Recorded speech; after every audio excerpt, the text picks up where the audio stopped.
The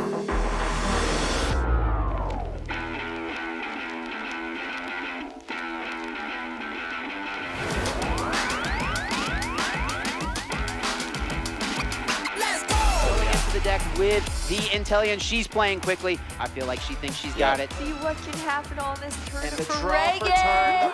You've been patient. You've been waiting all this time, but you ready. You've been putting in that grind, so let's go. Champions are hard to find, but you know the goal when you're ready to shine. Have they heard of you? Then they know. You got your sights set on that road. If it's time to battle them, then let's go. 'Cause you'll never stop. Show them what you got. Fighting through another turn. And the Paladin is gonna drain It's it. very impressive showing and a really good understanding of how these teams work. Show 'em what you got. Yeah, they already know. You got your sights set on victory road. Show 'em what you got. Yeah, they already know. You got your sights set on victory road. Mindo wants to go for a sweep of his own. Scrafty has already knocked out 2 Pokemon. He said this match was too hot. I need to cool things off here with an ice beam. A Bastion, it rumbles onto the field and the smackdowns are adding up.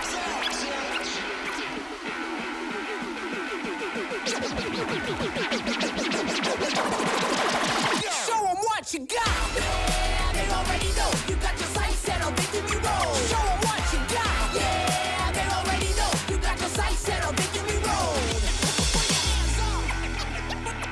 Put your hands up. Buongiorno, Pokemon trainers. Welcome to the official broadcast of the special event in Bologna, Italy. Allow us to introduce ourselves. My name is Martijn Versteeg. You may also know me as Inadequence, and I'm joined here by Eric Wong, also known as Nighttime Clasher. How are you doing, Eric? What a wonderful time to be here. It is such an honor to be casting the last special event of the year, and actually just last event of the year before NAIC here in Bologna, Italy. We're so excited to see what trainers have brought in the last tournament of this meta, actually, right before going into NAIC and Worlds. So it's very exciting, and we have a lot to show you today. So hope you stick around, and it's going to be a lot of fun. Good, I love your energy, Eric. We have about 126 competitors, I believe, today in Bologna. But first, let's take a look at how far we have actually come in the season, because as you said, it's the last tournament of this season in Europe. As I just said, we're here in Bologna, Italy this weekend. Next week, following this up in New Orleans for the North America International Championships, which I believe you can still sign up because we still have space for the Pokemon Go event. So go ahead and take a look at that if you're interested. But of course, where it all ends, where the victory road stops. Honolulu, Hawaii here at the World Championships this August. I'm so excited to be there, actually competing, and I think you as well. So hope to see a lot of you trainers there. It's going to be a very exciting tournament, and that's kind of what it all builds up to. But here in the present, we're focused on Bologna, Italy, and how trainers are going to adapt to this final, basically, meta, and see after LA how they're feeling. Yeah, and as you said, Worlds is really where it all leads to. But speaking of all these past tournaments that we've had, let's take a look at the champions we've had in this season so far. It started off with Zualos in Barcelona. We had an incredible run with the Power Snow Lone Sentinels. In Lille, we had Galax Bolton dominate with the Leaf Tornado Superior. And then right after that, we have Potoman, of course, Colin, who I see just over there, and myself, which is quite funny, followed by RC Zarelli. I also can see him in the crowds here. Very, very cool just to have all these players at this tournament. Of course, we can't forget Inadequence himself was the Utrecht Special Event Champion, followed by Polisha 97 in Stockholm. Now, we have to find out who's going to fill in for that Swampert here in Bologna. Will they have a Swampert? I don't know. Probably not, but it would be fun. It won't be Swampert. Maybe they have Swampert, but yeah, that last spot will be filled in today. I'm very excited to see who that will be. But yeah, all these trainers have gotten so many championship points, and this is the first season we have championship points in Pokemon Go. So how does this work? Let's take a look here, Eric. If you're new to the broadcast, let's take a look. Just by getting first place at this tournament, you'll get an automatic invite to the World Championships in Honolulu, Hawaii. But of course, you also get some championship points to put to your name, even if you don't get first. Let's say here, just for a top 8, that's 100 points. That already puts you 25% of the way towards your qualification if you're here in Europe. Of course, other regions like the US and Canada is a little bit more for the requirement, 500, Latin America, 300, Oceania, 250, and of course, the Middle East and South Africa at 200. So depending on what region you are, that kind of allows you to set your expectations for the world's race here in Bologna, for example. Right, and you're talking about qualifying here. These are the points required, but there's also the travel award. The top 8 per region, I said Oceanic, it's top 4, can get access to a travel award, which is like a big prize package, which helps you fund your trip to Hawaii. Let's take a look here. After Stockholm, Palasha won Stockholm, and she's now at #1 on the travel award, standing here with the 1,111 points there, leading right now in Europe. Statstown was leading before, but he's dropped now to the 3rd place. I don't think he's competing here today. It seems like the gap isn't too far, though, after the top 8. So let's say Muweedle at number 9 only needs 6 points to his name to overtake Hikami and put himself in the top 8. And of course, RC Zorelis and Lurgan Rocket also in the 900-point range. So there's so much to fight for here inside of Bologna. And even some of the players from 13, 15, and further on are looking to secure their places inside that top 8. So that just makes it more and more exciting as these players look for that travel award to help them go to Worlds. Many of these trainers are present here in Bologna. You know what that means, Eric? We're going to get the best of the best in Bologna. It's going to be a super exciting weekend to see so many top trainers. Now, that was it for taking a look at Europe. Let's take a look at the last episode in the regional championships, because last week was Los Angeles, which was also in this meta. Los Angeles was an incredible tournament won by a co-caster as well, Rise to Occasion. His first cast was in Indianapolis, then he competed in Los Angeles, and he had an incredible run here, winning it all. How about we take a look at the champions we had here in Los Angeles, Eric? Honestly, a very unique team here from Rise to Occasion. Had Wigglytuff, which I think that means Wigglytuff has won its 2nd event this season. It's a great Pokemon. It's a great Pokemon, as Martine always says. But paired with the unique Umbreon, with the Dark Pulse and Foul Play, instead of Psychic or Last Resort for more coverage, Rise to Occasion had a very unique strategy going into the tournament, and it seemed to pay off. Number 2, of course, Shady Equation. His team, for example, didn't have a check to Umbreon at all, basically. Really outside the Vigoroth, everything basically takes neutral damage. And 3rd, Existing Monkey had a very interesting core with Carbink and Umbreon and also Abomasnow. But we kind of saw Abomasnow take off in usage in North America, as we'll take a look at the graphics later. But we'll just have to see if that continues the trend here. Yeah, it's crazy. Abomasnow really took off here with that Talonflame, right? Ice and fire just work so well together, just not against a Pokemon like Carbink. I think that's why Existing Monkey really brought it, right? I remember that battle between Rise to Occasion and Existing Monkey. Have you ever had your Umbreon stuck against a Carbink? It's no fun, but Rise to Occasion still brought it in that tournament, and it's paid off, right? Sometimes a little bit of risk really helps you overtake your opponent, helps you to surprise your opponent because they might not see it coming. Now, these are the champions from LA, but let's take a look at the day 2 meta we had in LA here, because, yeah, Eric, I think by now we can really say Annihilate is the prime fight to take in the current meta, right? Some would say that Annihilate is the prime ape inside of the meta here, and of course, it has to be countered by Pokemon such as the Gligar, such as the Cresselia, or just Lantern to outbulk it, Charger Bug to resist the counters, and of course, that kind of allows the rest of the meta to kind of shape around those core picks. Let's take a look at Abomasnow, for example, kind of looking to break up the Gligar and Lantern. Icy Wind, of course, is a great debuffing for Cresselia as well. And we kind of saw that creep into the usage alongside the Azumarill and the Umbreon, who are taking other spots of Pokemon, maybe like Talonflame, that were previously more used when Lantern wasn't around as much. I do expect some Talonflame in this tournament because it is really a Pokemon that has set off so much in Europe, right? And I'm not surprised we see Azumarill as well to keep that Annihilate in check. Annihilate has just such incredible coverage. How about we compare this to Stockholm Day 2 top usage, because that was the last tournament we had in Europe. And there we see less Annihilate, but look at the Lantern usage here, Eric.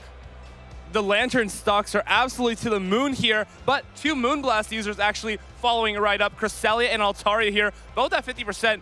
Honestly, makes a lot of sense, because if you're anticipating Lantern on the opponent teams, Cresselia is just great with the grass type. We like to joke that Cresselia is the best grass type in the meta because it has the move Grass Knot for the Lantern, but of course Altaria as a dragon type just has a strong advantage with the Dragon Breath against the Lantern, even though the damage is usually neutral. And Skeletor's actually inside of the top 12 here, probably inspired by ME Weedle's EUIC run, where he used that to take the championship. And honestly, very, very strong Pokemon just to counter things like Cresselia, Skarmory, and Annihilate.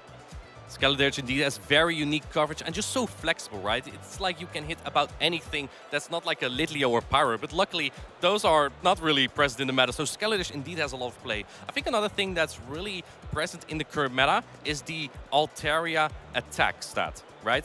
An attack-weighted Altaria usually can do more damage to Lantern and Cresselia, and I think that's what many trainers have opted for. Usually trainers opt for a Pokemon with a higher defense and HP stat, but we saw Palacio win the Grand Finals with that higher attack Altaria and being able to overtake a Lantern. Lantern is a very bulky Pokemon, so yeah, incredible there. What are we really expecting for Bologna here? What are you expecting? I think Umbreon has to go up in usage, Azumarill as well. I think these picks make way too much sense to not be using. Charjabug was basically the king of the meta a couple months ago. Not even with a huge meta change, it just seems like players used to favor it so much. But with Gligar as an ever-present threat, it becomes a little bit more difficult to justify using the Charjabug. So Pokemon like Azumarill and Umbreon have become just so much more safe. Umbreon, for example, isn't even bad against Charjabug because both need 2 or 3 moves to knock each other out depending on how much HP you're at. And honestly, Umbreon just outbulks Charjabug by so much, it can make it look like an okay matchup. Umbreon indeed has a lot of play against that Charjabug, despite taking super effective damage.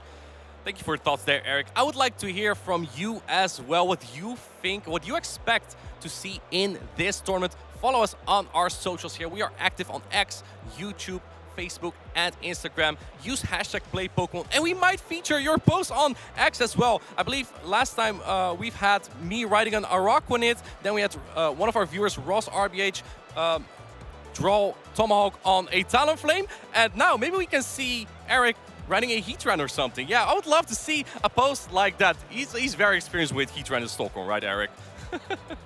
Yes, I have had a lot of experience with Heatran. Maybe not a positive experience, but maybe we'll see some of that this weekend. Maybe we won't. Hopefully we won't. But of course, I'll have to be careful if any Heatrans are lurking around. Absolutely. Also follow us on our channels. Follow the broadcast live on YouTube and much more Pokemon content there. Follow us on Twitch as well. If you miss any action, you can watch it back on these channels. And also, we'll have a fun surprise for you involving the community on Twitch. So make sure that you are watching. Our co-casters Leo and Abby will tell you about that more soon. Eric, I think we are getting ready for the battles very shortly. We're going to set up the stage behind us. Let's head now to Leo and Abby.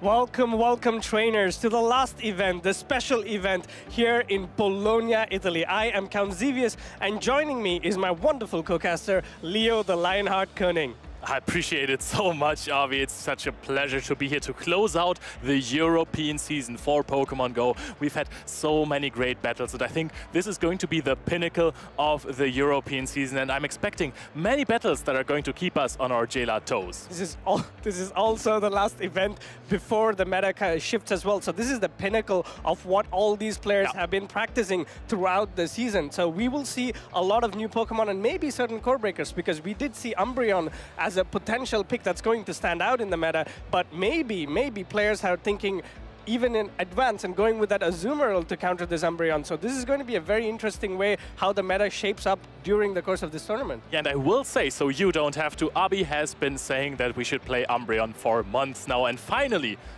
someone's done him right. Umbreon performed so well in LA. However, Martijn already teasered it a little bit. We have something new for you. We have a community choice, so you actually get to pick our first 2 matches that we are going to feature. So you're going to see very soon from which matches you could pick. We have 4 options for you guys. It's either Fiese Louise versus Alfarm, Andres versus Ujim, Alejandro versus Scally, and Tomahawk UK versus Davide. Oh, these are all really interesting matchups. For me personally, I would love to see Tomahawk as well going up against Davide, because he's a caster, he's among us. So it's great to see a fellow caster battle. Yeah, and he will have to prove if he is really a Tomahawk or if he is a Toma Pigeon. However, you can only vote on Twitch here, and I think you have about 3 minutes time from now on when the vote gets live. So guys, make a decision. Who do you want to see in the first matchup? This is going to be amazing. We have amazing players right here. Talking about players, we have some players that you can watch throughout the tournament that are going to be very interesting for you guys to see. Yep, here are our picks for the players to watch in this tournament. We have Alejandro Diel, who's actually on the community. You guys could vote to see him much earlier as well. You can start right now. Yeah, start right now. You have San Hudigo. He's been a very consistent performer, but that medal has been eluding him throughout the season. So this could be his last opportunity to get that medal. And last but not the least, a trainer who just jumped out of nowhere in the last regional comes up and does an amazing run. Auden, he is one of my favorite players to watch this time around. Yeah, he just started playing from Stuttgart on, had a really good performance there. Afterwards, maybe not so great. Maybe these events were a little bit disappointing, but he qualified for Worlds, and finally in Stockholm, he had the big breakthrough to go into this top 8. And then he did the Stone Collection Classic, basically, which is losing the first 2 rounds that he's playing on day 2. But he's striving for more. All of these trainers want to use this last opportunity to get their medal, to get the glory of being an actual Pokemon champion, to be able to tell that to your 13-year-old self.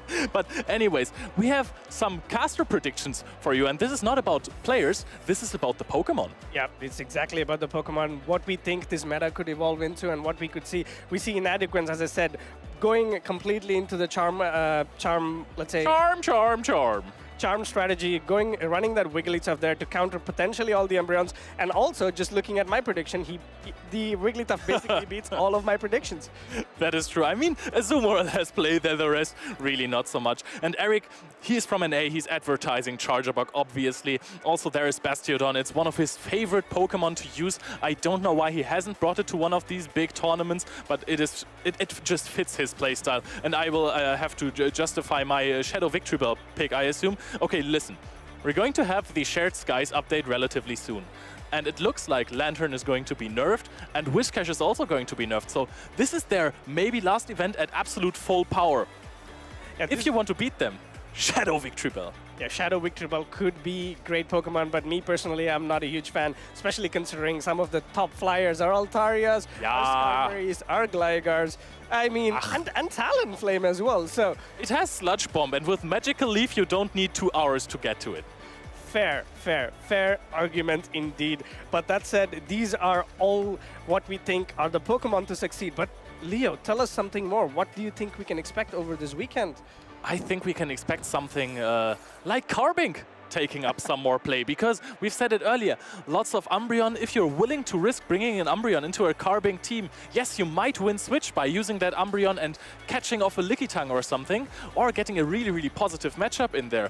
But however, if the Carbink comes in and farms you down, things might switch. Yeah, but this is where I really like the, let's say, existing Monkeys Umbreon. He ran it with Foul Play and Psychic. Psychic doesn't completely get walled by the Carbink. If you're running Double Dark or the conventional Foul Play, Dark Pulse, and Last Resort moveset on the Umbreon, then against a Carbink, all you can do is just wait there to get farmed down. So there's play with an Umbreon, and I think it's a very flexible Pokemon, and it comes with a lot of bulk, and that bulk in, let's say, in the Great League meta is what will truly shine. Honestly, I think you're coping so hard right there. You really have to fish for 3 defense debuffs in a row so that the Psychics even deal more than 5 damage to a Carbink. I agree, but my point was that it's not completely walled. Yes, of course. It can do something. that is true, and especially if you get those defense drop. However, I think that Carbink is a Pokemon that can be polarizing, and if it wins one of those matchups really hard, it gets out with a lot of energy. And Rock Slide, Moonblast are phenomenal attacks that will deal a lot of damage to basically any Pokemon. Name 2 Pokemon that resist all of the attacks of Carbink. Quick, 10 seconds. All of the attacks, Registeel, Stunfisk, basically anything. Yeah, okay, sure, fine. if they have steel types, then okay, you might be right. Okay, well, fair enough. That was a very bad question of me. But we have some caster fantasy drafts as well. And I want to tell you guys a little bit more about that in detail, because we are now always picking players before the tournaments, and we're trying to compete for who makes the best prediction on which player is going to succeed in the tournament. The player who goes furthest, if he's on any one of our teams, we win. Exactly. This is very challenging, and we were very competitive in these picks. We see Martin going out with the tried and tested Aminjoke. He's been, let's say, not having a great season by his standards. He's having a great season. He's already qualified for Worlds. He had multiple good finishes, but by his standard, he's not having a great season. That's a great pick for me. And then you have Andres Martin, who did very well last season and also consistently performing well this season as well, but not having that medal. And last but not the least, someone with plenty of medals. Someone with plenty of medals, and he can potentially share his medals with people by this time. It's Miweedle. World champion, EUIC champion, and regional champion. What more could you possibly want? And then we have Eric, Nighttime Clasher, with the Scafo 99, a player who's hunting for medals. We've said it before, last chance to get one in this season, and he really, really wants one. He's one of the top trainers, went furthest in the last World Championship representing Europe, and he now wants to perform in Europe as well. And then we, of course, have Tomahawk UK, such a great trainer, has 2 runner-up finishes already, looking for the W this time, and also followed by Paul Usher, who just won a regional and a special event already. Crazy. That's a great set of picks, but before we go further into the picks, I would like to just kind of explain how we did the draft. So we do it by order. We have, let's say, one caster picking a player, and that player is no longer eligible to be picked by the caster that follows him. And what we will do one by one is pick out one player each, and then the circle repeats again and again. So again, let's go back to the circle. It comes back to me. I picked Colin 6, consistent battler, amazing performer in these regionals, and always finishes bit better than Paulasha whenever he has her in the tournament. So it's a good pick for me, I think. And then followed by Pataman. Pataman had that very impressive run, and he's also, as we saw earlier in the leaderboards, really high up there. So there's more motivation for him to push for bigger finishes and to get even more points so that they qualify for the Travel Award. And last but not the least, I had to pick somebody from Italy, and I go with Aspercelto. I think I'm the only one with no player from Italy, to be honest, but I went with Lurgan Rocket. He has been the first regional champion. We have talked about him a dozen of times in our broadcasts already. He's just such a fantastic trainer. He's been performing phenomenally in this season.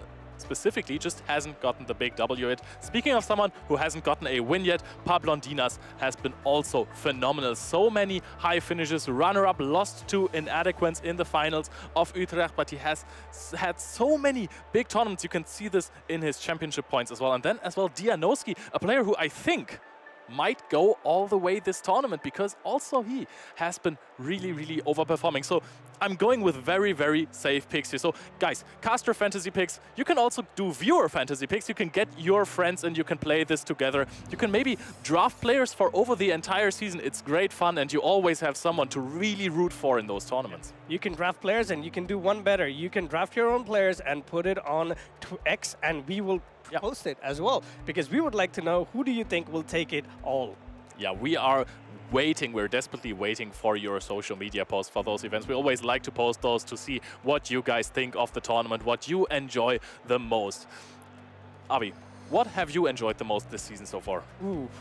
Honestly, for me, it's the casting. And being in a position to witness firsthand how these players play, what are their reaction times, and how they decide to navigate through these difficult matchups sometimes is beautiful to watch. And talking over it is an amazing experience. And the best part is, while doing this, you learn. You sometimes see things that you think, hey, this is not possible.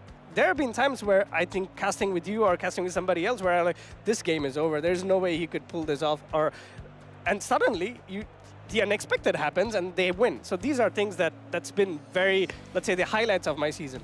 I think a highlight in that regard was Martijn's charge attack priority catch from his on his Giratina against the Charger Puck. Waiting a turn after throwing a counter of Vigoroth against a Volt Switch, and then switching over, pressing the Shadow Ball, getting a shield from your opponent, and the entire attack is absolutely crazy. Drawing shield and energy in one catch is just the best you can absolutely do. And of course, for me personally, a big highlight was also commentating over the EUIC. It was such a great event. It was absolutely magnificent. Paul Usher was just going through people with her Shadow Magnezone. She repeated that in Stockholm, but I just got the information that we now know who's going to be the first match of the day, and I'm really excited to see that. Have you been influenced by the players to watch, Graf? Are we going to see Alejandro? Are we going to see Tomahawk? Who are we going to see? It's going to be Tomahawk versus Davide, 15-10. It's exactly what we wanted, right? We wanted to see if Tomahawk was a Tomahawk or a Tomapidgey. Well, we'll find out soon, and this is a great match to start as well, because Tomahawk having consistent performances. His best one was in Liverpool, where he finished second, losing out to one of our fellow casters, Nighttime Clasher. Yep, that is true. I remember that because I did the ceremony in Nighttime Clash. I wasn't there anymore. He just had to leave for the airport and then didn't even catch the flight. So, but I think he still had a pretty good day that day. Tomahawk also experimented with some spice. I think right after Liverpool, he thought, hey, I got a second place now. I'm qualified for the World Championships. Let's try out some new stuff. He went in with a Whalmer and an Arctibex into the tournament, and we all know that there is only one trainer who can really tame a Whalmer, who can bring it to success, and that's Steve. Yeah, Whalmer for me, potentially, I did a lot of sims on it as well because there was another meta where you could play Whalmer. Honestly, it's a great Pokemon, has a good bulk. You have to put it all the way to level 48, 49, which means you have a lot of excels to grind, but then again, when push comes to shove, it's very difficult to make Whalmer work. Congrats to Steve for making it viable and actually doing a great job with it. I mean, I'm gonna be honest, there's no Pokemon where it fits more that you have to use XL Candy than a Whalmer. It's just such an XL Pokemon. I want to see a Wailord. To be honest, Wailord is really funny. I think it would fill out the entire venue, basically. I would like to see a Wailord versus Guzzlord on the screen. Oh, yes. Do you even see anything then? That's what I want to know. Okay, if you guys can take a screenshot and tag us on X, it would be great.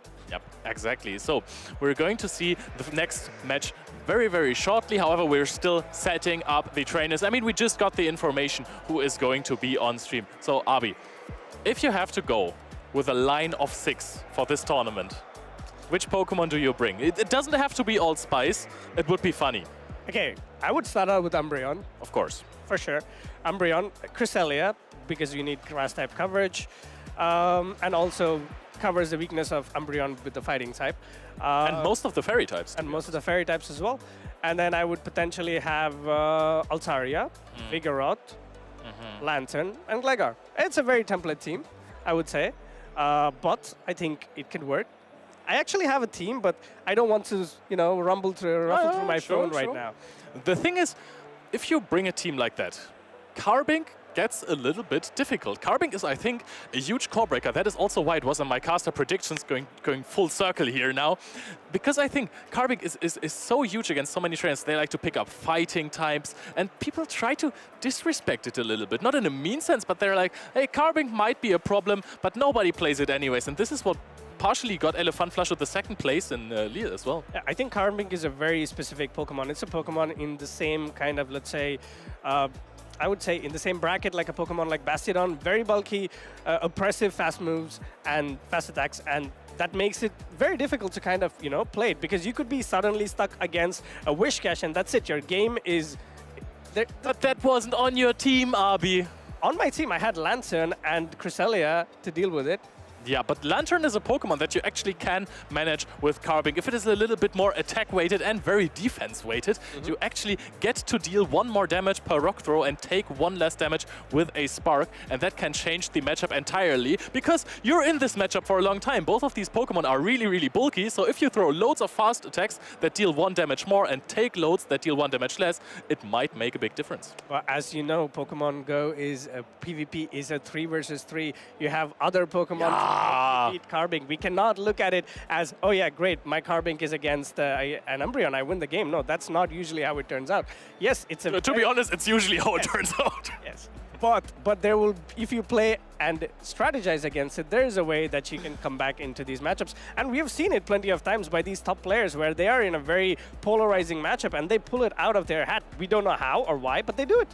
Yep, that is true. Sometimes there is, I mean, of course, you go into a save swap, you try to flip the switch back and win the game via that. You sometimes try to store energy in certain matchups with your Pokemon that is being in a bad matchup. You try to, you know, you swap it out, later on you farm something down, then you try to throw a move and you try to win with your third Pokemon. We have seen plenty of different strategies. Of course, it's the easiest just to flip the switch. So that makes me want to talk about save switches a little bit, in case you don't know. Avi, can you explain what a save switch is? Well, a save switch is a Pokemon that has plenty of play against your opponent's team in multiple shielding scenarios. One of the very common save switches for a long time was the Gligar before the advent of the Skarmory, and before which it was the Noxal. Noxal did a very good job, but this was a lot of metas ago where Noxal got access to the Shadow Ball and also got that Sky Attack buffed, Wing Attack buffed as well. So it was a very long time ago, but I know what you're gonna say. There was a Lantern in the meta. Oh yeah, I actually wasn't trying to talk about that. You know which save switch I missed the most in the entire game? It was just there. It basically just popped up for one tournament and there it overperformed. Shadow Steelix. Oh yes, that was with the oppressive Dragon Tails and Psychic Fangs. And at the point, Breaking Swipe gave you a 100% chance to debuff. And that was not a great position to be in because Dragon Tails from a Shadow Steelix add up. It does a lot of damage. And if you can debuff either your opponent's attack or your opponent's defense, you are in a brilliant position. The best counter, quite literally, against the Shadow Steelix was the Medicham that people were running. There were no Mud Boys around anywhere. What Mud Boys commonly referred to as water and ground types in the game, which of course are really, really strong against the Shadow Steelix. Speaking of Mud Boys, Leo, I know that you've gotten a liking to a very specific Mud Boy recently. Oh no, there's a Shadow Bastiodon as well. What is happening? Tomahawk UK, the villain arc. We have spoken it into existence. We see that Shadow Mud-type Pokemon that you really like on there as well, the Shadow Quagsire. Yeah, I love Shadow Quagsire. I even have a plushie on my desk while I work. I just constantly look at the Shadow Quagsire and I get nothing done, but that's beside the point. This is a phenomenal Pokemon. We see Altaria on both trainers' team, and Davide is bringing a Sableye that isn't Shadow, which is also something we haven't quite seen in a while. Yeah, Sableye, just from looking at the team, Sableye looks like it's going to have a lot of fun against Tomahawk's team. We just spoke about save swaps, and Sableye looks like an amazing save swap to have for Davide. All he has to do, he can set up win conditions versus the Altaria, versus the Quagsire, versus the Charjabug, versus Cresselia. I'm not entirely sure about the Shadow Bastiodon matchup, but Annihilate, you can annihilate it with the Sableye. I was going to say, because there is no really hard answer on Tomahawk's team against the Annihilate. So if you save swap the Sableye, Tomahawk will kind of have to bring in the Bastiodon, maybe the Altaria. If he brings in the Bastiodon and wins with like 50% HP, that's a huge farm down for the Annihilate. And Annihilate with energy in a team that doesn't resist ghost-type attacks is really, really tough. Annihilate with energy is an absolute nightmare to deal with. But there are other Pokemon here as well that I think have a ton of play. For example, Clodsire on Davide's side can do a lot of work. Yeah, it will come down to whether Quagsire on Tomahawk's side is running Mud Bomb, Aqua Tail, or Stone Edge, or Earthquake, because Aqua Tail, yes, it's a good move, it adds up over time, but Earthquake from a Clodsire will do a lot of damage because of the Shadow typing of this Quagsire. So I think it's kind of balanced in a way. Tomahawk, for me personally, does have Quagsire. Quagsire, just take a look at it. Shadow Quagsire, it can do neutral or super effective damage based on the moveset it has to whole of Davide's team. Yeah, I was going to say the Altaria is sometimes a rather iffy matchup, but I haven't seen too many Mud Bomb Aqua Tail Quagsires, even though the combination of attacks is really, really strong. I think most of the players actually opt for, it's basically always Stone Edge and then Mud Bomb or Aqua Tail. Which one is more popular at the moment, do you think? I think it has to be Aqua Tail because you really need a check for Gligar. Yeah.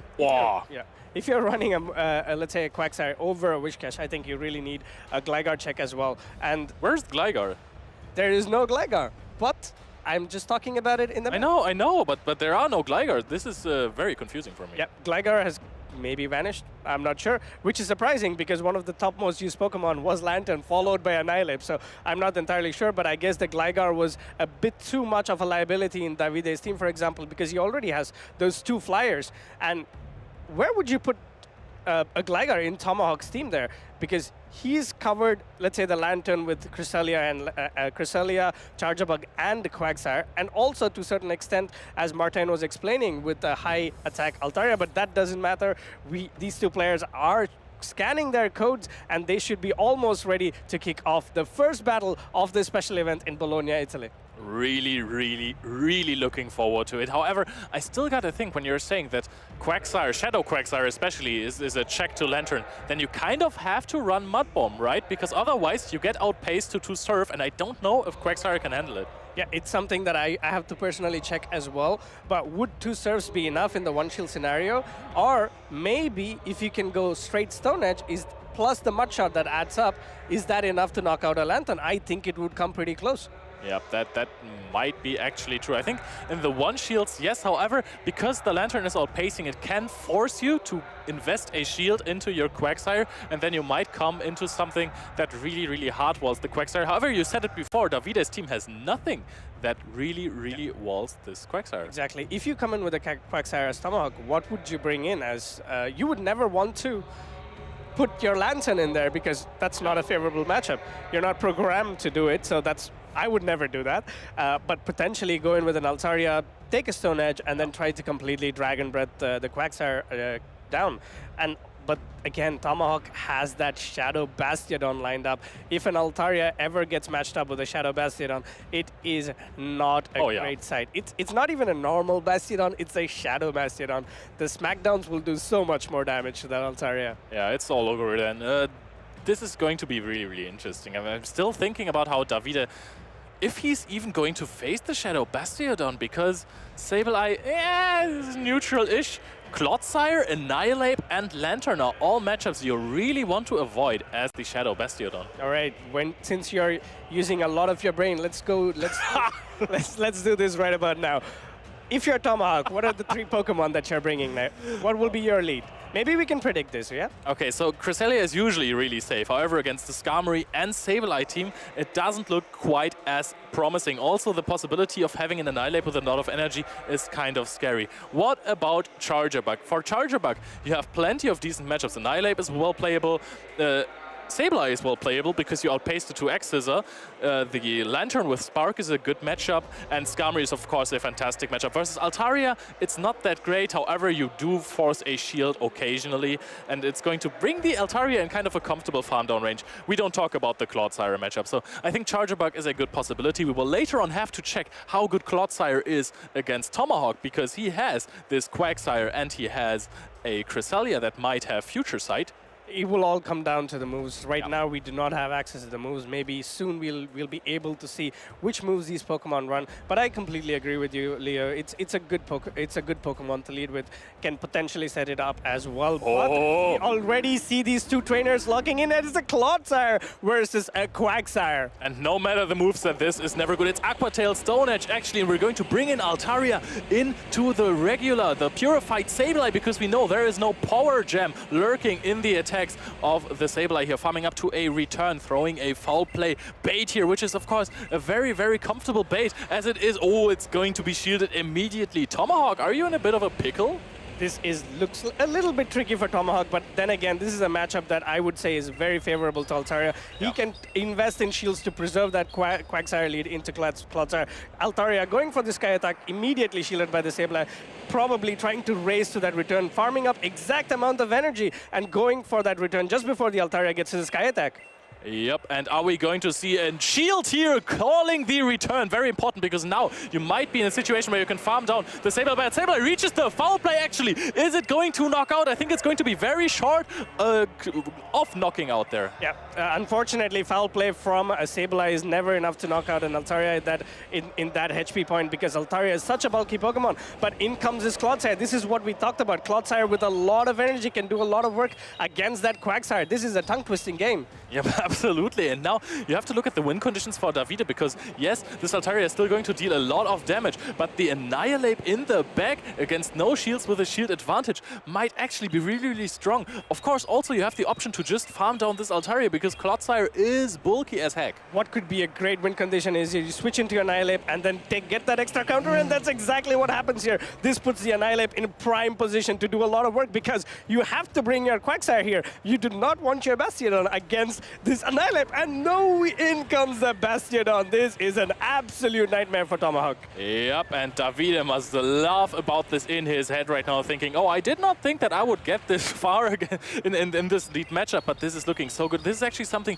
you might want to shield, because Flamethrower from a Shadow Bastiodon still deals quite some damage, and now you can just farm it down and throw a Shadow Ball into the Shadow Quagsire immediately before it reaches the Aqua Tail. Perfect timing from Davide. Well played here. He's going to throw the Shadow Ball. How much damage is it going to do? Shadow Ball does a ton of damage, but not enough to knock out the Quagsire. Quagsire does have a limited amount of bulk, but in comes his Night Slash again. The Quagsire did absolutely nothing in this game. Unfortunately, all it could do was say hi to the Clodsire, and that was it. In comes his Bastiodon, and this game is done and dusted. Annihilate, absolute MVP. Just like you called earlier, Leo, Annihilate at the back, doing a lot of work for Davide. Brilliant gameplay there. And Davide just went for the stream strategy, which is, my opponent is running a very spicy Pokemon, they are very likely to bring it. And he just went one Pokemon that soft loses to it, so you can farm it down later with your other Pokemon, and two Pokemon that just destroy the Shadow Bastiodon. I am very curious as to why Tomahawk brought it in this matchup, because I don't think it looks very, very strong against Davide.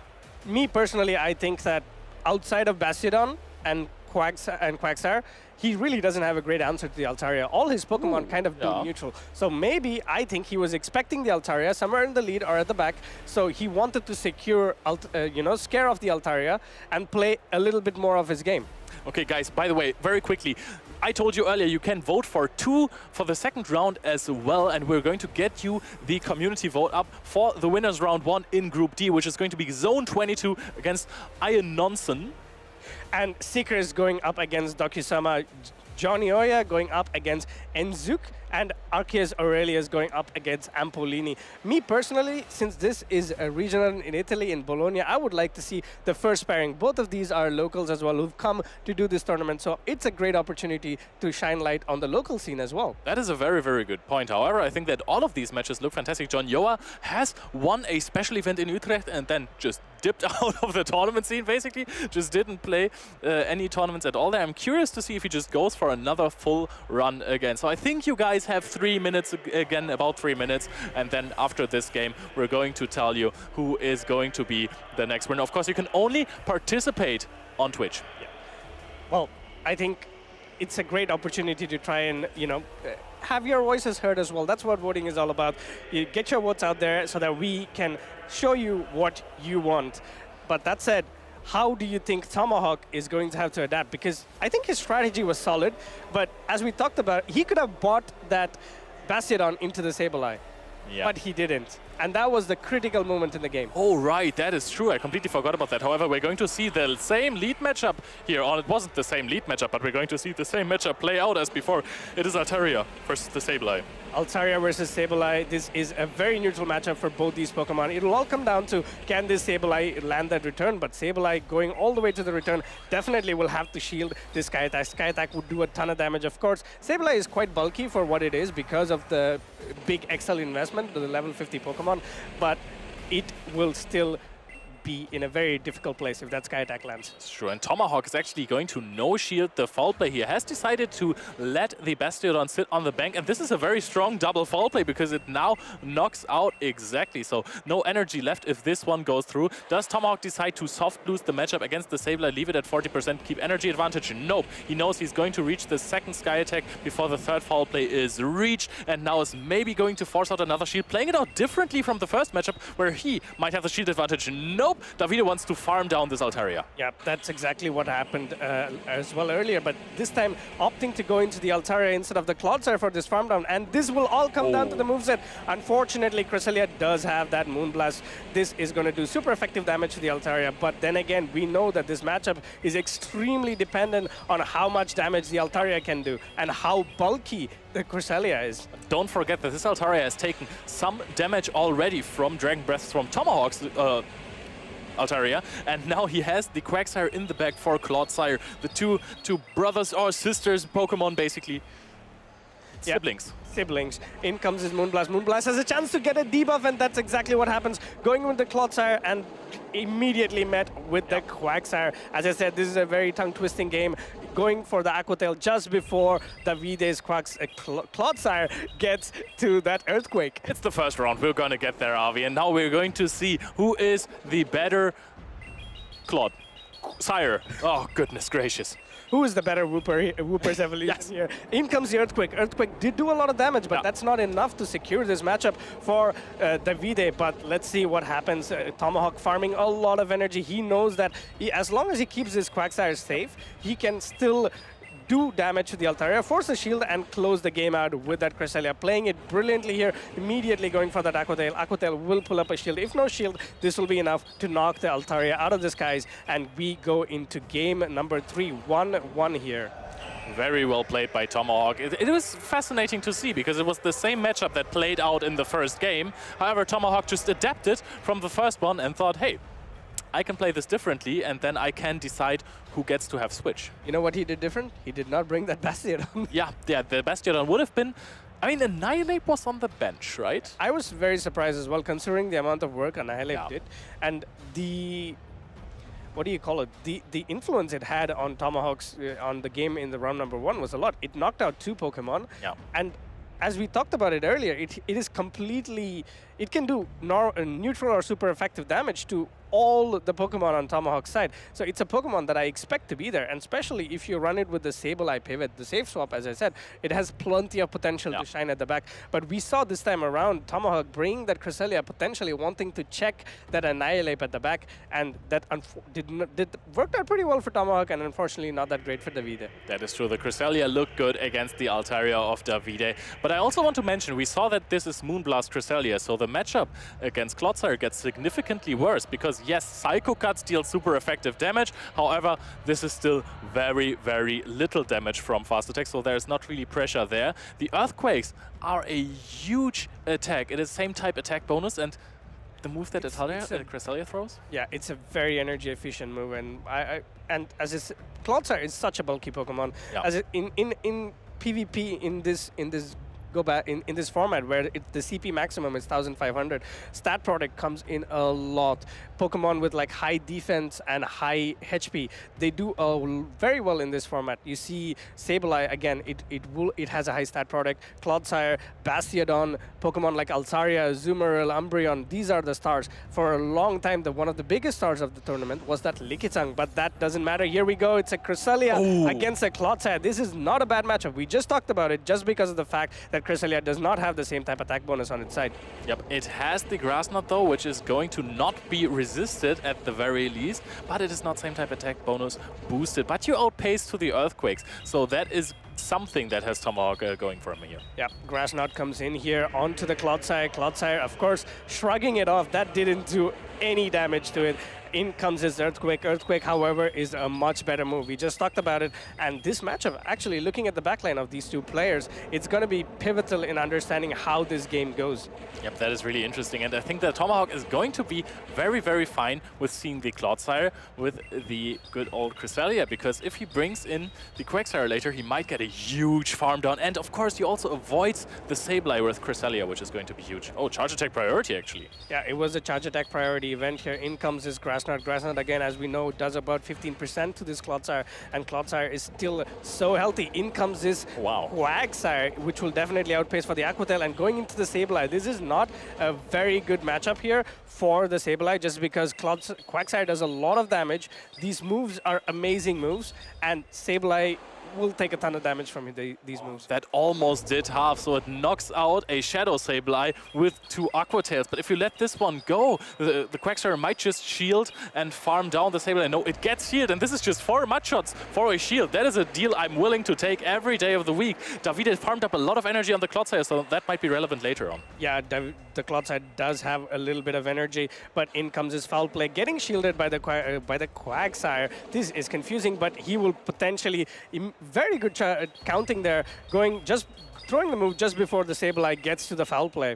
Oh, and does this knock out? It's going to be very close, but it knocks out the Sableye, and there's a lot of energy left on the Quagsire. What do you come in with here? Because you have to come in with the Annihilate just to try and get a little bit of energy lead so that you can have some play against the Altaria, but this Quagsire is definitely going to get to 2 Aqua Tail. In comes the first one. Will this be met with a shield? Davide cannot shield this because he does not know what is at the back. That is a lot of damage, and in comes the Altaria. This can actually have a small win condition here. Let's see what happens. Going for that Stone Edge. Stone Edge does do super effective damage to the Altaria.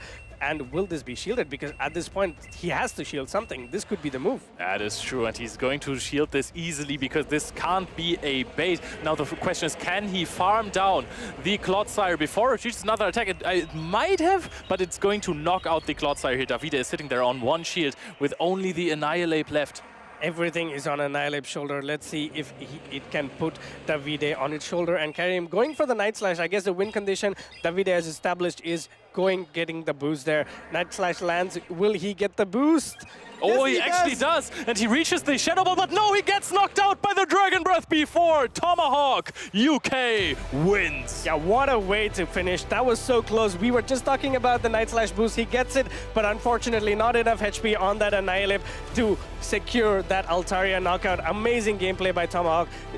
He had a very difficult game number 1 and then adapted to it brilliantly, said, okay, maybe Bastiodon is not the Pokemon for me. He kept it on the bench, bought a lot of other Pokemon that had plenty of neutral play against Davide's team, and that's exactly what pulled him out of that pickle there. Yeah, and I'm gonna say, even if the Shadow Ball connected, the Annihilate was very low. There was still a Cresselia and Quagsire, both with uncomfortable amounts of HP where you can't quite farm down. You have to throw an attack against them, and they would have knocked out the Annihilate regardless. So that wasn't even a real win condition, because this Altaria, the Dragon Breath, they must have smelled bad because they dealt so much damage. Yeah, I think it was brilliantly played by Tomahawk, for example. Like, what you saw that he had an Aquasire loaded, he just threw one on the Annihilate, saving that energy for sometimes in the later matchup, and then bringing the Altaria. He knows that all he had to do there was do as much damage so that the Annihilate is in a range where an Aquatail would knock out.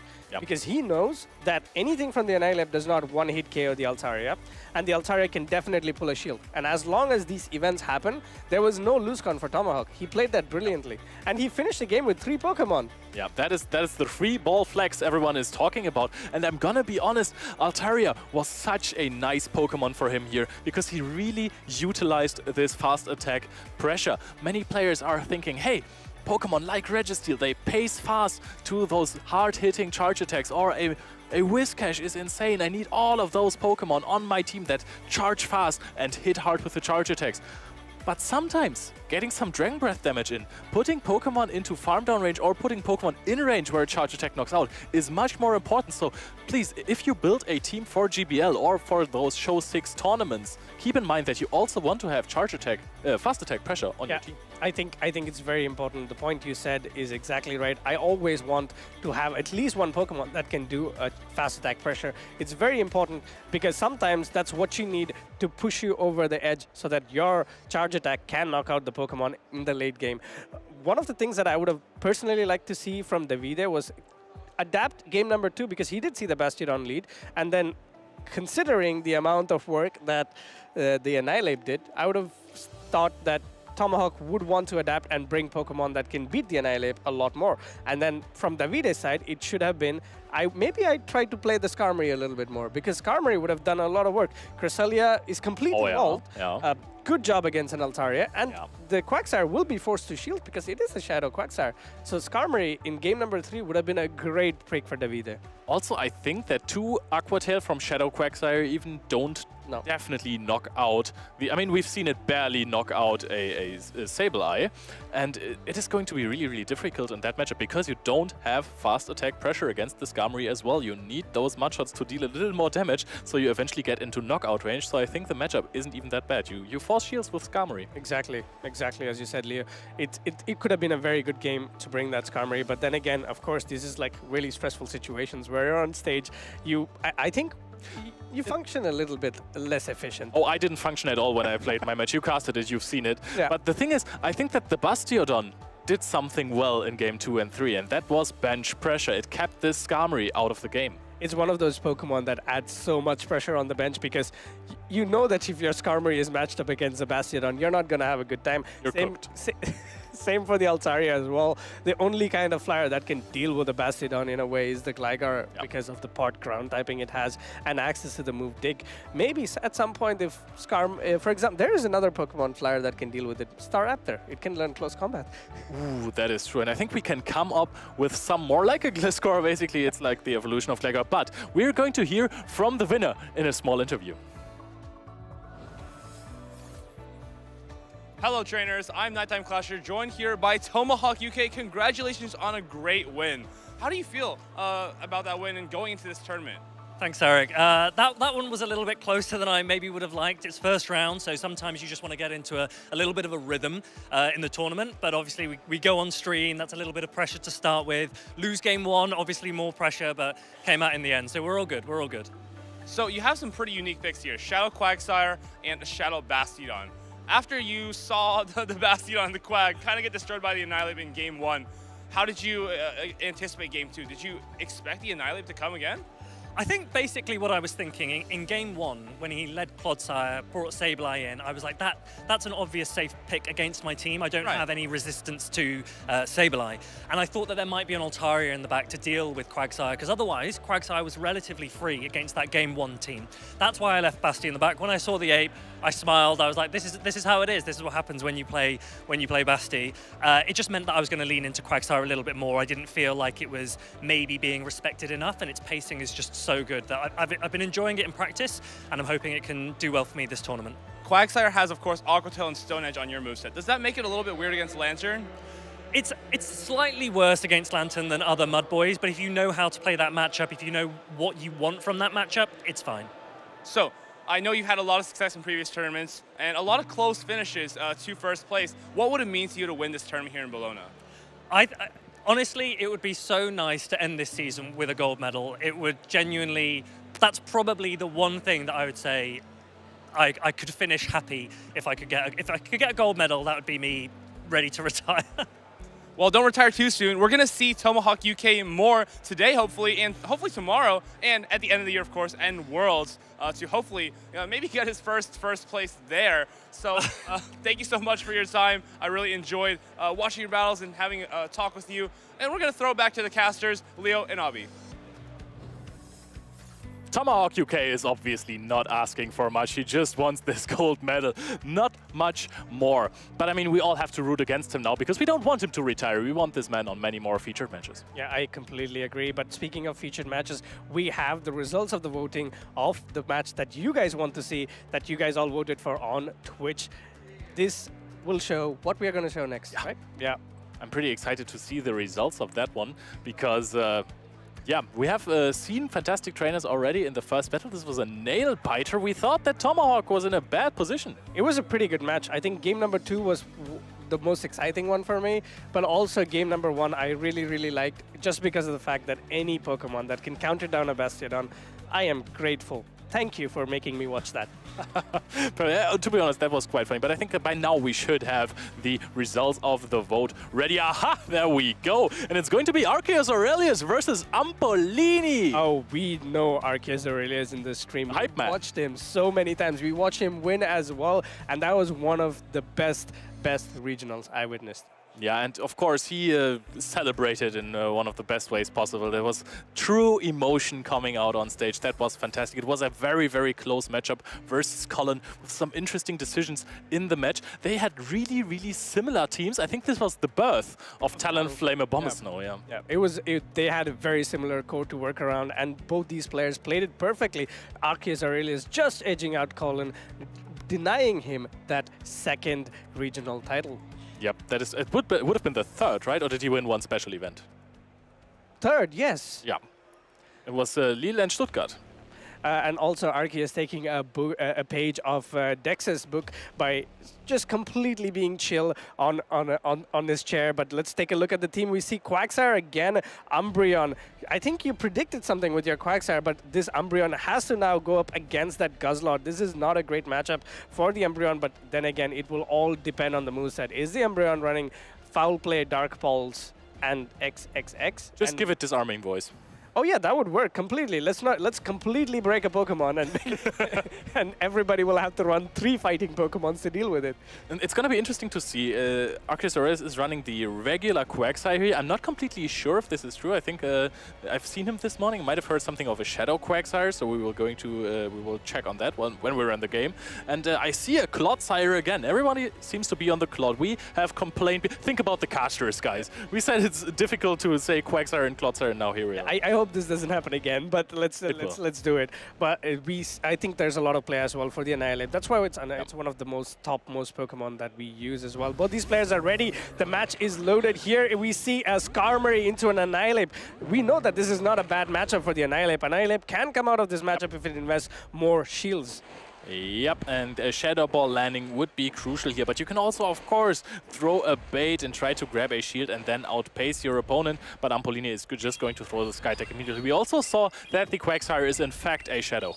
Yeah, the Quagsire is a Shadow Quag, but in comes the Sky Attack. Sky Attack would have knocked out the Annihilate, so pulling up a shield. Let's see what Arceus Aurelius does. He goes straight for the Shadow Ball. This is a big call here. Let's see if Ampolini makes it, and no, he does not. This is going to be so crucial on how this game turns out, and with surviving with 1 HP to give a little bit more energy to that Annihilate, that is not what you want to see. Let's see if this... Oh, and I really like this play, because you got one more stealing in, and now the energy of the Annihilate is not really worth that much anymore, because yes, your counters are making this matchup really, really good, but you're actually going to grab a shield from the Shadow Ball. Ampolini deciding not to soak up all of this energy on the Guzzlord, but exiting this matchup with a lot of energy.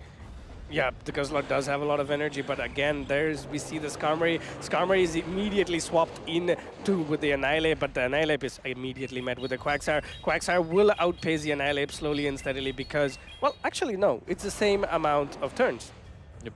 Actually, it doesn't even lose the turn of switching because Aqua Tail just outpaces Night Slash. Night Slash is now going to be thrown. Is Arceus Aurelius going to call it, or is it going to be a Shadow Ball for him? He actually calls it! Yeah, amazing call there. This is great call by Arceus Aurelius. Farming up a little bit more energy, actually trying to get the charge attack priority onto that Annihilate to get rid of all its energy. But Ampolini is now forced to... He lets it go, knowing that his Annihilate survives with 1 HP to get this knockout onto the Quagsire. But we know what's at the back. We know the Skarmory that resists the fast attacks of that Guzzlord going up against a Guzzlord with very limited energy. Skarmory is looking to reign high in the skies right now. Yep, that is true. And no, I mean, he's going to get close to 2 crunches. However, 1 crunch is not going to knock out. You have to let the first one go in case there is a defense drop.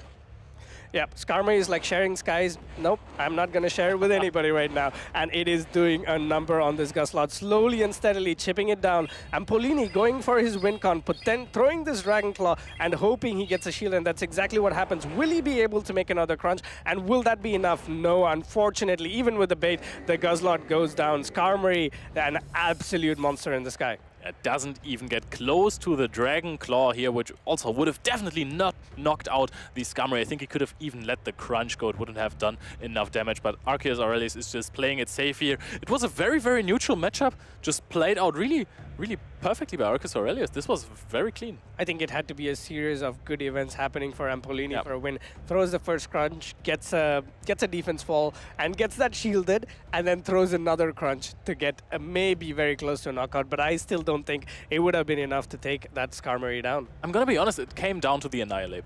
Yeah. That is, calling Annihilate's attacks is really, really important in this meta. But to be honest, for me personally, Annihilate into a Skarmory is not a bad lead for the Annihilate. Yeah. I'm more than willing to invest shields on my Annihilate. You saw that the Shadow Ball would have done a lot of damage onto the Guzzlord, which pulled a shield from Ampolini. And that event would have happened whatever the amount of shields he did. So I think as Ampolini, it was a fair play to not pull up a shield, but then again, I think that shield advantage did not do enough for him to secure that matchup. Yeah, and I mean, even if Ampolini did not shield the Shadow Ball and ended up on 2 shields, it would have been really good against Arceus Aurelius' backline, so that might have cost him the win. However, I understand why he didn't say, hey, I'm going to put it all on the Annihilate, because there is Shadow Gligar and Cresselia on Arceus Aurelius' team. Yep.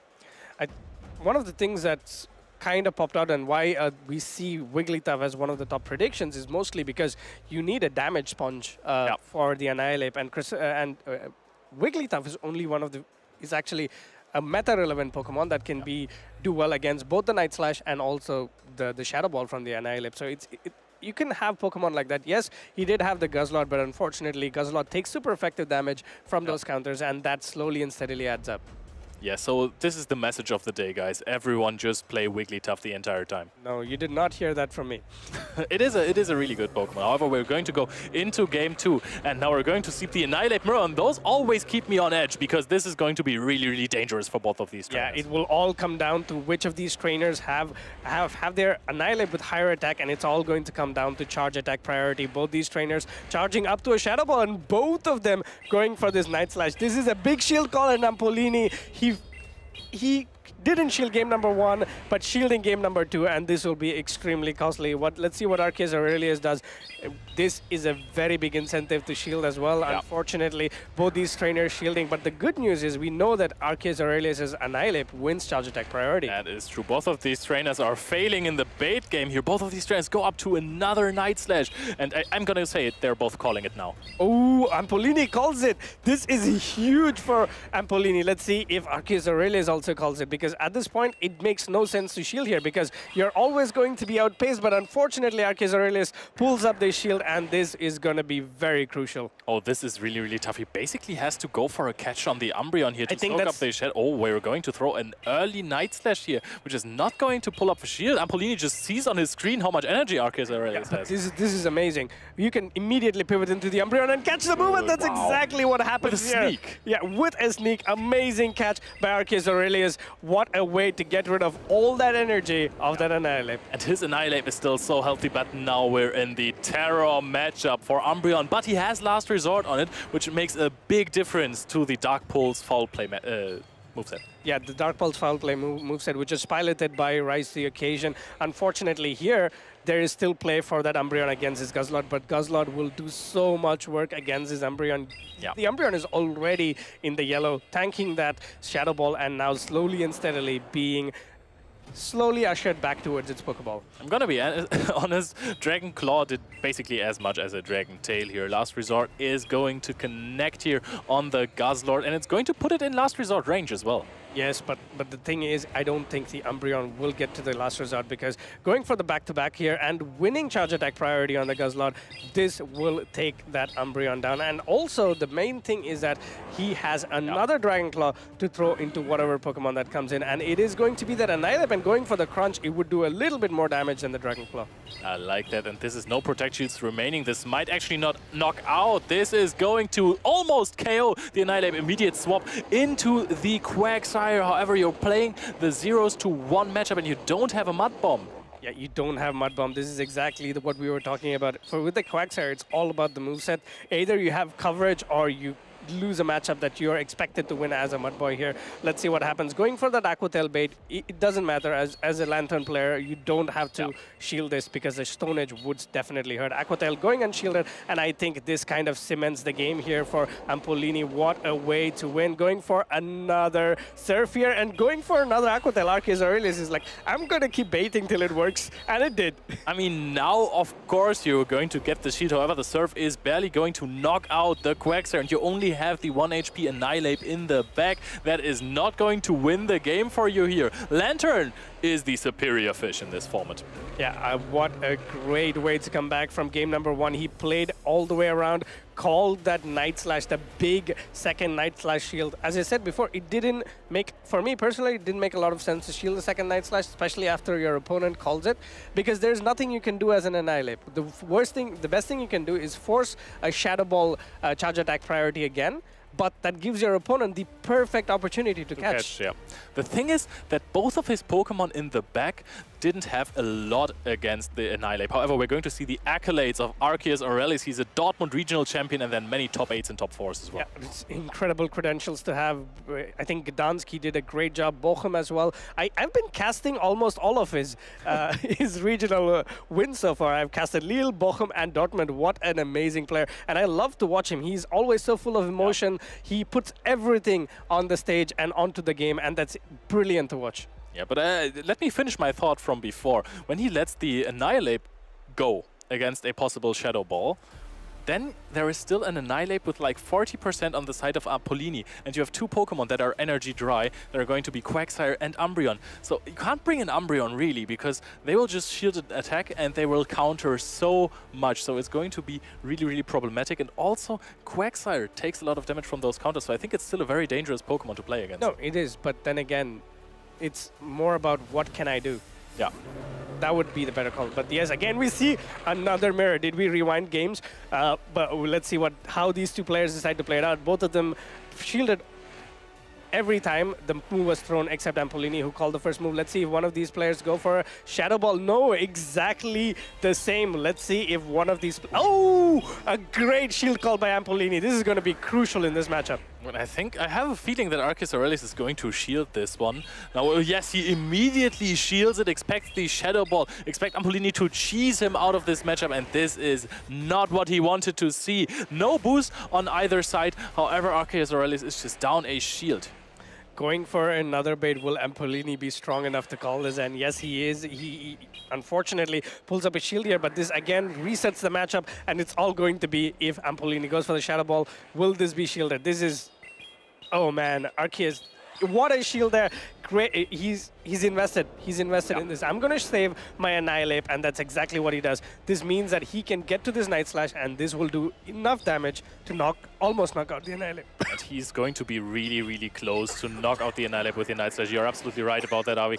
He is going to reach a second one here. Oh, and almost a catch there. Great read by Arceus that this might be a catch. Farms up a lot of energy, and now actually goes for the charge attack priority with the Shadow Ball. Does the Shadow Ball knock out the Guzzlord from this range, or does he just want to use the last energy? Oh, it actually does knock out! Well played by Arceus Aurelius so far.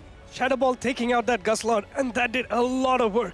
Yes, and absolutely. Now Ampolini has to think, what do I bring in? Actually brings in the Lantern, does not want to soak any energy on his Annihilate, and it is fairly low. The Night Slash is going to connect, but that's going to be a full farm down for the Lantern. However, does Lantern have the stamina to beat... Oh, attack boost as well! There's one counter dealt so much damage. Is this going to matter? This might have put the Lantern into Grass Knot range. Yeah, that counter did a lot of work onto that Lantern, and in comes this Cresselia. Cresselia does have access to that Grass-type move, and this is going to do enough to knock out the Lantern, but what is in the back is also not going to like to see this Cresselia.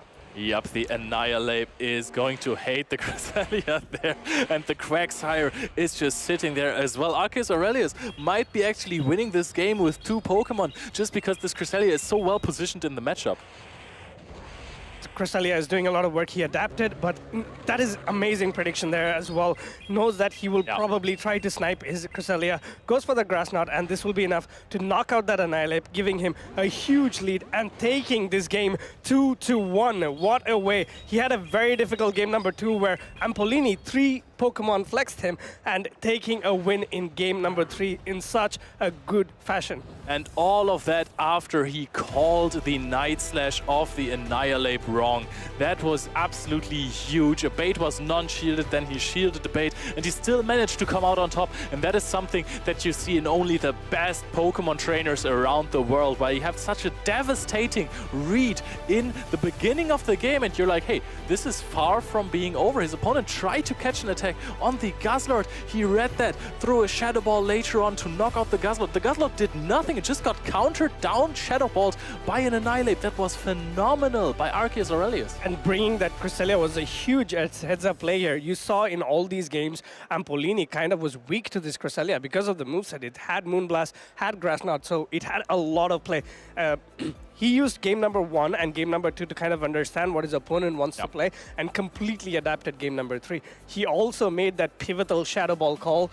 Ampolini was great calling the first one, but then unfortunately for him, that Annihilate just, it got ramped up and it did not stop. Yeah, every time Annihilate, it's like the attack that it has in the video games, right? Raging Fist? Yeah. It just amps up the entire time. Every time it just hits a little bit harder, and that's basically what happened here. It just knocked out this Guzzlord from full health, countered it down, Shadow Balled it. That was impressive. This is such a terrible matchup for a Guzzlord, even though some people think it's not really that bad. Yeah, it all comes down to, let's say, how you manage your Annihilate into this matchup. Yeah. We saw how much damage the Shadow Ball does. Even though it's resisted by the Dark typing of the Guzzlord, Annihilate, that's one of the reasons why it's the prime ape, as you and also Nighttime Clasher usually refer to as. Yep, Annihilate is just so good. We had quite the time where Vigoroth just appeared to be a little bit better positioned in the metagame, actually, because it has so much neutral play against other trainers. And then people just adapted. They're like, hey, I have to make a decision between the two prime counter-using Pokemon, which are Annihilate and Vigoroth. Many players are on Vigoroth.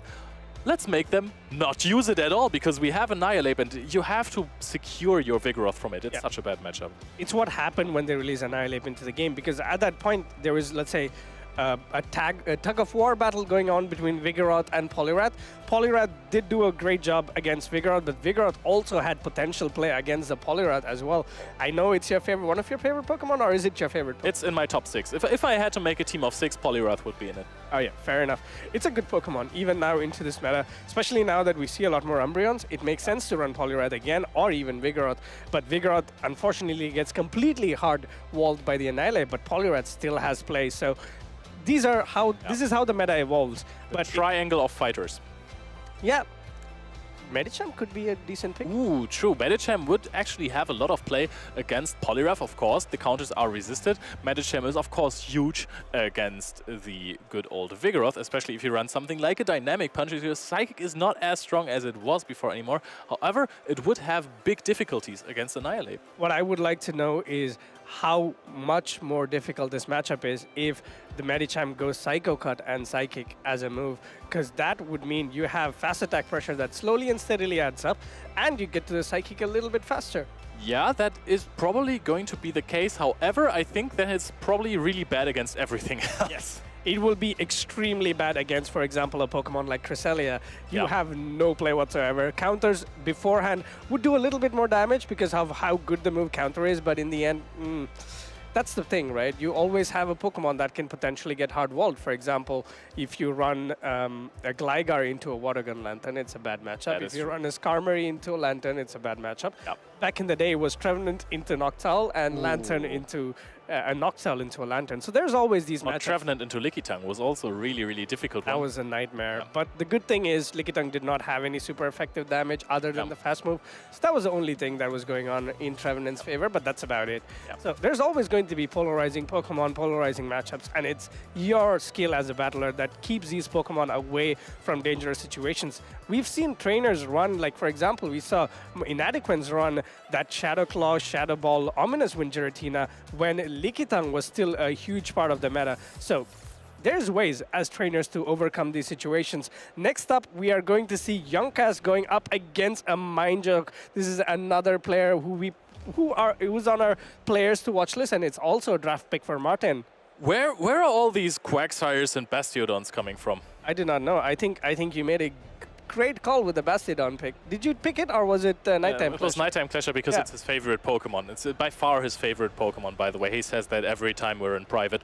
However, I think that there is still an Annihilate and the Shadow Whiscash that deal a whole lot of damage against it. It's the first Whiscash we're seeing today. Yeah, actually surprising to see the first Whiscash. This Whiscash does have a lot of good matchups here. It's going to have a neutral matchup against the Annihilate, neutral matchup against the Quagsire, good matchup against Charjabug, amazing matchup against the Bastiodon. Please let me see it lined up against the Bastiodon, and a decent matchup against the Gligar as well. Altaria, on the other hand, is a huge wall to this Pokemon, but a Mind Joke, considering he's running Lickitung, Altaria, Skarmory, Charjabug, is gonna be very, very afraid of that Bastiodon. If Bastiodon sees any of these 3 Pokemon, 4 Pokemon out of his 6, it's gonna have a field day. Yep, this is something that makes the Bastion, basically. You know, that's its unique selling point, the polarizing matchups it has. If you lose hard. If you win hard. There's barely anything neutral. Maybe something like a Cresselia that is really defensive can make it kind of neutral-ish, forcing your opponent to throw the charge attacks and maybe even force out a shield in some scenarios. However, Bastiodon is going to completely crack this game, basically, because which other wall do you have for the Shadow Whiscash that beats? Like, the only Pokemon you really want to have in against the Shadow Whiscash is Altaria, even though Annihilate and Gligar are also having play there. Yeah, what I personally think is Altaria from a Mind Joke has a lot of play into Yunkas's team, and I'm not going in the same thought process as you. What I'm thinking is if a Mind Joke wants to save swap that Lickitung and bait, if there's no Bastiodon, he has to come in with the Annihilate, and that's a potential matchup that it can flip. If there's a Bastiodon, you would want to go as a Bastiodon into that matchup. So all you have to do is line up either your Annihilate or Whiscash as a lead, so that you can get these two Pokemon lined up against a Bastiodon as once you bait it out using the Lickitung and have Altaria at the back to sweep. That could be a good strategy from a Mind Joke. That's why I think it's not the end of the world, but it's always going to be, does the opponent fall for, if you want to throw in the Lickitung, will he come in with the Bastiodon even though he has an Annihilate? That's going to be something that's critical. Yeah, I mean, Avi, I know you're a strategist, you know, and your strategies are really advanced. You're very good at that. But you could also just call where the Bastiodon sits in the team. No. And you have the Shadow Whiscash or the Annihilate on it. And you can just go 2 times weak against the Bastiodon, and you just have this one counter user or your Whiscash against the Bastiodon, and that's maybe going to work. You could do it like, let's say... good old ABA. Yeah, good, or a good old GBL team with a Lickitung lead. Let's see how these two trainers decide to play it out. The match is starting here. Yunkas versus a Mind Joke. It's Annihilate against the Bastiodon. This is what we want to see, people. And he actually goes double weak against Bastiodon in the back, just predicting where it is. And we're going to see, we're going to actually see a Mind Joke reaching for the Shadow Ball. I like that, taking a lot of Dragon Breath damage because you don't need that much HP against the regular Bastiodon here. Yeah, but he is in a tricky situation because he did not bring his own Altaria answer, but going in with this Lickitung, this puts Bastiodon with a little bit of play at the back as well. In comes his Body Slam. Body Slam does a teeny tiny bit of damage, but the licks slowly and steadily add up. Yep. We see that Altaria already almost in the yellow, and this will definitely put it in the yellow. Yep, and I think the next Body Slam added with the licks is going to knock out. The Moonblast is going to connect. I don't know why I thought this was on Dazzling Gleam. However, this is going to deal a chunky amount of damage. We're both in the yellow now, and now it's going to be interesting to see who uses their shield sound. I think a Mind Joke has to shield here. At this point, he will have to pick up a shield. I think he's a bit confused whether this was a Moonblast or not, because Sky Attack would not have been enough to knock out the Lickitung, but he wants to preserve this HP on the Lickitung. Yeah, but now you're going to farm up the maximum amount of energy. Are we actually licking down the Altaria? Oh, that is big! I mean, not too big, because the Bastiodon can just come in and soak the energy that was that would offer by Wiseby. Yeah, but that is brilliant play by a Mind Joke here. Now what happens is the Bastiodon cannot farm enough energy to threaten that Annihilate, but instead takes 2 Power Whips, or maybe a Power Whip and a Body Slam. Does he get to another? No, a Power Whip and a Body Slam to take this Bastiodon down. Yeah, very calculated. He actually didn't go one over to get knocked out by the Rock Throw or the Smackdown, and it was just well played. Now Annihilate comes in, Quagsire is the answer, Altaria is in here. Ooh, this is actually really good play by Yunkas here. That Bastiodon can potentially get to a Flamethrower now. All he has to do is get this Altaria as low as possible, or get that shield. Shielding that Stone Edge, this is going to be crucial on how this game plays out. Dragon Breath slowly and steadily adding up. Will he throw just before? No. A Mind Joke. A Mind Joke knows. The win con for Yunkas is a complete and utter farm down of the Altaria by this Bastiodon. He puts the Altaria into the red. Now it will come down to, will that Bastiodon knock out the Annihilate with 1 Flamethrower? Yep, and the Sky Attack is going to be completely undercharged, but he would get into a charge attack priority event, or he would even let the Quagsire throw the Aqua Tail here. And now there is going to be some damage from the Bastiodon. Those are 2 Spectres. I was really surprised to see that he actually shields the Annihilate, because I thought he would keep the shield the Altaria, because I thought he would keep it for the Annihilate. Yep, this is going to be very crucial. In comes the Annihilate, immediately going to be met with this Flamethrower. Is this Flamethrower enough to knock the Annihilate out? If it is, this was brilliantly played by Yunkas. Flamethrower comes in, is not enough to knock out. This will all come down to, can he get to the Shadow Ball? 1 more counter, and he gets to it. Annihilate! There is a shield still. The shield is going to be crucial here. Can a Mind Joke get to another attack with the Altaria? That might be... Oh, this is looking very bad. The Smackdown is going to connect, and the flip is switched. Bastiodon is confirmed an Annihilate counter.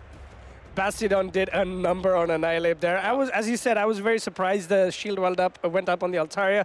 But then again, and also if he doesn't shield there, then the Altaria would be in a position where the Quagsire can go straight Aqua Tails and then take it out as well. But then you counter it down with the Annihilate. I think that was maybe a win condition for a Mind Choke there, to just let the Altaria go, you know? Your opponent, if they throw an Aqua Tail, and I'm not even completely sure if Stone Edge plus Aqua Tail knockout, because Aqua Tail doesn't deal that much damage against the Altaria. They can't maybe even overfarm that much. Yeah, maybe, but then again, it all comes down to the fact that if the Annihilate forces the Quagsire to pull up a shield, then it's a difficult matchup, because the Quag might get to another Aqua Tail, and it had a shield. If Altaria didn't shield, that means the Quagsire would be more inclined to shield as well. So it was very well played. It was very well played by the Bastiodon user. Jankas is just such a Bastiodon machine, I want to say. Very, very well played here. We can see the Empoleon looking very upset about this Mind Choke loss in the first game. Mind Choke doesn't seem to be too happy about this as well. Is checking out his team Whiscash, Annihilate, Lickitung, Altaria, Skarmory, and Charger Bug. Which 3 Pokemon will it be? I mean, this is a very critical moment where your game experience and experience being in the main stage multiple times comes in handy, because you had such a beautiful lead. One of the best leads that you can have in this meta. The other one would be a Shadow Week against a Whiscash. But then your opponent outplayed you to an extent that this did not matter. And Mind Choke did everything in his power to make the match as close as possible, letting his Lickitung go so deep down in the red that the Bastiodon is not completely able to farm it down and come back with an energy. Stayed in with the Annihilate, threw some energy as well on the Altaria. What I would have done differently is potentially throw a Night Slash and then swap into an Altaria, because that would be enough. But let's see how a Mind Choke adapts. We have the game here. Bastiodon again into an Annihilate. Okay, and Mind Choke now has all the time in the world to play this matchup out differently as he wants to. And now I'm very, very curious to see how this one plays out. Okay, this time around, going for the Night Slash. Will Junkas call it? Unfortunately, this is exactly what a Mind Choke wants. He gets the shield with a bait move. We saw how close the Annihilate was to knock out the Bastiodon with an extra move in the last game. This is exactly the energy advantage you might need. But in comes his Moonblast. Will this get a defense fall? Attack fall. Will this get an attack fall? Let's find out. Shielding the Moonblast as well. That is a great move by a Mind Choke. Yep, the thing is that now you would rather want to shield a Sky Attack that would knock out, possibly, because then the Bastiodon gets more energy in the end. I'm going to be very curious to see how this matchup plays out. A Mind Choke has to adapt his strategy, because the last time it just didn't work out. Yeah, but at this point, the Lickitung does have a lot of HP. Unfortunately, the Altaria gets to another Moonblast, but this is great. A Mind Choke can go back to his strategy where he lets his Lickitung go as low as possible, or potentially at this point, even lick down the Altaria. Exactly what happened in game number 1. Yep, and that is, so far it's looking good for him. You know, there are even shields. It's not going to be a big farm down for the Bastiodon. Just has to maybe this time pull up a shield or keep the extra shield for the Annihilate. You know what's better, Leo? This time the Lickitung survived with a little bit more HP, so it's going to get to another Power Whip here. Let's see if it does, and it does get to another Power Whip, and this is great. We saw how little HP the Bastiodon had, and all of these things are slowly and steadily moving away from the last game. Brilliant, brilliant play by a Mind Choke. And we see the Quagsire swap in. Ooh, this is still going to be a really, really interesting match to see. I like this because he gets the extra Mud Shot in there, throws the Stone Edge immediately. Is the Mind Choke going to pull up the shield here, or is he keeping it for the Annihilate later on in the game? He actually lets it go. This is not a bait. This deals a hefty amount of damage, but we're going to reach the Sky Attack before the Aqua Tail is reached. Oh. Yeah, at this point, what you want to do as a Mind Choke is potentially make that Quagsire throw energy and immediately swap into that Annihilate. Getting that shield, the pivotal last shield that Junkas had in the last game, but this is going great for a Mind Choke. Will he pull up a shield? I do not think he should, but maybe he can pull up a shield and force the Quagsire to throw another move. In comes his Aqua Tail. Aqua Tail still not enough to knock that Altaria out of the skies. He has to throw another one, and this should be it. Aqua Tail will knock out the Altaria. Yeah, that is really, really huge because now this Quagsire is basically energy dry and you are almost at a Night Slash. Throwing this immediately, can't get caught, timer wasn't up yet, and now this Annihilate is sitting there protected from a possible flamethrower. No shields on the side of Janka, so he can get to the Shadow Ball. This is looking grim for Janka as the tables have turned. The tables have completely turned. The turns have tabled. In comes the Shadow Ball. Shadow Ball for good measure. Night Slash would have been enough. Shadow Ball for good measure. And this would be enough to send the Bastiodon back to the Pokeball. And what a way. Exact same 3 Pokemon. A Mind Joke showing exactly what you need to do in these tournaments. You take your experience, you learn from it, and you do better. This is a perfect example because everything was same.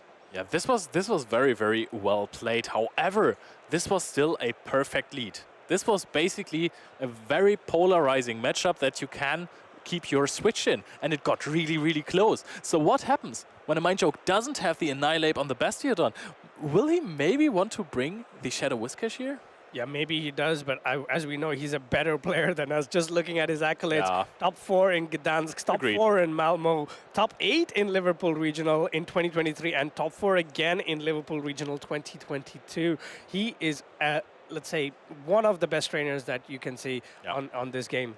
Yep, and he's been around for a long time. As we all know, 2022 Liverpool was the first regional to be played. Oh, I did not know that. Thank you for enlightening me. But this will come down to what a Mind Joke wants to do. Maybe what he does, he might not expect a Bastiodon lead and goes for a Lickitung lead. That's what I think. But Junkas, of course, is not shy of doing well in big stages. EUIC, he was top 32. It's such a stacked tournament. Yeah. Getting top 32 there is already a huge achievement. I love EUIC. It's just everyone is in there. Everyone is playing. It's a huge, huge fest. I think Leo is just rubbing it on me that I was not able to join EUIC. Of course, every single time I will do that. However, we are very, very close to the decisive Game 3. We have this big threat of a Bastiodon. Is it in the cards that Bastiodon might not see play this round? Honestly, it was up to me. I would run Whiscash, Annihilate, and Lickitung. Whiscash and Annihilate. I like that. However, Altaria is going to have a crazy time against that. You could also just exchange the Bastiodon with Gligar. And then you have another Annihilate answer, because it really, really looks like a Mind Joke is forcing this Annihilate into the game.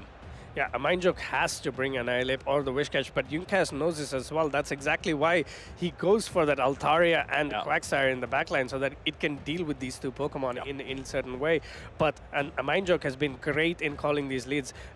Getting your Annihilate on the Bastiodon is always good, but here we go.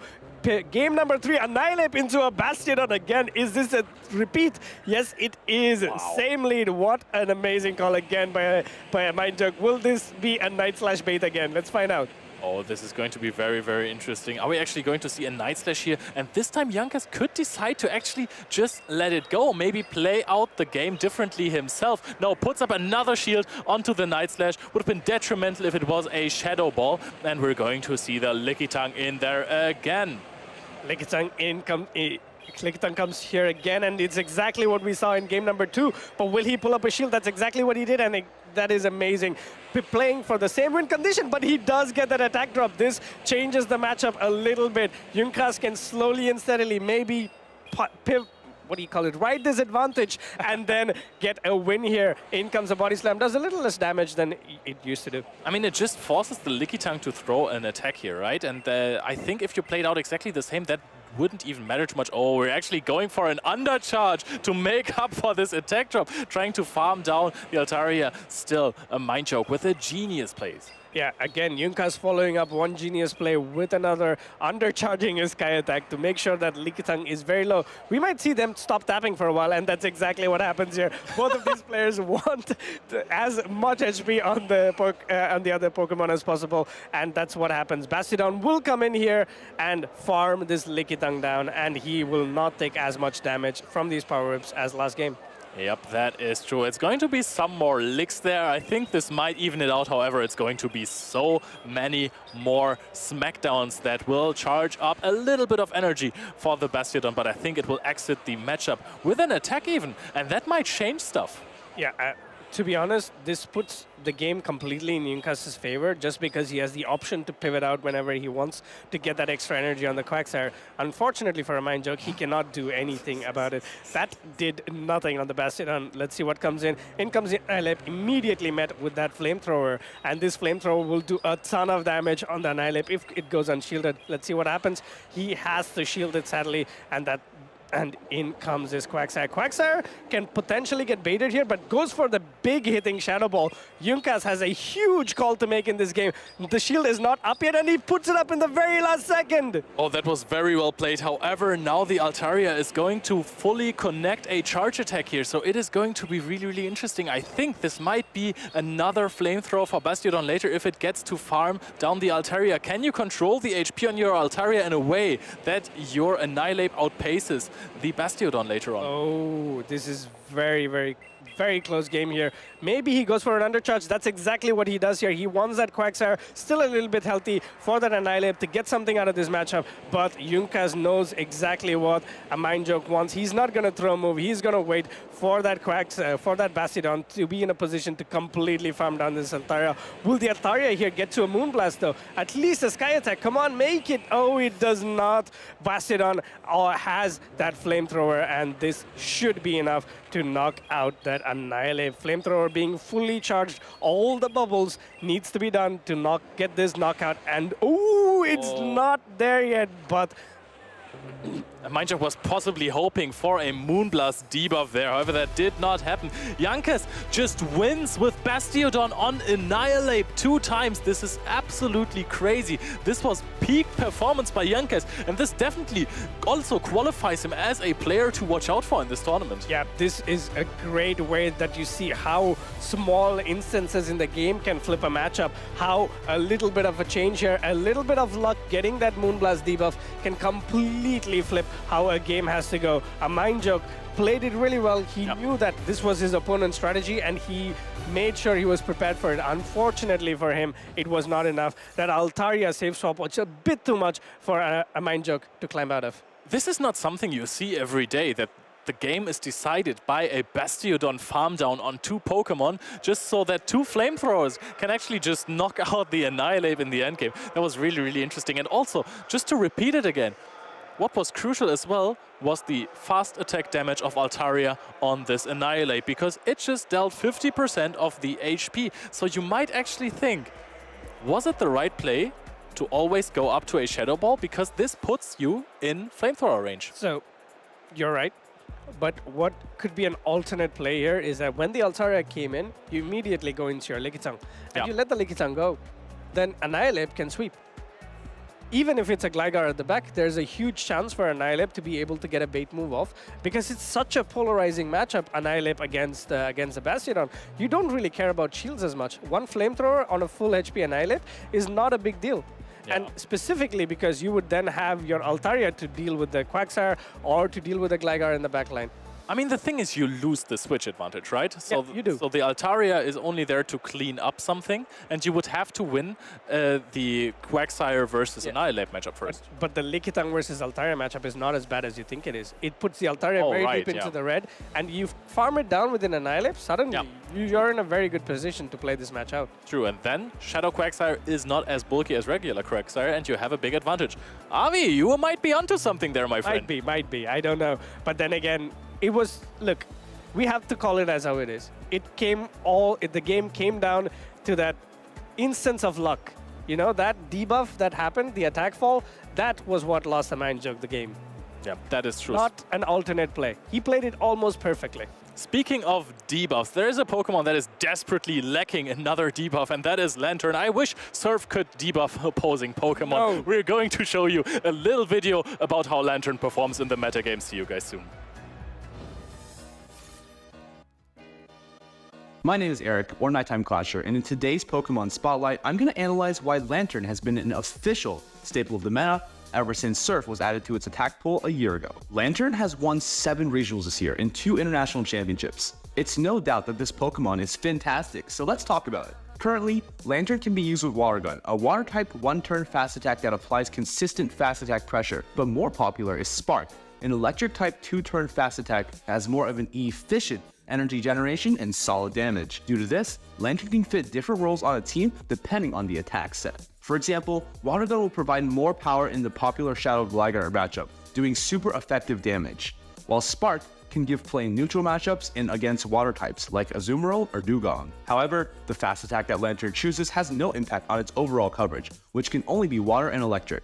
This can lead to it becoming a volatile pick because it has some fishy matchups against grass or dragon type Pokemon where all of his attacks are resisted. In the Show 6 Pick 3 format, trainers have often succeeded by pairing Lantern with counters to his natural answers, by scaring away grass or dragon type Pokemon with picks like Maweedle's Shadow Alolan Sandslash, which took him to victory at the European International Championships.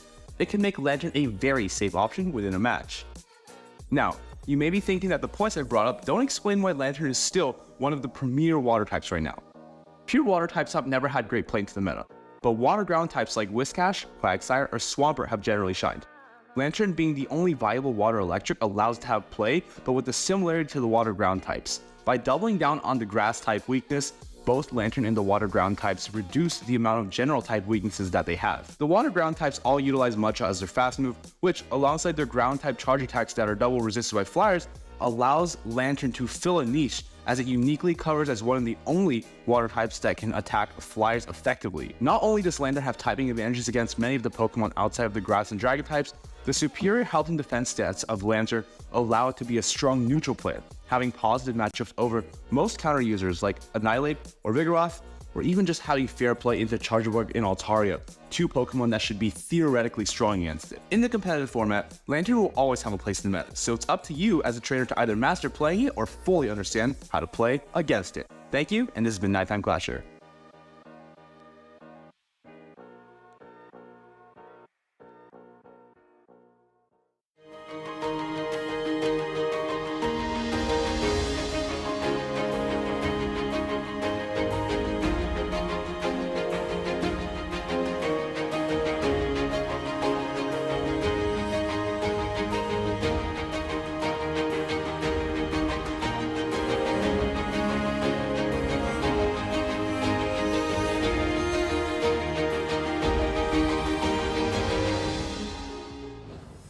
Welcome back, trainers. What an exciting match we just saw. That was quite interesting, honestly. You don't often see a Bastiodon taking out the Annihilate at the end, but here we are. We have just watched a video about some Lantern tips. Maybe we'll see some of it in this tournament here. It's honestly probably going to be the last chance to play Spark Lantern, or basically abuse this very popular Pokemon in the Bologna Special Event. It has really good coverage, and players might even miss it a little bit later on. Yeah, I agree on that last match. It was such a smackdown for my joke there. You lead Annihilate 3 times into Bastiodon, but unfortunately, for a mind joke, Junkard was just a little bit too good with that Bastiodon, right? It takes some skill to run Bastiodon, I think. I don't know about that one, but it seemed like the Altaria was a little bit free into that team. Due to that, of course, it was hard to maintain switch while keeping enough health or shields to actually fight the Bastiodon at the end. And Flamethrower, it's not a very strong move, and it's not a stab move either, but Annihilate's not a very bulky Pokemon. You know what else has pretty good play into Annihilate? Tapu Fini. And I believe one of our trainers here on the stage has it, actually. It is Tapu Fini from Palasha, and one of her signature Pokemon, the Shadow Magnezone. I would say that Palasha basically popularized Shadow Magnezone for not only play Pokemon, but just in GBL. I think it's so common right now to see Shadow Magnezone. It doesn't even feel like a spice pick to some extent. But of course, we've all seen this team before. Skeletor, Magnezone, such a good core. And of course, everything else is basically to cover the Whiscash on this team. On the other hand, though, Fred Bugcatcher running a little bit more of a standard team. But of course, the spiciest pick, I would say, is the Alolan Sandslash, but that's still not real spice. I feel like Fred Bugcatcher just really covers everything with his team, right? It's very difficult to core break this. I would argue that the Annihilate would be one of the best Pokemon against Fred Bugcatcher, but Palasha doesn't even have a counter user on her team, right? There's 2 Water-type Pokemon and an Ice-type Pokemon. I feel like this team is really built around the Charjabug Annihilate core because Gligar is covered so well here. A-Slash could honestly spell some frosty problems here because you have 2 Pokemon weak to Ice. And Ice is really not a very common pick inside. Ice is nice. Ice is nice, and let's see if it is cool here inside of our first game. Will we see Fred Bugcatcher going with the A-Slash? I think it's certain, but it's a great lead for Fred Bugcatcher here. Annihilate into Shadow Magnezone here, and let's take a look at those backlines. I think I like his chances here. Yeah, Pala getting out of this matchup immediately, going into the Cresselia. Fred Bugcatcher does the Alolan Sensors, building up to a Shadow Ball, then going into the Shadow Claw Alolan Sensors. This is a great matchup for the Alolan Sensors because you resist all the charge stacks that the Cresselia can throw at it.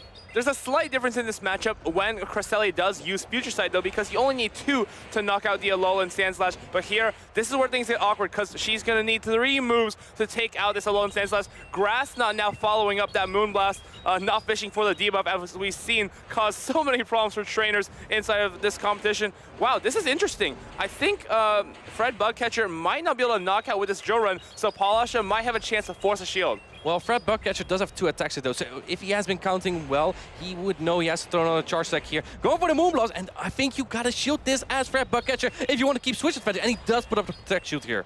Here's another problem though. Let's say he shields this move, right?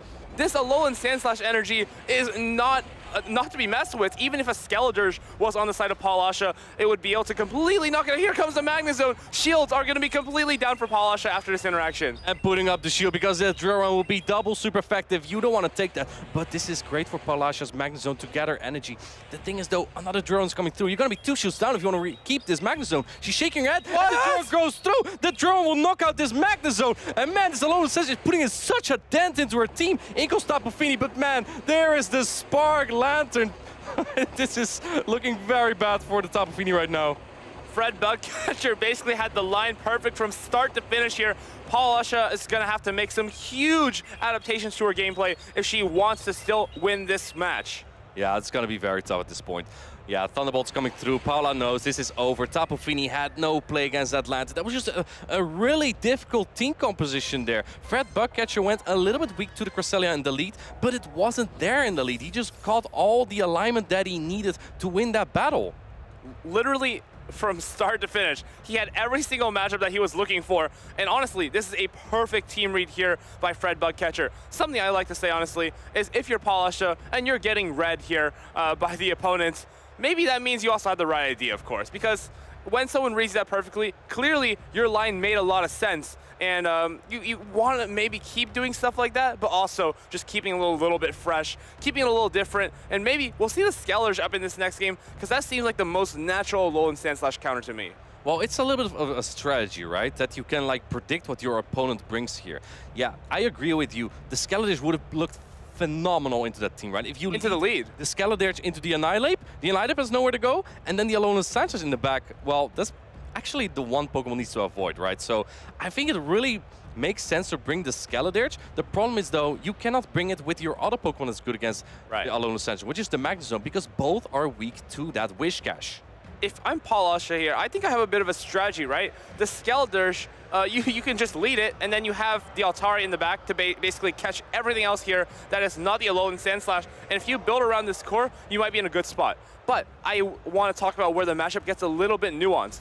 If you're the Annihilate and you go straight Night Slash, you're actually able to get both shields from the Skeledirge while you still go down. You play out the 1 to 2 shield scenario, you lose, and then simply need to farm down the Skeledirge, keep the Alolan Sandslash with 1 shield in the back, and that sweeps the entire team. Because once the Skeledirge is out of the way, what can deal with 1 shield Alolan Sandslash? Nothing. Perhaps, but do you know how much energy Skeledirge comes out with? About 100 energy. About 100. Yeah, where are you gonna take that on this team, honestly? You can try to honestly eat it on the Lantern or the Altaria. Those are obviously just bulky Pokemon. But again, Alolan Sandslash with the energy can one-shot anything here. A lot of the things you just get straight one-shot by the Alolan Sandslash. Therefore, with 1 shield, it can easily 1v2, right? Absolutely. Like Alolan Sandslash has 2 attacks that are double super effective on the Gligar, and on the Altaria, and then also Drill Run for that Magnezone. It has really good coverage there, especially because Pala didn't bring a counter user, and that's usually mandatory to counter the Alolan Sandslash. Now Pala only has the Skeledirge, and Skeledirge also takes super effective from both the Shadow Claw and the Drill Run, so that makes it such a good Pokemon to bring. Because even if you get like a Farno, you have coverage. Here we go! We have Skeledirge into Charge Bug. This is a fantastic matchup for the Skeledirge. It looks like the ABA has not paid off here, but it seems like Fred is trying the strategy of playing ABA weak to the Skelders and kind of hiding that Alolan Sandslash in the back. Let's see, just for here, that Alolan Sandslash is so wonderful in the back. Let's say he just gets this Skelders a little low, take a shield advantage, come in with the Lantern, and this is a delightful scenario for the Alolan Sandslash in the back. Eric, even though this is what you said, the ABA strategy, where you're weak to one Pokemon, also weak to it in the back, I don't think this is even remotely close to over, because the Alolan Sandslash might be able to come back in later and gather a lot of energy. Here it comes. It can get to that drill run as well against the Skeleders later. Let's see. Paula's going for the bait here. Would you shield this? Oh my goodness. And that's the first protect you, because that would take out the Alolan Sandslash in one hit if it was the other attack. Here's the problem here for a Fred Bug Catcher, though. Now, that Cresselia in the back is way too strong against the Lantern, and you still have to get through the entire Skelders. But if he can come out of this matchup, take both shields, yep, there we go. Great call by Paulasha, not shielding up this Ice Punch, and now we'll be able to fully incinerate down, and Crest looks like it is going to be able to clean this game out. Yeah, Duron has to be shielded here. Would knock out the Skeledurge from this range. Alolan Sandslash is pretty attack-weighted in its shadow form. But look at these Incinerates. They're going to melt away this Alolan Sandslash. It won't even be able to get to another charge attack here. Absolutely unfortunate for Fred, and honestly, I think he sees where this game is going. Shadow Ball coming through for this Lantern. It's going to do about 50% damage. Goes shielded, actually, and I think maybe... I don't know. I don't think there's. He's going to get to another one. He doesn't throw the serve. He can't do it, and now the Shadow Ball is going to be coming through, putting that Lantern into Grass Knot range. And honestly, this is wonderfully read by Paulasha, knowing that the Skelders were so strong. Exactly what we said. Lead the Skelders and play to your advantage there, and just be strong against the Whiscash in the back. You got to play with some risk sometimes, right? And bringing the Skeledurge really paid off. Caught Fred Bugcatcher on his ABA strategy, where he led weak to the Skeledurge in the lead, and he had the Alolan Sandslash weak in the back as well to that Skeledurge. Paula tying up the score to 1-1 here with the... Is the Crocodile or Alligator? Honestly, it depends on what water it lives in, but it's a fire type, so I don't think that's too maybe that's not too relevant to the conversation. But I think Fred could go with the strategy, lead the Annihilate, play ABA to this Skeledurge, and just catch off guard with the RPS in the back, essentially. If it's not the Skeledurge, you have the Alolan Sandslash, try to grab the Cresselia or the Gligar, and then maybe charge a bug, go for the Tapu Fini. I think Fred Bugcatcher has a lot of ways to get the correct alignment, and it's mostly up to Paulasha. The burden is on her to try to play out of those bad situations. Absolutely, because that Alolan Sandslash just has played into so many Pokemon from Paulasha, so you don't have a lot of options to lead, really, right? You can lead like the Gligar, you can lead the Altair, you can lead the Cresselia, but it's difficult to have the other Pokemon out of that three in the back as well, because you'll be crazy weak to that Alolan Sandslash, especially because the Cresselia doesn't have Future Sight as the charge attack. It has less play into the Alolan Sandslash, even though you kind of need the Alolan Sandslash to have Power Snow as the fast attack to actually win it as well.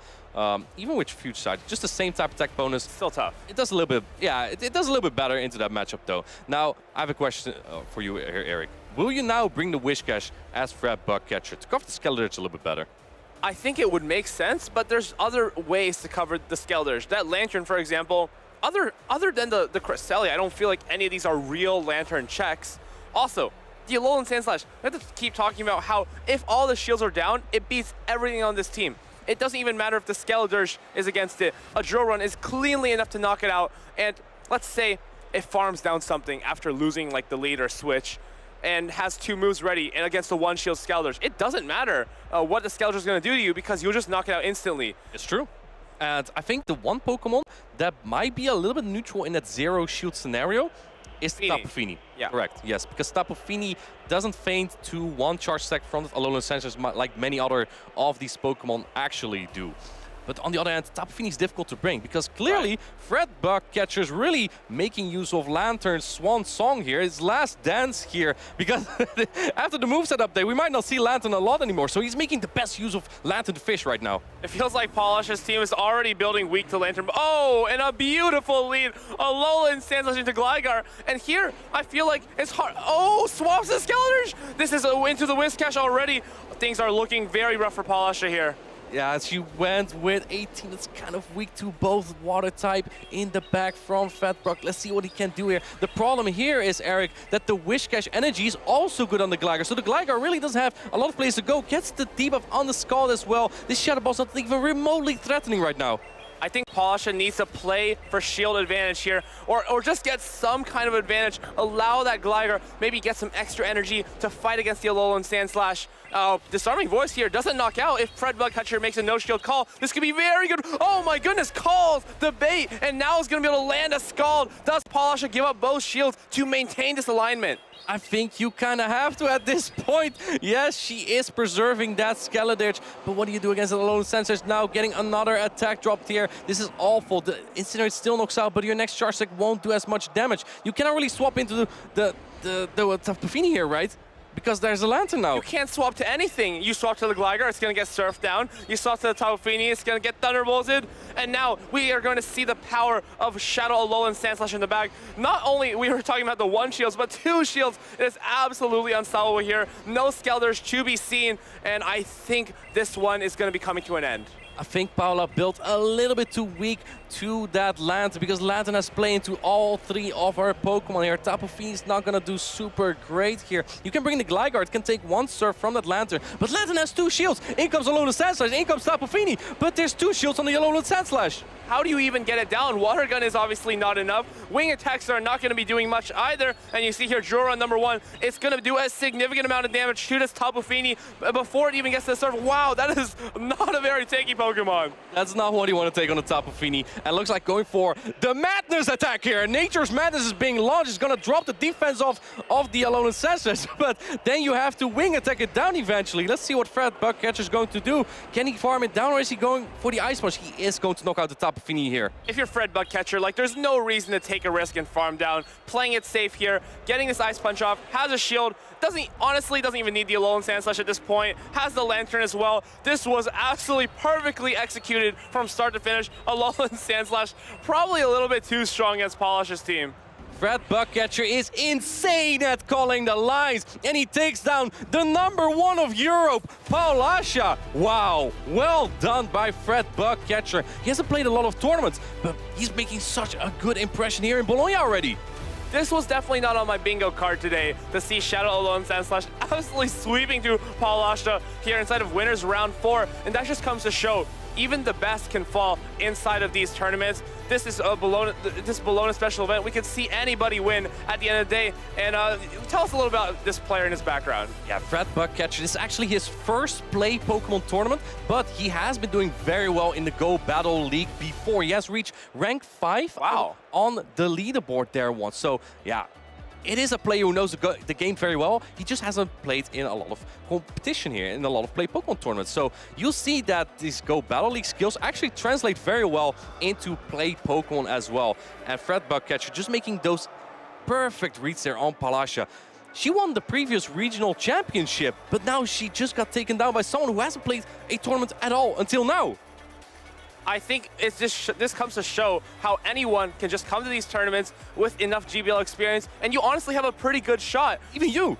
Even me, who barely hits Legend every season, even I can do it. So why not you? Go ahead, look around you. Maybe for the next season, go to a regional championship, go to a special event, and just see how you like it. Practice on GBL and get those skills in whenever there's an event. And we hope to see you at the next event, of course. Did playing the Go Battle League help you to win the Liverpool Regional Championship? I think Go Battle League is kind of where I get to test some more strange things. Get a feeling with him, right? I get a feeling, right? Of course, it's not Show 6, but I want to know, like, okay, my Whiscash against the Azumarill, how much is the Mud Bomb going to do? How can we play this matchup? Is there an opportunity to Scald debuff? And it's just all these very small things that are going to make a big difference. Absolutely. You can take that knowledge into these play Pokemon competition. Yeah, I think Fred Bugcatcher being that prime example right now is just pretty cool to see. I'm pretty excited for our next matchup as well, because we're going to see another Spanish player. Do you know Patoman? I'm quite familiar with Patoman. He is actually a similar charm enjoyer like you, a man of culture, as you would probably say. Me, on the other hand, I don't know if I'm such a big fan, but we'll see if he's brought it today inside the Bologna Special Event as he looks to lock in his second event win this year. Yeah, we'll see how he does. And I'm actually also curious what kind of meta we have now in Bologna. I believe we have the graphic ready here to see the top usage here. Wow, I feel like this is way more spread than usually, right? Usually we see like 60% of like Annihilate and Lantern. Now, I wouldn't say it's only 49%, but it's less than usual, right? And we see so many Skeletors as well, 14%. Like, I love the lower six lower of these numbers, because like they vary it more. Man, Azumarill, 23%? How come? Azumarill, of course, is a core breaker for Gligar and Annihilate, and it has enough neutral play into Pokemon like Skarmory, into Whiscash, and it's good against Vigoroth. Actually, Azumarill's really good into this top 12 here, outside of the Electrics and the Grasses, which I guess Lantern, Charjabug, Cresselia, Lickitung, everything here that Azumarill is quite safe into. And just for your information, Cresselia is not a grass type, but it's like a pseudo grass type, right? Like a pseudo grass type, because it has grass knot as coverage. We kind of joke about it again, that Cresselia is the best grass type in the game, followed by Lickitung, the second best grass type in the game. But honestly, in a world where grass types, there's not really any that are super bulky, and the typing of grass is just not the best either, because of Skarmory. Yeah. Skarmory just walls those grass types. Now, you could also argue it walls that... Cresselia. Yeah, exactly. I was just about to say. Well, Lickitung still has some play there, though, because like it takes a lot of time to get to those charge stacks as the Skarmory, and Lickitung just outputs damage way quicker, and with its bulk and its quick fast attack Lick, it actually puts up a very good fight into Skarmory. In fact, it wins some scenarios, right? Exactly. If you go for the Brave Bird as the Skarmory, a pretty expensive charge stack, but it hits super hard. However, it also drops your defense by 3 stages. And if you throw that into the Lickitung and it's shielded, those Licks and Body Slams actually will really add up. And if you're at home watching, you might be a little bit confused. Why does the Lick do so much damage? Well, Skarmory is a very defense-weighted Pokemon and doesn't have a lot of HP. So if you look at your Pokemon inside of your app, of course, it'll have a little HP stat right underneath the CP and where you can change its name. Skarmory roughly has about 120 to 125 HP if it's a good one. And if every Lick is doing 3 damage, that Skarmory is not going to last very long on the screen. It's possible. I think Lick is 2 damage. It's the same like with Lock-On and Registeel, right? Right. The less HP a Pokemon has, the more it looks like Lock-On does. Yeah, but if you look at like Guzzlord, it just does nothing because Guzzlord has so much HP and then Lock-On just doesn't add up. But Eric, let's take a look at this matchup here. As we were talking earlier, we have Pataman on the right here, one of the Spanish players, and we have on the left player from France, we have Wolfpack. Players traveling from all over the world to compete and secure one last fight for glory here in Bologna, Italy. And as we see these teams, I think Pataman, I really like where his Umbreon is placed. It seems like there's a lot of ways to protect it against potential threats. Like Annihilate, for example, you have Cresselia and you have Altaria. But I see a big problem. Cresselia is not great for the Azumarill, though. it's not great, but I see a problem for Pataman. He doesn't have a good answer to the Charjabug. The Charjabug does look a little bit difficult, but I think that the Quagsire from Wolfpack might be having Stone Edge, and that makes it a little bit more viable in that matchup. Yeah, exactly. Altaria is pretty tough, though, for Quagsire. We saw that earlier from a Mind Joke, so yeah, it's kind of tough. Yeah, Charjabug might be a little bit of a problem for Pataman. Maybe it's Water. Maybe the Lantern has the fast attack Water Gun, right? It's possible as well. I think Vigoroth also has some neutral play. I think Vigoroth and Altaria are 2 Pokemon we're going to see pretty often from Pataman here. Yeah, he has to bring something to deal with the Charjabug, and that obviously is the Altaria. So if you're Wolfpack, how do you anticipate that? The problem is, he has great answers to the Altaria, Skarmory, and Azumarill. So this puts Pataman in a very awkward situation, where it seems like he's playing off his back foot, trying to not get RPS here by Wolfpack, who has a little bit more flexibility in what he can run. Let's say he gets a bad lead. He can swap straight to the Charjabug, and doesn't really have to be afraid of much, right? I agree. I think that the Charjabug Azumarill core works really well for Wolfpack because Azumarill covers the Pokemon that cover the Charjabug.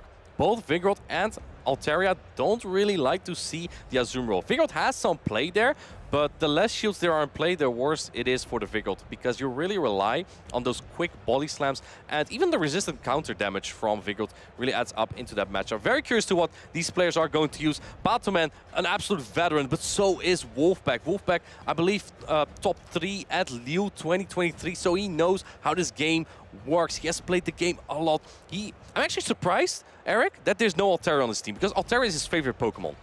Yeah, Altaria not to be seen, but the other flying type, Skarmory, is going to be there to take its place for today. I think if you're Wolfpack, this Charge Bug just seems so difficult to manage, and Pokémon might need to just not bring the Cresselia in the first matchup, but let's pick at some straws. If Cresselia has Moonblast, there are situations where it can actually knock out the Charge Bug in 2 moves. If the Charge Bug has around 120 HP, a good Charge Bug has around 127, but if it's a little bit more attack weighted, it could suffer to that Cresselia. And of course, Umbreon can also win the zeros with some foul plays. A great lead for Patamon though. Great, this is fantastic, Eric. Wolfpack has to get out, goes into that safe Pokemon, the Charge Bug, and Patamon doesn't really have, well, he does actually brought those 2 Pokemon, right? He brought both the Vigoroth and the Altaria to cover against the Charge Bug. Wolfpack knows this is not a Rock Slide, so he lets this go. Makes sense, but Patamon threw that to deny a fast move from Wolfpack and basically recovered his switching turn in. But of course, Discharge coming down to the Altaria, this is just not gonna do a very significant amount of damage, and is gonna need 2 here to even put the Altaria into the red health. Discharge is just not a very efficient charge stack, right? So yeah, Altaria can hang on there, and it just has so much momentum. I think Patamon is just going for a farm down here. I think what I would like to see, is that he goes for 2 X Scissors rather than a Discharge. Absolutely. Discharge doesn't knock out the Altaria yet. It goes into the red, but now you have so much energy for the next Pokemon coming in. It is the Lickitung, but I don't think you can get the 2 Sky Attack here. Patamon is looking carefully, and he decides to go for the Moonblast. It does a little bit, it does more damage than the Sky Attack, and he only gets to 1 charge stack here. Most importantly, you have a chance for a debuff. This could actually make the game a lot easier for him. No debuff today, though. And here's the thing. If he swaps right to this Azumarill, I think Patamon's just going to go straight to the Lantern, and it's going to be very difficult to navigate from there. Absolutely, Patamon is waiting out the clock here, goes into the Vigoroth, and as the Lantern lights out for Wolfpack here, as Lantern the fish enters the battle. This is probably one of its best matchups in the game, aside from against Mantine and Pelipper, but it's very much enjoying this battle.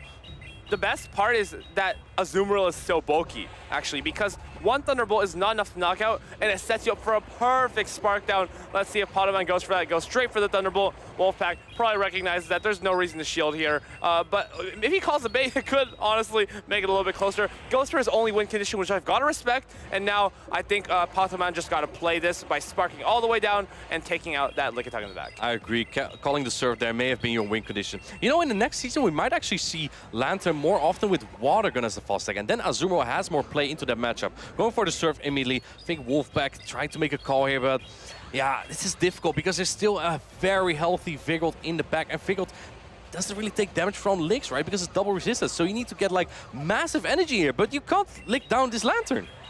Licking down the Lantern will be nearly impossible, but of course, let's take a look here. Vigoroth in the back has a completely full health bar, and there's just no way to maneuver around that. I think, yeah, as you said, Water Gun with the Lantern will be very interesting next season, because it might even be better against Azumarill, actually, because if you land a Thunderbolt and you're actually able to Water Gun down, the amount of energy you come out with will be absurd. I agree, Eric, yeah. We'll see that next season, but first, we're gonna see Spark Lantern still dominate in Bologna here. Vigoroth is on this Lickitung, and Lickitung just has nothing. Wolfpack doesn't throw his charge stack, and Patamon takes the first game with a perfect read. Wolfpack looking like he's visibly thinking very hard about what he needs to do inside this next game. Patamon just relaxed and calm as always, knows exactly what his game plan is, can basically anticipate the Charge Bug every single game, and is doing exactly that. What I like about his team actually is because you always know your opponent is bringing Charge Bug, that makes your job a little bit easier. Let's say, for example, you can use the Vigoroth or the Lantern to kind of lure out the Charge Bug and be like, okay, well, this is pretty close, right? It's a good matchup for me, but Lantern, if it's a little bit attack weighted, the Surfs are actually enough to take it out in the zero shield scenario. Vigoroth, of course, has Rock Slide as coverage, and even though these moves aren't the same type of attack bonus, they still put a lot of pressure onto that Charge Bug. And as I said before, Umbreon and Cresselia both have plays when shield is down. I agree. Yeah, Lantern is very okay in that matchup, really, I think. You might be right. It could be a great bait out for that Charge Bug. The thing is, though, you need the Lantern for that Azumarill as well, right? So Lantern is difficult to position there. Is that the Pokemon you want to use to bait out the Charge Bug? You could use the Cresselia, but if you swap the Cresselia into a matchup, it might get answered by Skarmory, and at that point, it's just really difficult. You could eat all the energy on the Lantern, though. That is something I like about Lantern as the electric type. us opposing against Charjabug.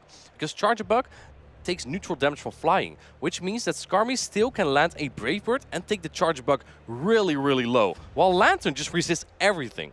There's definitely opportunities for Skarmy to actually win that scenario if Charjabug has lost a little bit of HP already, or you can just steal wing down after landing that big Brave Bird. For Wolfpack here, though, I don't think you can justify bringing the Skarmy or into a team with Lantern. It's very hard to justify that, especially when Pataman's Lantern has so much play into Wolfpack's team here, even though the Charjabug is not a great matchup. Here's the thing.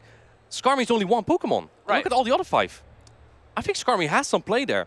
I agree with you. Skarmy's always scary to bring against a team with Lantern. Yeah. But if like Viral's not a terrible matchup, Altaria's pretty good. Skarmy Mirror's playable. Cresselia, great matchup. Umbreon, pretty fine. Maybe there is a reason to bring the Skarmy here, but you gotta pair it with that Charjabug Azumarill core, probably, right? You have to rely too much on basically getting correct alignment. If you bring Azumarill, Charjabug, it's already difficult to bring the Skarmy because you're already weak to Lantern. And Pataman's Lantern is probably the best Pokemon into this team because there's no real answer. Quagsire, Aqua Tail, and Stone Edge, it doesn't actually have any real charge attack pressure against the Lantern. And Lickitung, it's not that great when Lantern has shields to hide behind, shield those Power Whips, and just go for consistent neutral damage with the Thunderbolt. In fact, even the zero shield scenario between Lickitung and Lantern is not that bad. Lickitung wins it by like a sliver of HP there. So myself, I actually like to play that soft ABA strategy, right? Where you soft lose the lead against the Lickitung with the Lantern and then have another Pokemon weak to Lickitung in the back, because Lantern actually does have the worst matchup there. That is a strategy that players could go for. I think Pataman not necessarily, because Lickitung is not like a real threat to his team, in my opinion. It's really just the Cresselia. In fact, what does the Lickitung really do? It really only does okay-ish against the Lantern and the Cresselia, in my opinion. I think that's true, but the matchups against Vigoroth and Umbreon are way too polarizing and way too, honestly, way too difficult to deal with if you're the Lickitung, that I feel it's difficult to justify bringing it just for the Cresselia or just for the Lantern when you already have Charjabug that has great coverage for both those Pokemon. The Lickitung just really provides neutral coverage against like Lantern and Altaria. I think that is what Wolfpack tried to target here, that core of Lantern and Altaria. But the Vigor's also so easy to bring for Pataman because it's only really fearing that Annihilate. It has play into everything else, and especially if you have it on that Lickitung, it's just so good. Let's take a look here. We have game number 2. We have the Charjabug into the Vigoroth. Great lead for Wolfpack, but I actually like the way this backline is going for him. If he's able to win the switch advantage here with this Charjabug, he basically knows for sure that there's an Altaria in the back because that's one of Pataman's best answers to the Charjabug. So he just needs to get the Azumarill on it. In that case, you want to win switch advantage here, right? Absolutely. Does he begin with shielding this Rock Slide correctly? Still thinking about it. I think you need to shield this. He goes for it, and this is a great start to this match for him. Pataman might be trying to play for shield advantage here because if he can do so, this Lantern will be very dangerous against the Lickitung and that Azumarill. Vigoroth should win the 2-shield scenario here. Another X-Scissor comes through. Pataman is matching his shields. He wants to go for switch advantage as well. Perhaps he has an idea of what is in the back. Going for another Rock Slide here, but if Wolfpack wants, he can force switch advantage. Oh, he lets this go though. I think if Pataman shields now, he might be able to flip the switch advantage. Huge damage onto the Charjabug, and can he get his Body Slam? No. Oh, I really like that play. Wolfpack goes for the discharge, maybe anticipating a catch onto another Pokemon. Oh, he lets it go. This is going to be huge for Wolfpack. This Lantern comes in, but it will actually get a great Spark Down. This might give it some play against that Lickitung. It's going to need that energy because the Altaria really needs some support from Lantern the Fish when it's aligned to the Azumarill here. Let's see what Pataman is going to do here. He's going for the Surf Bait here, Eric. This is crazy. This doesn't do that much damage to Lickitung, but if Wolfpack knows what's in the back, he might shield it. And no, he calls it! He does not care about that surf damage and now goes straight for the Power Whip. Wolfpack is not messing around here, thus Pataman off the shield. I think for him, shielding this up gives him so much play because he can still take this Pokemon down, and then if he lands a Thunderbolt on the Azumarill, he might just be okay here. That's what you need at this point, going for another. He's crazy! Well, 2 Surf should knock out, and it looks like Wolfpack this time is putting up the shield. I think he has an idea of what is in the back. Both players probably know the backline at this point. Let's see how they are going to play this out here. Wolfpack's almost at the Power Whip. And Pataman! No! I thought he tapped the attack, but he didn't. And in comes the Azumarill. Now the Lickitung has a Power Whip, and you only need to come out with energy here as the Azumarill. Here's the problem. Wolfpack simply needs to get a move here and land on the Lantern. Then it's in Power Whip range, right? But nothing from the Lantern can knock out that Lickitung instantly, correct? It's true. I think you're right.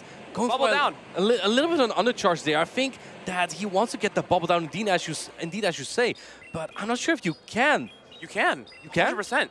You need, Sky Attack. you need 3 Sky Attack here? No, you need way more than 3 Sky Attacks. There's number 1. Yeah, but do you even get to 3 Sky? I think 3 Sky Attack might be enough, but you don't even get to 3. You're not probably. getting it to. Yeah, I think 3 Sky Attacks here is not enough. You need a Sky Attack and a Moonblast. Potoman recognizes that, is debuffing the win condition. Don't let him farm me down. Moonblast comes through, big damage, and there's no debuff. It falls, and now the Lantern simply does not have enough left in the tank.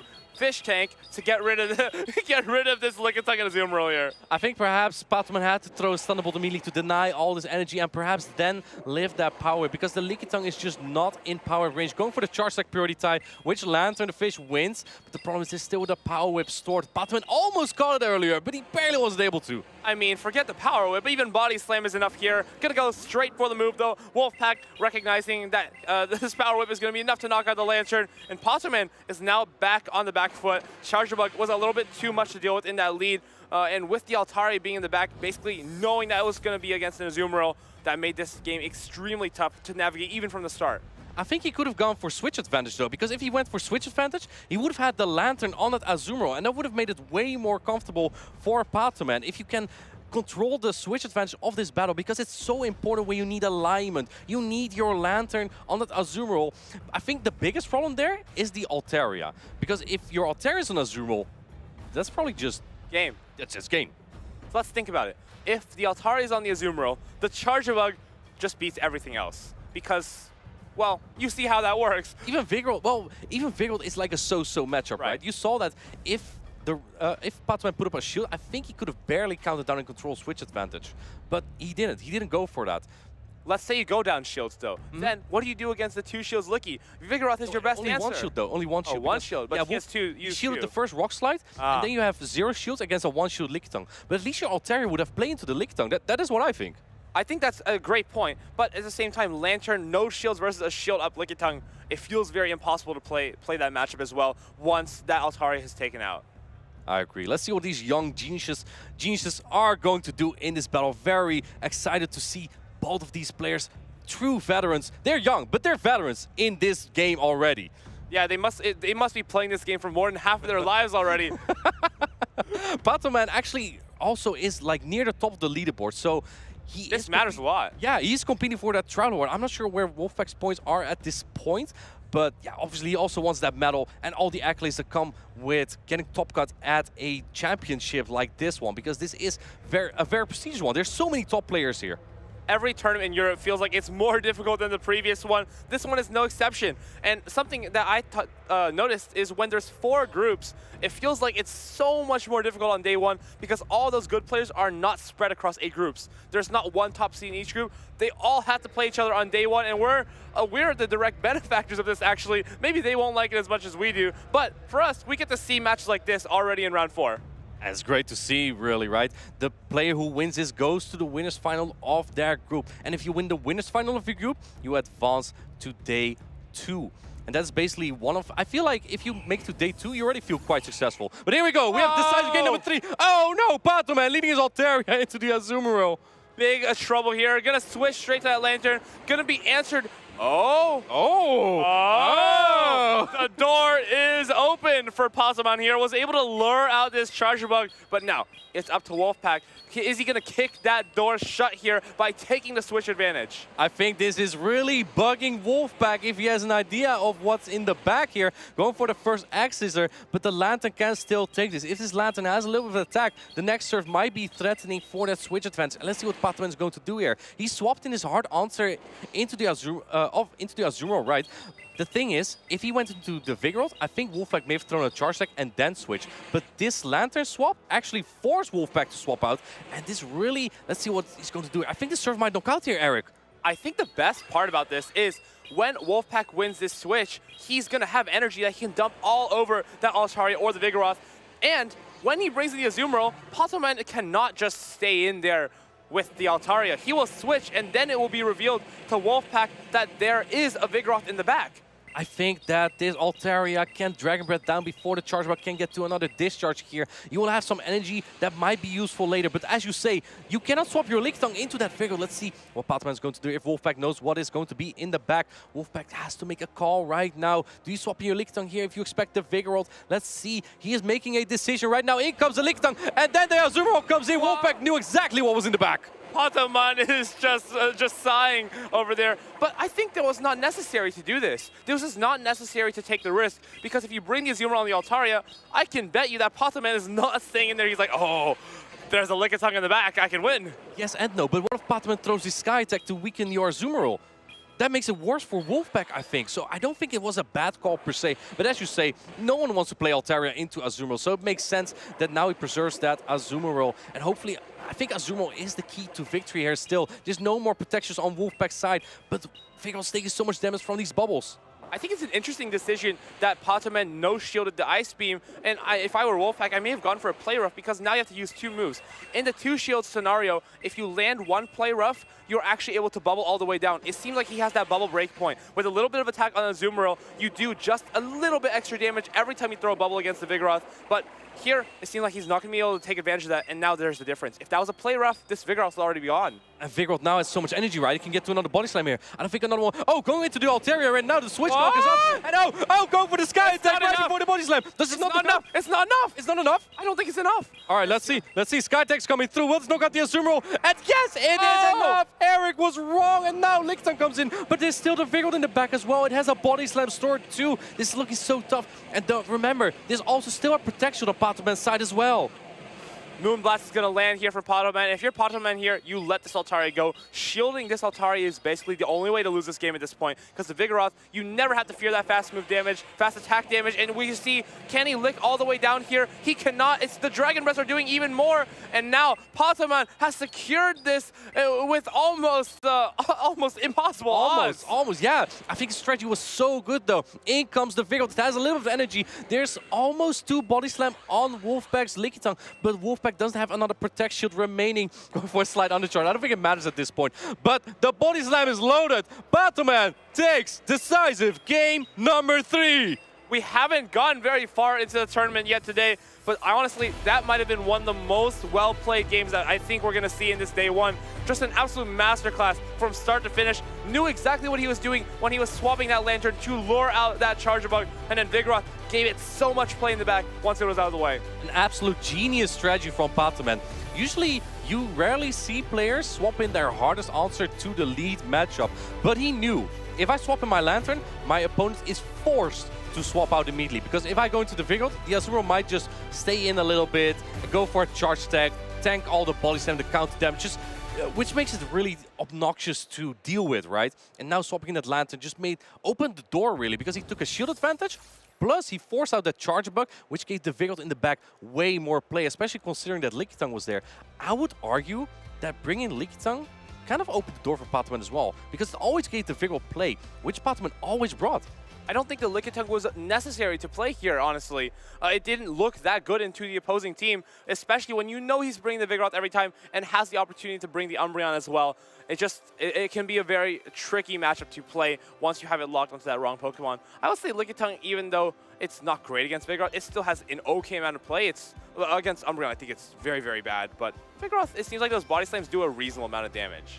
The thing is, you have to throw at least 1 Body Slam, right? If you swap your Vigoroth into a Lickitung, you have to throw a Body Slam. You cannot like counter all the way down. But if you're fast enough, you only have to throw the Body Slam, and then you can counter down. And in that case, you come out with like 90 energy, which is fantastic for Vigoroth. So I don't know. I wouldn't want my Lickitung on a Vigoroth. The Body Slams just seem more impactful than against an Umbreon. It really seems like you're getting nothing out of that matchup, though. I agree. The thing is, though, if you can like take all the energy on Annihilate, the introduction of Annihilate really like blocked Vigoroth a little bit. Right. Before that, I think Poliwrath was arguably one of the best answers to the Vigoroth. And it wasn't even that good. Exactly, because Body Slam still chunks, especially Shadow Poliwrath doesn't take the counter damage well, doesn't take the Body Slam well, but Annihilate absolutely walls it. Double resist the counters, double resist the Body Slam, single resist the Rock Slide. They do like 20% still, but Annihilate deals back super effective damage. It just punches down that Vigoroth and you come out with so much energy. Yeah, it is truly the king of the jungle here when we're talking about just these 8 Pokemon. But of course, what's so interesting to me is that first regional when Annihilate was released. Charlotte actually... Did you cast that? I did cast that. You did cast that? Yeah, and when Lyle Jess played that regional and won, he had Vigoroth on his team. In the first meta of Annihilate, he won with Vigoroth. And of course, the week after that, I was like, Annihilate's broken. I think that's kind of a statement, right? Bringing Vigoroth when Annihilate... Just released. Exactly, exactly. Maybe he anticipated not a lot of players being familiar with it, or just not a lot of players thinking it's that great. Because I believe at that point, or just the regional before that, it was a Poliwrath meta. Right. Poliwrath was the prime fighter to go with, and Poliwrath was just so good into Pokemon like Skarmory. I think the introduction of Annihilate also opened the way a little bit for Skarmory, because Skarmory has a terrible matchup into that Poliwrath, except in the Zero Shield. But when there are shields in play, the Steel Wing fast attack is resistant on Poliwrath, and Poliwrath just punches down the Steel Bird. But now you don't see that as much anymore. I would argue, though, Annihilate still has pretty good play into Skarmory. I was in that matchup, I'd like to be the Annihilate. Let's say I lead my Annihilate versus a Skarmory. I'm very happy to see that there. You're forcing them to make decisions. Do I shield this Night Slash? Do I shield this Shadow Ball? Do I want to even give up shields? And you have a very clear-cut strategy. I'll simply just shield up the Sky Attack and you're good to go. If you were the Annihilate, do you bait the Night Slash or do you go straight Shadow Ball? I think for me it depends on who I'm playing against. But Shadow Ball, you just need... I think the first one, you go for the Shadow Ball, right? Sure. Because Night Slash is nothing at that point. I'm just taking notes for when I play you at Worlds. Or I'm just giving you misinformation. And everybody watching who might play me at Worlds, who knows? Maybe this is just a misdirection. But if you're thinking logically, the first one needs to be a Shadow Ball because Night Slash is not enough. After those first 2 shields are down, or the first shield is down, then it might be a Night Slash range. Perhaps. I don't think it barely is, though. But here's the thing also. If you go for Shadow Ball immediately, the Skarmory will outpace you because Skarmory needs 8 Steel Wing, right? And you need 8 counters for your charge attack. Right. But for the second attack, you need 8 counters. You need 7. Exactly. So that kind of comes into this. It's awkward. Exactly. It becomes awkward. But in 2-shoot scenario, I think it's super fine, right? Because counter is just such a great fast attack. And especially with the same type attack bonus on Annihilate, because it has that ghost and fighting typing, it makes it pretty good at Skarmory. The thing is, in the 2-shield scenario, I think it doesn't matter whether you go Shadow Ball or Night Slash. You will just counter through the entire Skarmory. And further, I think Annihilate has been such a great Pokemon, but maybe we'll talk to Patoman here and see if he feared that at all, or going to this tournament, how is Vigoroth and Umbreon are going to deal with that. Yeah, take it away.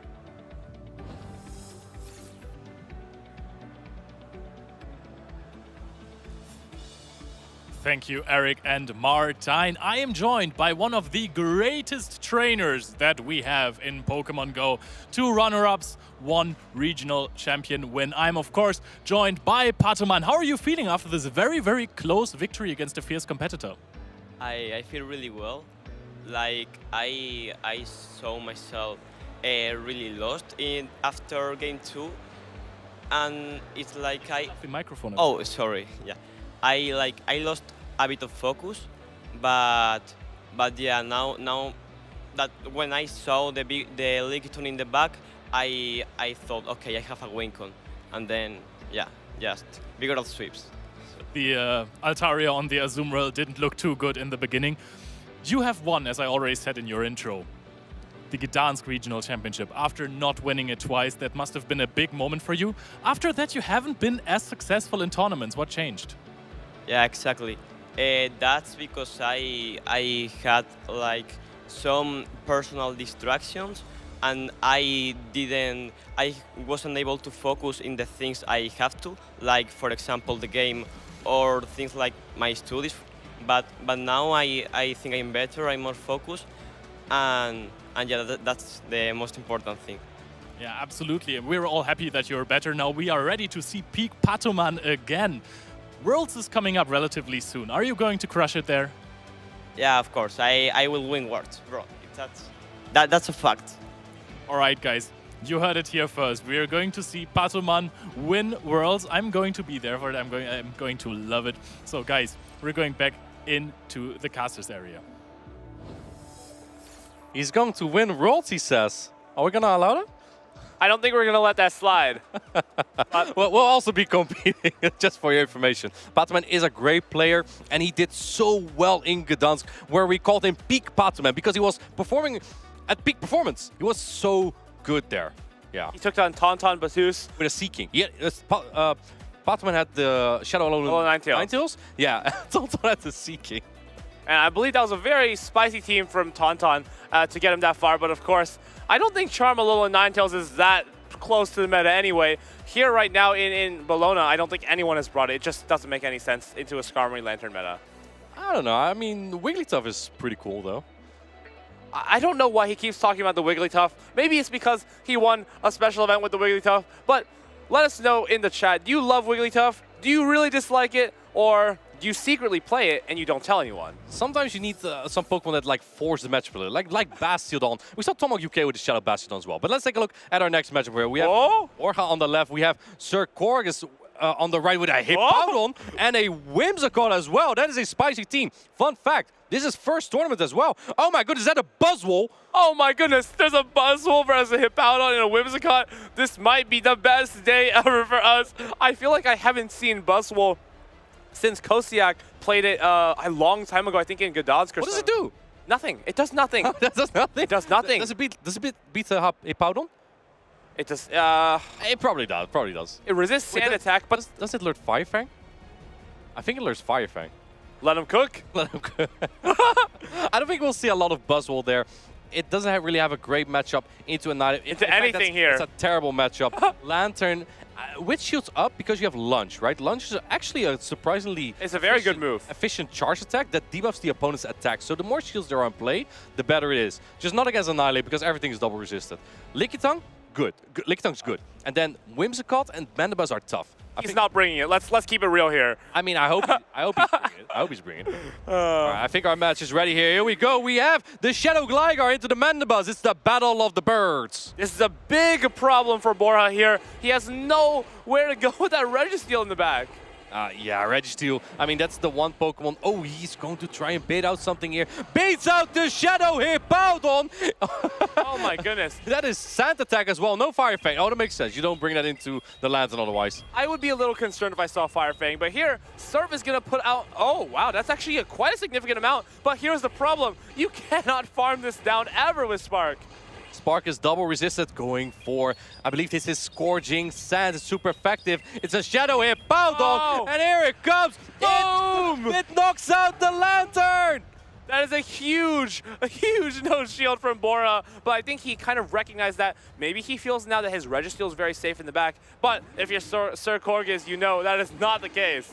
I agree. Going for another Scourging Sand. What? This is double resistant, but perhaps he's trying to drop the attack here because it's 50% chance to drop the attack of the Gligar. And Gligar already has quite some energy as well. And he doesn't get the attack to. So what, was that worth it?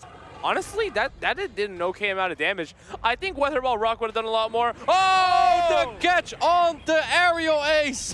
Oh! That's resisted on the Registeel. But Sir Corgus does have that Annihilate in the back, though. He's building up to another charge attack. Is he going to try to catch us? This is a Flash Cannon Registeel, by the way. This doesn't have Zap Cannon. Now going into the Annihilate. A Flash Cannon is coming through. This is going to do a huge chunk of damage, but the lock-on fast attack from Registeel does about nothing. Let's see his reaction. Does he know there's a Flash Cannon? Now he knows. But actually, I think this might make the matchup a little bit comfortable for Registeel, to be completely honest. Registeel does pace a little bit faster now. I think this Shadow might live this. I think this doesn't knock out, but you win zeros? Actually, I would not be surprised if you do, but let's take it. I mean, with his energy lead, it does knock out. It hangs on barely, and he gets the Flash Cannon. It wins the zero shoot scenario. Oh, you could shield this. And no, he doesn't shield this. I like this play from Sir Corgus. I really like this play. Yeah, he already has so much energy on that Mandibuzz, but the Gligar also has 100 energy. And now even going for an extra Snarl, 2 Dark Pulses on the back of the... Oh!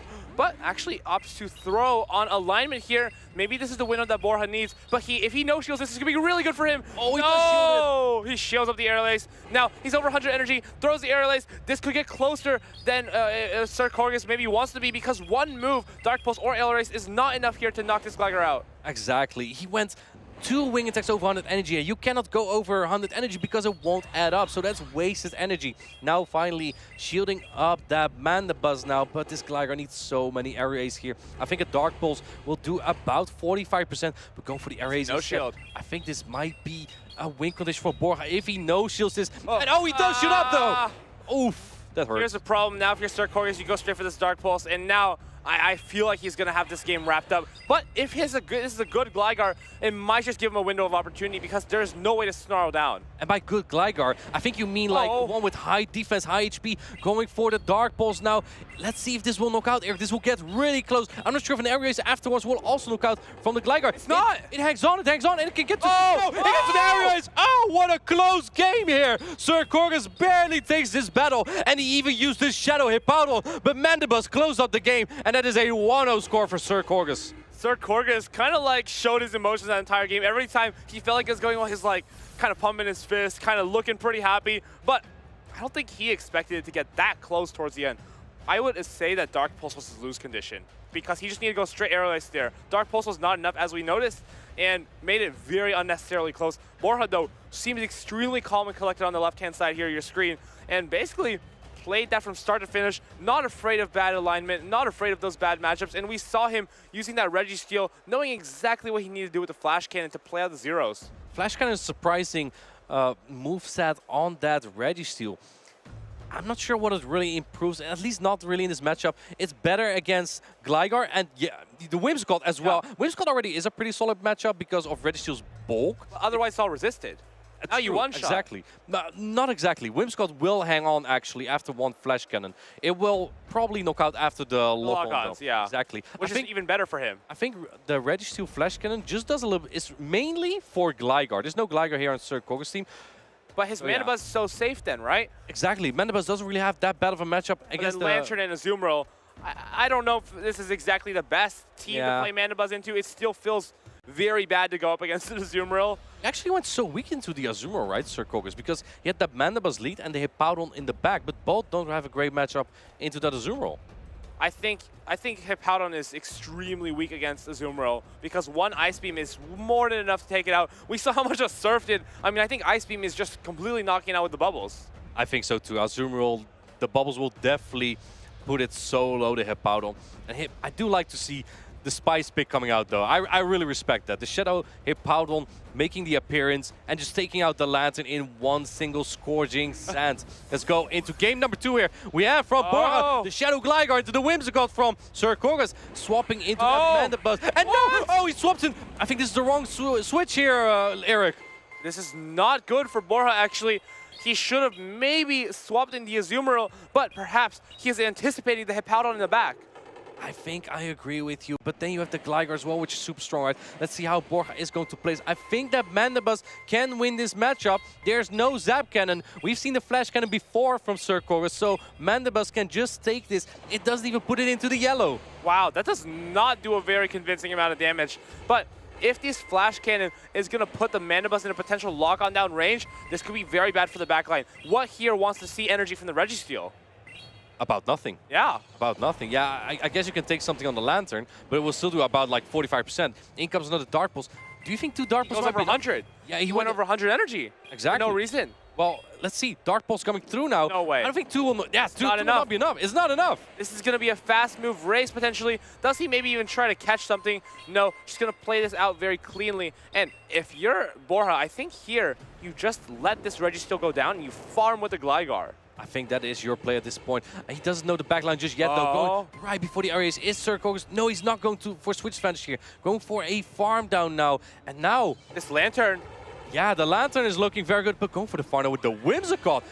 This is wild. This is a wild idea. Can he farm down? He can! Flash Cannon coming down. Sir Corgus may have made a crucial mistake inside of this game. Here we go. Flash Cannon is being shielded at the very last second. That would have done so much damage. But where do you take this damage from the Whimsicott? Because it's pretty attack weighted. Moonblast hits really hard. Azumarill has like nowhere to go. If you put the Azumarill here, oh no. Moonblast coming through. Do you call the bait? 2 shields up. Is this the Moonblast? It's going through 2 shields. Here we go. Moonblast being charged. It comes in. Boom! Wow, a lot of damage on the Gligar. And it's still C-Bomb as well on the charge stick priority.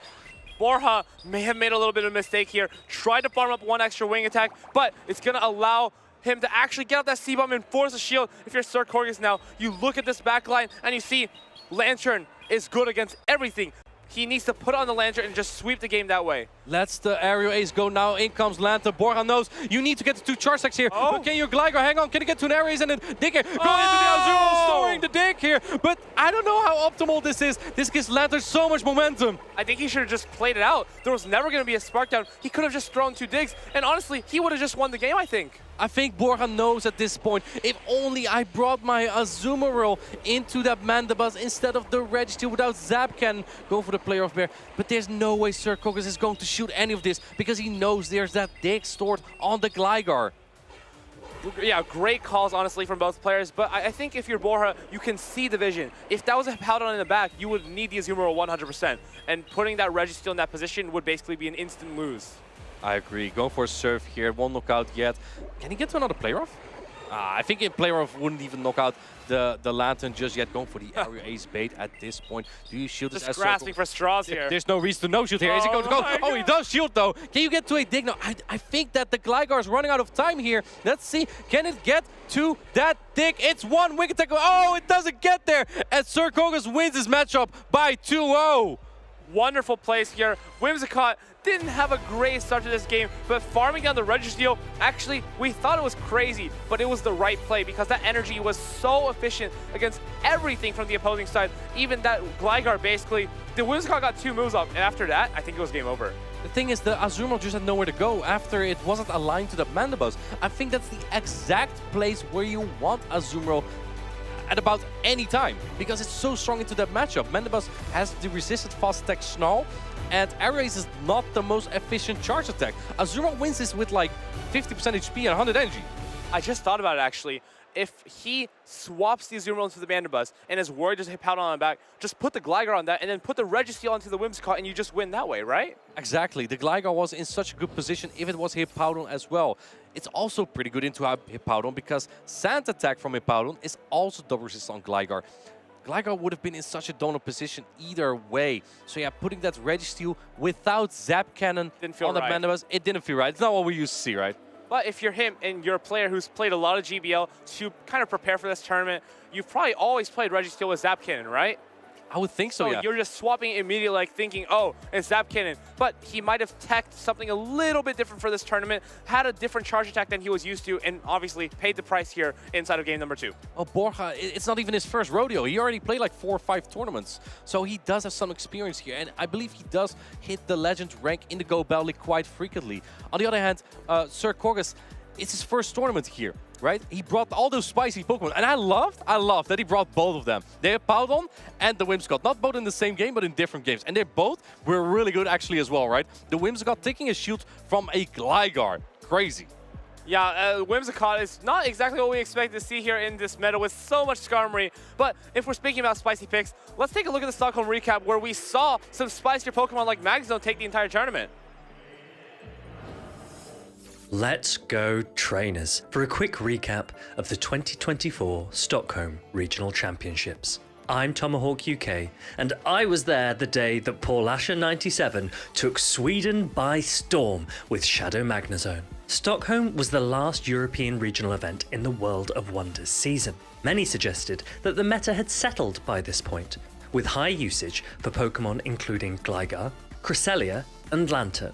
Even Tonton Batus, a player known for anti-meta picks, built his team around these 3 Pokemon. However, in typical European fashion, Stockholm was an event full of spice, particularly of the Shadow variety. One pick that stood out during the weekend was Shadow Sableye. This was a Pokemon we'd only seen a handful of times in the 2024 Play Pokemon circuit. However, some trainers, such as Stone Collection, had built a reputation for taking Shadow Sableye to great success. Now, although Shadow Sableye made its way to the grand finals of Stockholm, it was actually a different Shadow Pokemon that ended up taking the crown as well as much of the spotlight that weekend. Paulasha97's mesmerizing use of Shadow Magnezone will go down in the history books. An anti-meta pick that lay havoc to a huge number of opponents along the way. Paulasha took full advantage of Shadow Magnezone's steel and electric typing, and paired it with a future sight Cresselia to form a core that powered through so many talented trainers. Taking gold at Stockholm shortly thereafter not only made Paul Asher the second European player to win 2 regional championships, but also cemented her name in the Pokémon Go Hall of Fame. Will we see more of Paul Asher and Shadow Magnezone at future events? I sure hope so, and I know you do too.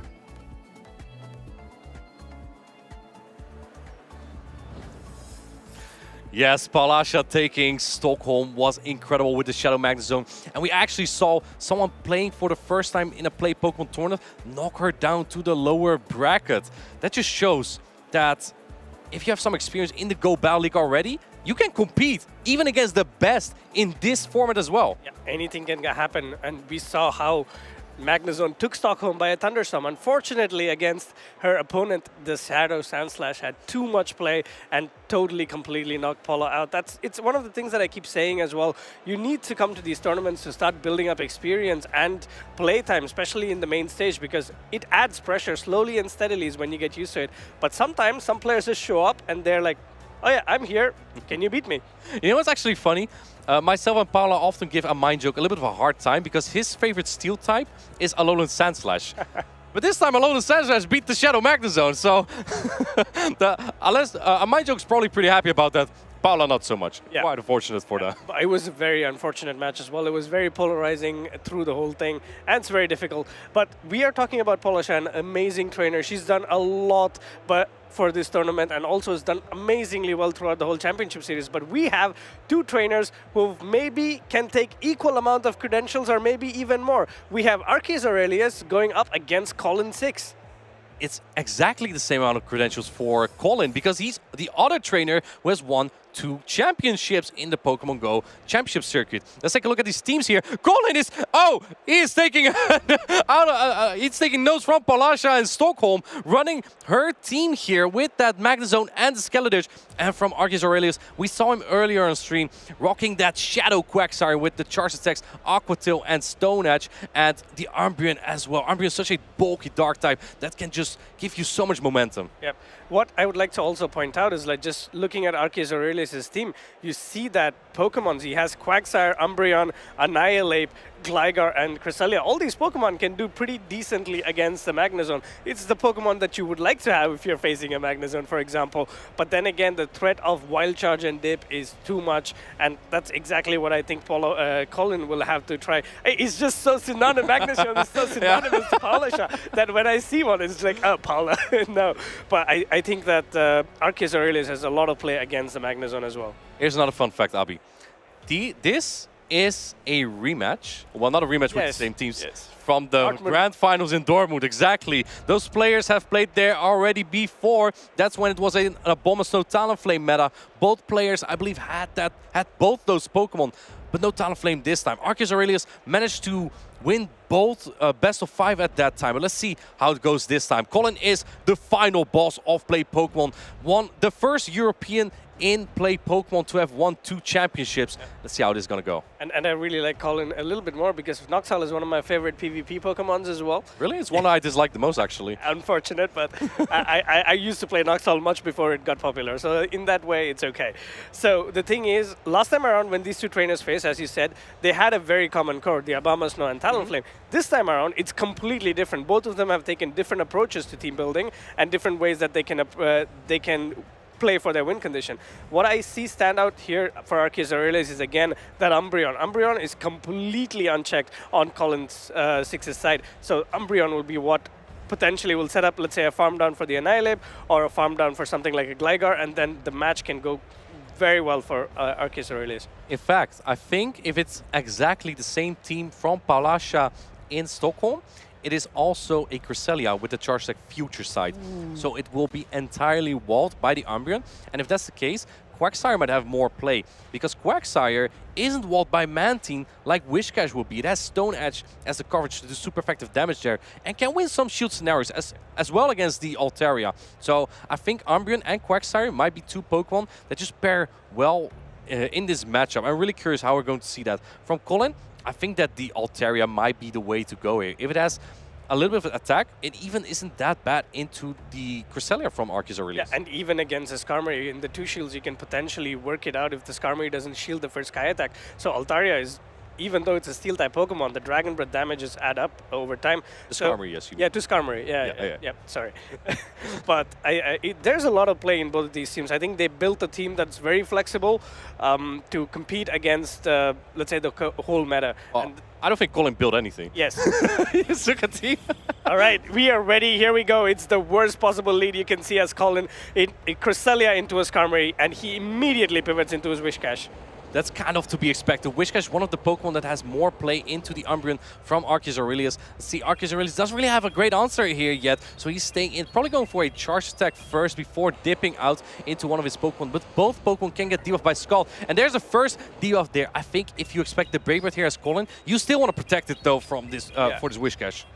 Of course, he immediately pulls up the Protect Shield here, Whiscash still healthy, but Arceus Aurelius is going into the Umbreon. Umbreon, yes, it does have a favorable matchup here, but it's all going to come down to how many debuffs this Whiscash can do onto the Umbreon. This was one of the matchups that was putting Umbreon on the backline because it's favorable till you get a debuff, and that's exactly what happens. There is the debuff. This makes it pretty favorable for that Whiscash. Whiscash needs 3 charge attacks to knock out this Umbreon. And Umbreon, the Foul Play, they're just going to do less and less. It's also going to need 3 charge attack. Yeah, both these Pokemon definitely need that a lot of charge attacks to knock each other out. But a good thing here is Arceus Aurelius has a shield advantage. And Cresselia against Skarmory is so good that you don't really need a shield. So Arceus Aurelius is completely in the driving seat, going for that last resort to do a little bit more damage onto the Whiscash. Will this be enough to knock it out? I don't think so. I don't think it is, but I think that also might be an indication that Arceus Aurelius doesn't even really want switch advantage. Let's see, going for the Scald here at almost 1 HP. Is Arceus Aurelius going for the switch advantage? You kind of want that. You need your Skarmory on the Cresselia. You cannot have Quagsire on it. Yeah, this is brilliant. Calling that he does not get another attack fall, which is already always a good sign. Let's see what Colin does. Will he come in with the Mantine? And that's exactly what happens here. This is brilliant. Going into the Quagsire as a swap-in.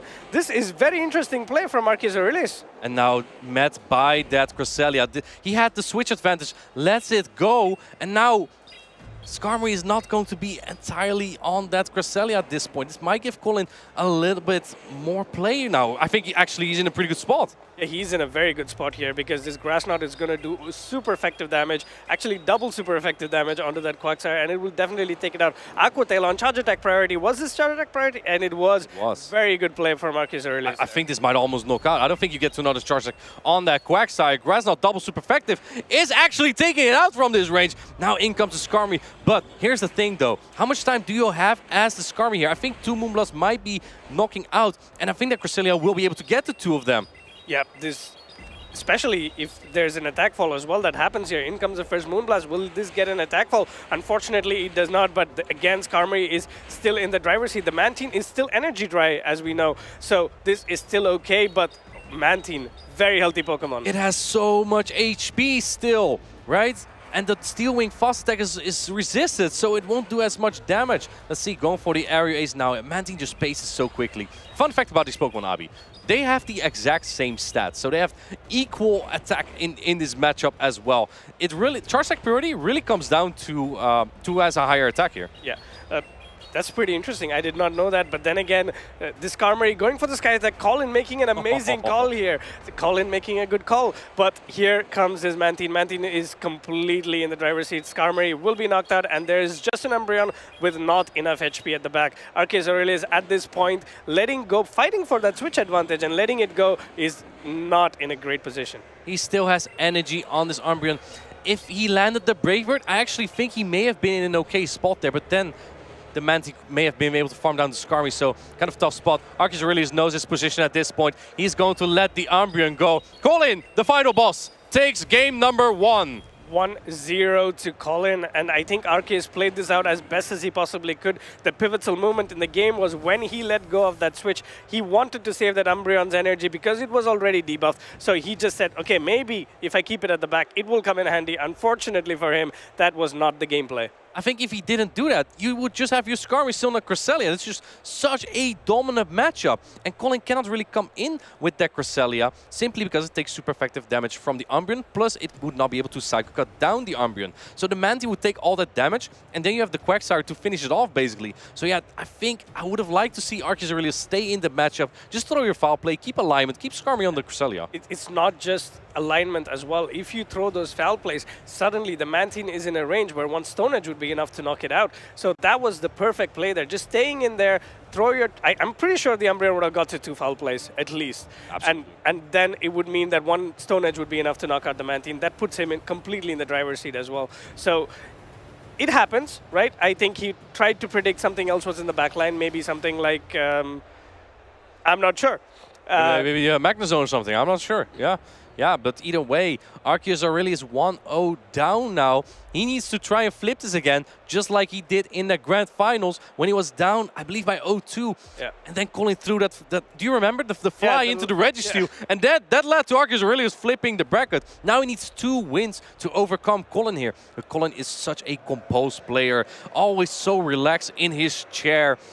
I always wonder if he's also like that, thinking like that. But here we go. We had the Altaria into the Skarmory, and Colin goes immediately into the Mantine. Yeah, this again, well, let's see if Arceus Aurelius goes for the Sky Attack or the Brave Bird here. No, he does not. In comes his Ice Beam. Ice Beam, of course, is neutral because of the part Ice typing, part Flying type of the Skarmory and part Steel type of the Skarmory as well. Let's see what he does. Will he go for the Brave Bird? Full sending the Brave Bird. Will Colin shield? No, he does not! Here we go. Brave Bird's coming in. This is going to do a lot of damage.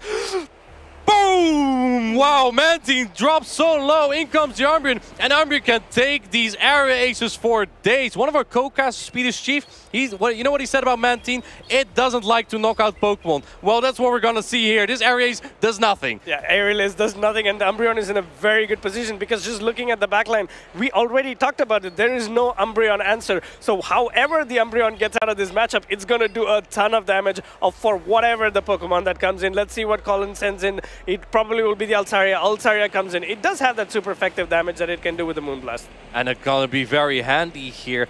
Altaria can also take this damage quite comfortably, luckily, because it's very bulky, and so is the Umbreon. So we're gonna be in this matchup for a little while, but this does give Colin some momentum to build up perhaps some more energy, because anything this Umbreon throws does not do as much. Never mind, he's gonna go for the Moonblast. He wants to get rid of the Umbreon right away. I'm surprised here Arceus Aurelius is going for that last resort. This shield, again, is a bit difficult for comprehending, but I think he wants to do a lot more damage onto this Altaria. Going again for another last resort, but Martin, why did he not go straight foul play there? I'm not sure. Maybe he's thinking he will get knocked out before he gets to another one, or wants to keep it as a surprise, going for the foul play now. I think it might barely not knock out, but the Altaria has to throw the Charge Stick right away to get rid of this Umbreon. I actually like the play of Arceus Aurelius to use shields. It actually does knock out. That's actually terrible for Colin now. Here's the thing. The less shields there are in play, the less Scalds Whiscash can throw, thus the less chance for an attack drop. Yeah, but Colin does have 2 shields and Arceus Aurelius only has 1, but he has in his pocket 3 Pokemon, 3 Pokeballs that he can throw at Colin. But Whiscash is taking a ton of energy in and going for this Mud Bomb. Colin knows this is enough to knock out the Umbreon. Mud Bomb is gonna knock out this Umbreon. It's bulky, but it's done its work. Almost taking out 2 Pokemon here. In comes the Shadow Quagsire. Quagsire gets to this Aqua Tail extremely fast. So Colin is praying for that attack drop on the Scald here. It's 50% for this weekend. And does it drop the attack? It does drop the attack. Let's see what Arceus Aurelius is going to do. He might store 2 attacks. Oh, he's actually just gonna throw them right away. Yeah, that makes sense because at this HP range, you want your Whiscash to have as much as possible so that it can potentially fight back against the Skarmory as well. Pulls up a shield, goes for another Aqua Tail back-to-back, and will this be a back-to-back shields from Colin? Those 2 shield advantage vanished in 1 second. Quagsire just gets to those Aqua Tails so quick, and this opened the door for that Skarmory. I'm not sure if Skarmory is in Scald range already. Going for the Mud Bomb. You need 2 Mud Bomb to knock out, so I like that play here from Colin. Let's see what he's going to do. And building up more energy. Oh, he waited, but he still makes the catch on the Skarmory. This is resisted. That's not really efficient use of your energy here. That is a brilliant move by Arceus Aurelius as well. He had the Aqua Tail. He knew that it's not enough to knock out the Wish Cash, so he went for the catch, and that is proving amazing for him. With the Skarmory clearing out this Wish Cash, sending that Sky Attack. Sky Attack does a ton of damage. For whatever HP is remaining on the Wish Cash, it can do nothing but look at the skies in despair. Arceus Aurelius tying up the score to 1-1 here. That's exactly what he needs. Are we getting... are reliving memories here from Dortmund, where Arceus Aurelius is able to overcome the final boss. Colin with a plushy Noctowl, not giving him much luck so far in that second battle. I really like the play from Arceus Aurelius, where he used a shield on the Umbreon. At first I was like, what are you doing? But then it became clear. The less shields there are in play, the less Scald the Wish Cash can throw. Because if Colin is fortunate enough to get all those attack drops, the Wish Cash might be able to just sweep the entire game. And it actually almost came to that, right? If it was not for that Mud Bomb catch on the Skarmory. Yeah. But I am also a bit surprised as well for the play of going straight last resort over foul play. Because my perspective is, if you go straight foul play, right? You get to the second foul play before the Altaria gets to the Moonblast. That Moonblast is a potential charge of debuffing your attack. So you throw 2 moves, and that would work out. But this time he was kind of forced to shield as well. So he had to throw a last resort, but luckily for him, the last resort was not attack debuffed. I agree. And then the foul play after that, just barely knocking out the Altaria. I think even Colin didn't expect it. I didn't expect it. Great energy read and great damage read there from Arceus Aurelius. I think that's why he might be a regional champion as well. Really curious what we're going to see for the next game. I think, as you said, the Umbreon is so unchecked, it's always coming out. The Manti is also a little bit unchecked, but I think its damage output in neutral matchups, such as Cresselia and Umbreon, is just not that great. Yeah, that's the problem with Mantine, right? As you told about what Speedy said, it doesn't want to knock out Pokemon. It does have some polarizing matchups that it can do really well in, like against Annihilate, against a Poliwrath, for example, or some Pokemon like a Wishcash as well. But the problem with it is that it does damage, consistent damage, but never enough damage. It's the same thing with Umbreon, but Umbreon does enough damage to set up Pokemon for a farm down before it gets knocked out, but that doesn't matter. We see an Umbreon into a Wishcash. This is something that we talked about just earlier. This all depends on that Skull debuff. Exactly. Well, even without debuff, I believe Wishcash should win the Zero Shield scenario, but the others might indeed depend on the Skull debuff. Let's see, Arceus Aurelius throwing on alignment there. 4 Snarl, 4-6 Mudshot, and that means that Wishcash sneaks another one in. He wants to get this foul play off before getting potentially debuffed, and now the first Skull's coming through. Yeah, that's a good heads-up play here, because getting 50% debuff, you lose 50% of your damage, so one Mudshot is worth the 50% damage you gain in some scenarios, especially in the lead. And there it is. And there's the attack fall here. Umbreon will get to this foul play, but electing not to throw it before another Skull comes in. So Colin goes for the coin flip. He calls heads. Let's see what he gets. Let's see, Skull's coming through. Does it drop the attack again? And no, not this time. So it looks like Arceus Aurelius is going to just expand his energy here. 2 foul plays should knock out, but the Wishcash should be able to get to the charge stack before the Umbreon should get there. Yeah. It's all going to come down to what he decides to get the additional farm on. Will he go to that Quagsire and completely Mudshot this down, or will he go to the Cresselia in this scenario? Of course, goes for a shield. This is another interesting play. Yeah, I think that he knows my next Pokemon is going to get debuffed again if I don't shield here. See what Colin is going to do. He's not going to put up a shield here, just going for a farm down with his backline Pokemon. Maybe we will see a hard pivot into the Cresselia. No, there's not.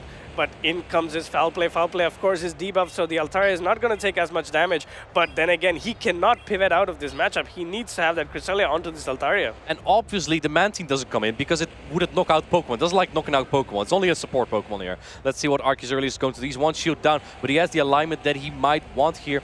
Quagsire in the back does have a lot of play, though. So let's see what Colin is going to do. Moonblast will hit quite hard here, but you only have 1 shield, Arceus Aurelius. If you're expecting Mantine in the back, you might want to shield this. No, he doesn't. Oh, the Moonblast lands. That does a ton of damage onto the Cresselia, but does not debuff the attack. Cresselia can potentially help Arceus Aurelius if it can get this debuff on this Moonblast. Moonblast charged up to an excellent, lands on the Altaria for super effective damage and no shields, and immediately going on to the Mantine. And in comes Mantine, answered by the Shadow Quagsire. Arceus Aurelius shaking his head. He knows this is not a great matchup. It's not the worst, though, because Area Ace is not doing that much on the Quagsire. It has the momentum to get to those Stone Edge.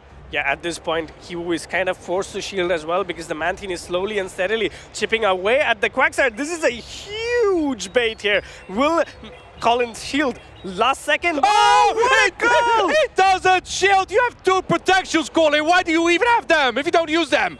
Yeah, that was a very heads-up call there. He knew that the Stone Edge was not enough to knock out the Mantine, and 2 shielded Altaria will definitely sweep the game at the backline as well, but the Altaria has no HP. This was a very crucial call by Colin.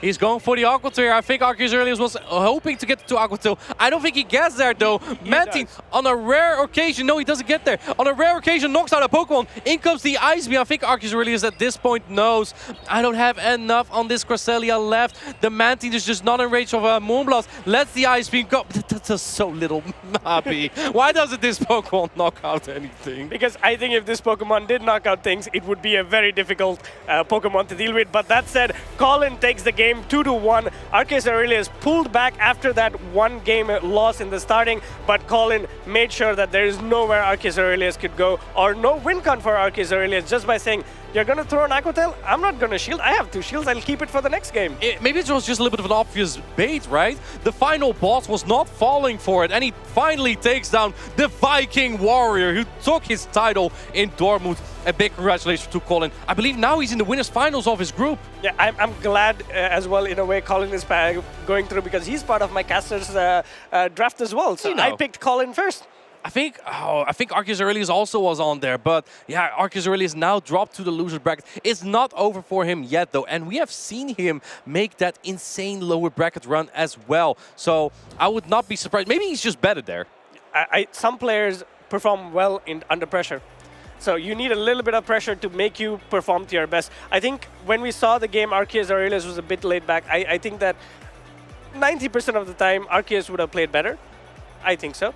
But Colin was just, he was in the zone. He did not sweat. He knew everything that he wanted to do. He planned it out completely, and there was no way Arceus Aurelius was beating Colin in Game 3. Game 3 was such a solid game for Colin. Well, the Quagsire just didn't really have anywhere to go, right? Against 2 Flying-type Pokemon, even though you have Stone Edge coverage, the Mudshot Fast Attack just does nothing on those, and that makes even Mantine a formidable Pokemon to fight against Quagsire. And that was a little bit rough. I think that Arceus Aurelius kind of needed to rely a little bit more on his Cresselia. Cresselia does quite well into both Whiscash, which came out every single game, and also the Altaria was quite often there from Colin. Cresselia also has a decent matchup against the Cresselia. I was just about to say it if you didn't say it about the Cresselia. I was hoping that he saves a little bit of energy on the Umbreon and immediately swaps into the Cresselia, or at least tries to hard pivot, because he has a Quagsire at the back. Quagsire has a lot of play against Colin's team, especially now that if he goes into the Cresselia and Altaria stays in, then you still have play against a Mantine. Plus, you can at least get 2 foul plays on that Umbreon onto the Mantine. So he used that debuffed energy in the wrong place. That's my opinion. Arceus really just fought for switch advantage, but the Quack in the back just didn't have a lot of places to go, and that was kind of rough for him. I think our next matchup is going to be a really exciting one as well. We're going to have Lurgan Rockets. I believe he was like a top player at EYC, I believe like top 5 or so against Fuelback, one of the Italian top players. He hasn't played a lot of tournaments, but yeah, it will be very exciting to see him. But before we head into those battles, I believe we have some posts from the community. We are very excited to see what you have for us here, Abi. Let's take a look. Oh wow, that is a beautiful Snorlax, and that I guess is from Japan, but it's from Joe Merrick. Man, I'm actually jealous. Being in Japan, being in a Pokemon Center and enjoying the game. Yeah. I'm very jealous right now. I was at the World Championship last year. It's beautiful there. And in fact, tomorrow they are playing the Japanese qualifiers there. So that means tomorrow the Japanese players have the chance to qualify for the World Championships. And Joe Merrick is in Japan. He went to GoFest there as well. GoFest this weekend is in Sendai in Japan. So yeah, great to see this. And he's making the most fun of his weekend here, right? Watching us as well. Trainers, we are here for an interview with here we have one of Italian's the finest spectator interest list for Pokemon Go Worlds 2024 is now live. Sign up before June 9th at 12 p.m. Pacific time for a chance to register for a Spectator Pass. Yeah, if you want to be there for the World Championships in Honolulu, you got to sign up because they will be sold out pretty quickly, right? It will be such a hype event. It's such a high place. Why? Do you not want to go there? Are you coming with me? Unfortunately, Oh, no. come on, Abi. Unfortunately, not this time, but definitely next time. But you got your swimming shorts yesterday. I know, not on time, sadly. We got the swimming shorts and we were told that 19 degrees Celsius in Italy is too cold to open the swimming pool. They definitely do not know where me and Martin come from. 19 degrees for us is good weather. Trainers. Exactly. And let's take a look here at Ross RBH. Oh, it is heating up here in Bologna. Nighttime Clasher riding the heat trend that knocked him out in Stockholm. Yeah, that's a great Pokemon there. And we also have the plushie on the desk, by the way, the heat trend plushie. I believe Lurgan Rocket brought it specifically for Nighttime Clasher, so it can it's like a reminder of how your previous tournament went. It's like a great experience, right? I can't believe what must go through Nighttime Clasher's head when he lost to a Heatran in a meta where there's so many Pokemon that absolutely destroy a Heatran. Well, I don't think he had them on his team. And then the Heatran, the fire and steel type Pokemon, you can only obtain this through trading. So make sure that you contact your local community and see if someone still has that level 15 Heatran for you to trade, perhaps. And then you can use it for the Great League and beat Nighttime Clasher with it. Not just your local community. You could also come here and ask one of us. If we are all in PvP, we'll probably not give you the level 15 Heatran, the one we have, but you can bargain. Well, you cannot use it yourself because the one you get from the event is a little bit higher. And here we see him again, Nighttime Clasher on the Heatran. Yes, there he is next to Leo. I think this is the actual size of Nighttime Clasher, isn't it?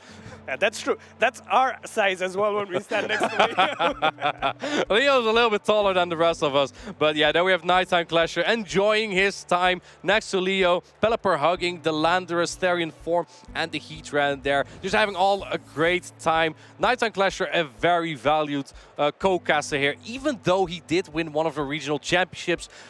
We'll just take one back later. Don't worry about it. We did knock him down a few notches in the tournaments to come, right? I guess, yeah. It works out. Yeah, I actually had him on my prediction in Stockholm. I expected him to do very well there. He did win, I believe, one game. Unfortunately, after that was a little bit rough for him, but he's just getting his spirit up for the World Championships next. Here we go into our next matchup. We have Lurgan Rocket on the left, Feelback on the right. I feel like this is a little bit similar to the matchup we had earlier.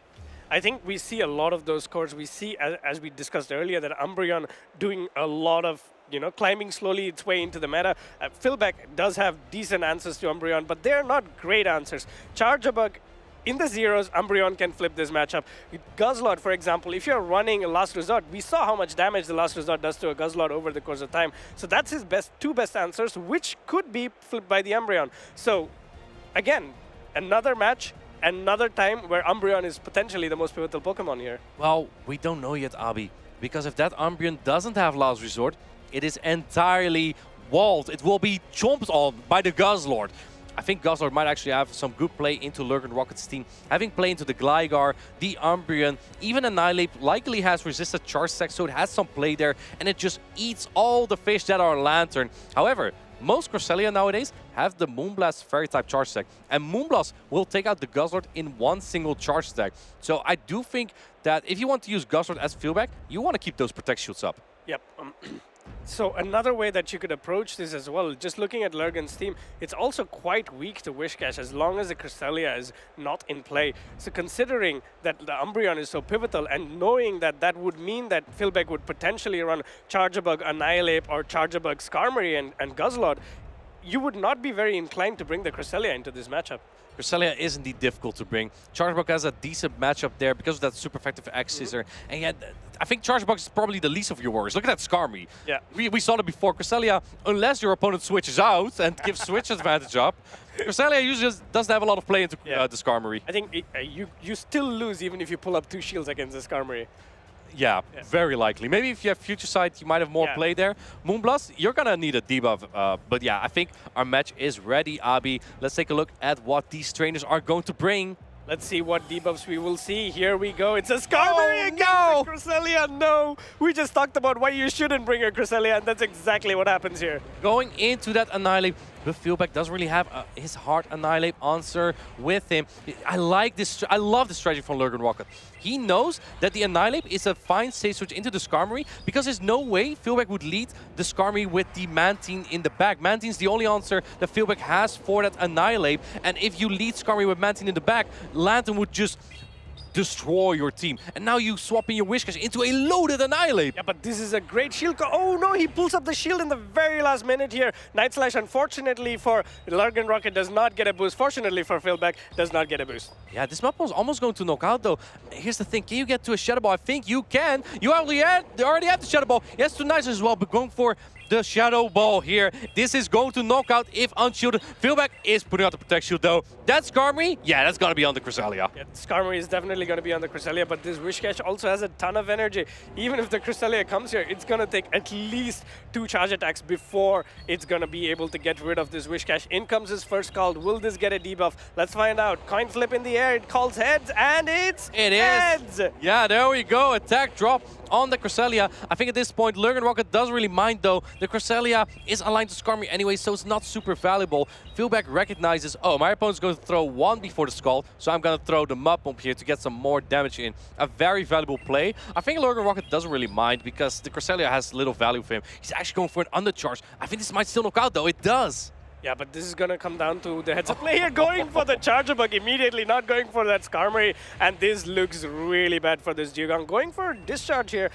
Oh, not shielding Lurgan Rocket, because I guess he thought maybe if he throws an X-Scissor, I have some win con, but he knows this is a huge uphill to climb, even if the Dugong can do anything here. If you have a slight energy advantage, the Dugong actually can win the 1-0 shield scenario, but at this point, Philbeck just super smart, swapping in his Charge Bug into the Cresselia, knowing Lurgan Rocket would likely switch out. And in fact, Charge Bug is also good against the Cresselia, so the Cresselia just really didn't have anywhere to go. It was only good against that Whiscash, and Philbeck just, yeah, he just sacrificed the Whiscash against the Annihilate. He maintained switch advantage where he didn't really need to, actually.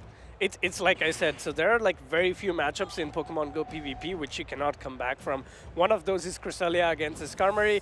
The other ones would be, let's say, an Annihilate against Bastiodon. But today... You say that. Yeah, 3 times. Today... two times the Bastiodon lead 1. 2 times we saw that flipped, and once the Cresselia into Skarmory, Arceus Colin 6 managed to flip that game as well. I think Lurgan had a very good gameplay, but letting go that Scald onto the Annihilate, he did switch in the Annihilate. I don't understand. What I would expect Lurgan to do is safeguard that Annihilate a little bit more so that he could potentially flip that matchup, because it's such a polarizing matchup. You do not want that on your team. I think it was difficult for Lurgan Rocket either way. He didn't really have a check for that Charger Bug, right? Annihilate probably was like his best on that team. Cresselia, Annihilate, and Dugong, those are all not great against Charger Bug. And Charger Bug just looks great in general against Lurgan Rocket. So why wouldn't you expect it, right? There's only the Gligar that does well against the Charger Bug, but everything else doesn't do that great. I think Philbeck went down the strategy road where, all right, Skarmory is pretty neutral against Umbreon, so I'm good leading it. Charger Bug can also deal with Umbreon or most of the Pokemon that he can potentially have at the back. And then you have a Pokemon like a Whiscash, as long as it avoids that Cresselia, is going to do really great against Lurgan Rocket's team. So in a way, he kind of went with, like, let's say 3 neutral Pokemon or Pokemon that can do decent work against whole of Lurgan's team. I think that we're going to see a similar strategy from Lurgan Rocket. The Safe Switch Annihilate, when you don't expect the Mantine in the back, is just so solid. But I think that you need to bring an answer to that Charger Bug, because otherwise it's just so difficult to overcome the Charger Bug, right? You cannot go triple weak to it. But maybe Lurgan Rocket just really expected that Guzzlord. He went triple quite strong to the Guzzlord, right? Cresselia has so-so. It has Moonblast. Annihilate has super effective counter, but versus charge attacks, yeah, Dugong is solid in general. Yeah. But what I don't understand, in a way, is that Lurgan knew how strong the Umbreon was. And he didn't bring it game number 1, thinking his opponent is going to counter that Umbreon. But he didn't bring Pokemon to counter the Pokemon that would beat Umbreon. Yeah, exactly. Charger Bug was just wildly unchecked. I think Lurgan Rocket really has to adapt his strategy there. Maybe you go with like a similar strategy, but then with the Gligar lead. The problem then, if you lead Gligar into Mantine and you have the Annihilate in the back, you cannot switch out of your bad matchup. I think at this point, the safe lead, at least the lead that Lurgan can play with, if he's not expecting a Mantine lead, is going with the Annihilate in the lead, because it has play against almost all of Philbeck's Pokemon. It can either get a shield advantage or potentially throw up an extra shield and get a lot of energy. And Annihilate's energy onto Philbeck's team is going to be very good. And in the lead matchup, you have 2 shields up, so Skarmory is also very playable. I like that point. So yeah, Annihilate lead indeed is very safe. I think it's pretty safe as a safe switch as long as you can predict that the Man team won't be in the back because Man team has an extremely good matchup into that Annihilate. That's the only place that you don't want it. So yeah, let's see how Lurgan is going to play this out. Maybe you want to rely on that Umbreon. Maybe you need some support from the Gligar against the Charger Bug. Really comes down to what these players are going to bring in alignment here. Oh, honestly, me personally, if I'm going triple weak to Charger Bug or in triple soft weak to Charger Bug, I would go Annihilate, Umbreon, and Dugong. It makes sense because all of them have play and all of them don't get knocked out in one. But it is the Annihilate lead there, but this doesn't. It looks okay. It all comes down to who shields what. Exactly. Going for, I think that you want to go for the Nice Edge here a little bit. Oh, actually catching this Charge Stick on the Umbreon. Yeah, Umbreon comes in there. That is an amazing way to soak up energy from the Wish Cache. This is great for Lurgan Rocket, but it all comes down to the debuff, and unfortunately, he gets it. That is not a great place to be if you're an Umbreon. But the Wish Cache tries to take a little bit more energy and going into this Charger Bug. Umbreon is attack debuff, so this is not going to do enough. It's not going to threaten as much, but you still need 2 X-Scissor at this point as the Charge Bug. I feel like also has a Mud Bomb stored, so it can throw energy out later. The thing, though, Abi, is that, and you called the line perfectly, you can now bait out the Charge Bug with the Umbreon, so your Dugong in the back is free. I really like this play from Lurgan Rocket. Yeah, this is exactly where you want the Charger Bug to be, so this is a great position for Lurgan. Let's see if the Charger Bug overforms. Is this enough? I do not think this X is there. It might barely. It might. I'm not sure. Depends on the Umbreon's IVs, but I don't think it's enough. No, not even close. Not even close. Yeah, I was right for sure. Right? I don't know. Great call by Martin. He was perfect. He even predicted the right amount of HP left on the Umbreon. Yeah, of course. I wasn't saying 0. Let's see what's going to happen. Oh, going for the Night Slash before the Charge Bug can throw any energy. I'm not sure if this is optimal because now you don't have the energy for the Wish Cache. And the Wish Cache Scald will do a lot of damage on this Annihilate. Yeah, but you do have shields there, so that's something that's going to be important. But in comes his Scald. Lurgan will have the shield. All the Scalds that's been thrown at Lurgan has debuffed. This will be one. Will it debuff again? It doesn't. Oh, and now in comes Skarmory, but I don't think you can get the shot. Oh, he goes down with the attack. He drilled too late, and now Dugong has to overcome 2 Pokemon here. This is so tough for Lurgan Rocket. And now Skarmory, I think he can just go straight Sky Attack at this point. Yeah, both these Pokemon have 2 shields on each side, and at this, you do not want to Brave Bird because that would be the win condition that opens up doors for the Dugong. Dugong will slowly and steadily be debuffing the Skarmory's attack. In comes the first Icy Wind. I think at this point you don't even have to shield the first one, but it depends on Fleabag.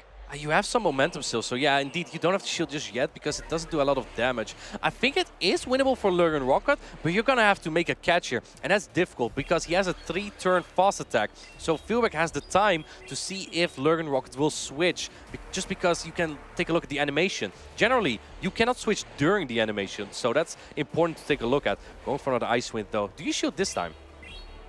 To be honest, I would, because Skarmory is pretty close to another move, and that's exactly what Fleabag does. He will want to apply pressure here. In comes... Oh, he tried! He waited 2 turns, but Fleabag was looking as well. Wish Cache, Shadow Wish Cache, the evil fish, comes in, goes for the Mud Bomb, and this is not going to knock out yet, but Dugong is... Oh, the writing is on the wall here in italics. It's just going to be very tough here. The Dugong's already so low, and Lurgan Rocket stopped tapping. Yeah, that was amazing play by Fleabag. He was prepared for the strategy that Lurgan was going for. I think this game is over, and we know it. But what an amazing play. Beating Lurgan Rocket 2-0 is not an easy task. Wow, but Fleabag did it here. He hasn't played a lot of play Pokemon. It's like the tournament of the underdogs. Paolashi got knocked out by someone playing for the first time in play Pokemon. Now Fleabag hasn't played a lot, but he's here, and he knocked out one of the best players. He's still overthinking. He's still pondering. Did I do that well? Yeah, you just won, buddy. What just happened? I understand that as well. Like when you're playing against trainers of like really big magnitude and like really big personality like Lurgan, it's very difficult to stay composed and calm throughout the whole game. And it's always good to take a moment, you know, take a pause. Yeah. Okay, I did it. It's good. I can still compete against these big monsters of the game, and that's definitely okay. Yeah, I think there might be a review actually currently going on. That's why the players are still sitting there. And I think that they might take a look at the Annihilate not being able to go for that Night Slash that Lurgan Rocket tried to throw into that Skarmory before it went down. So that's what the judge might be looking into right now. If there's a rematch, Lurgan Rocket may have another shot at tying up the score there.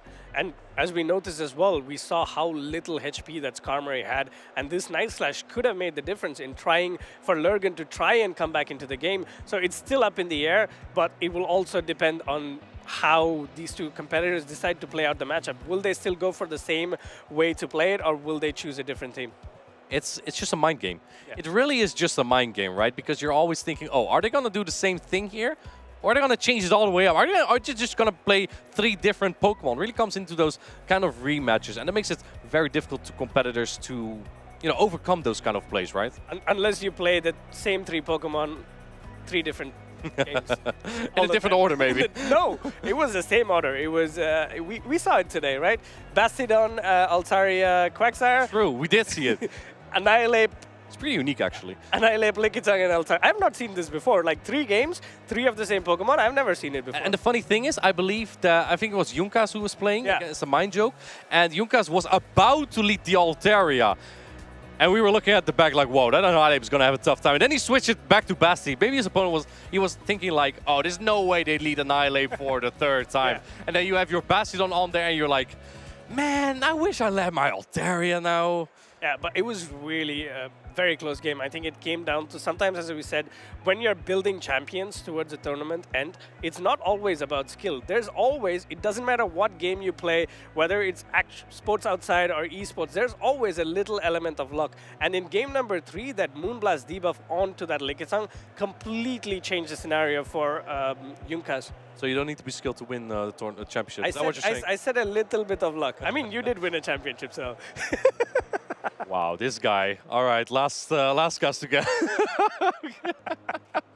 Hey, I didn't have any debuffers, actually. I didn't have any...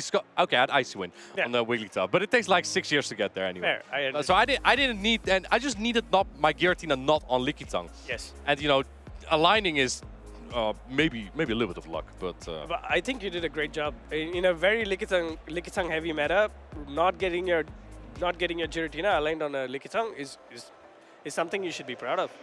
Well, I am. Yeah. I'm pretty proud of winning. I think I can say that. It was This is why you do not compliment Martin, guys. Remember, do not tell the guy compliments me, and then when I acknowledge it, I'm like arrogant. Come on, man. It was a double-edged sword. But like I said, of course I'm proud of it because it's you're the one person to win a championship. That goes for all these champions here, right? Everyone wants to win those tournaments, the championship points, the accolades, the shirts we're maybe getting at some point. I think that's what every player really wants, every competitor, no matter how many tournaments you play. If you play only 1, you want to win it. If you play 10, you want to win, well, probably all 10, but at least 1.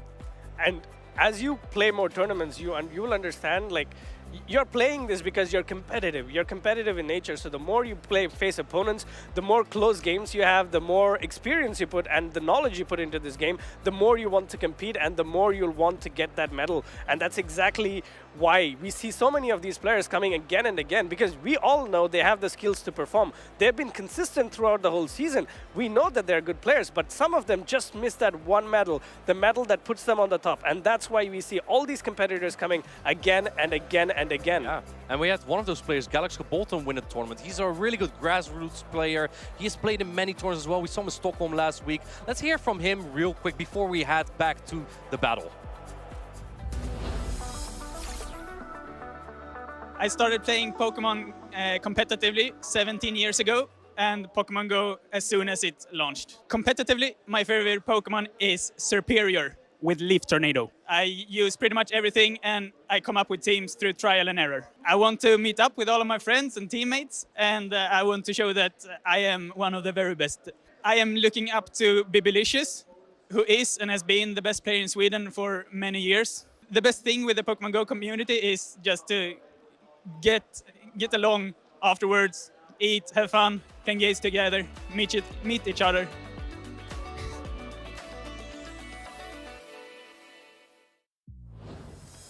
And there we are again. We just heard it is not a rematch, so that means that Fuelback has defeated Lurgan Rocket, one of the European staples, by 2-0. That's really, really impressive.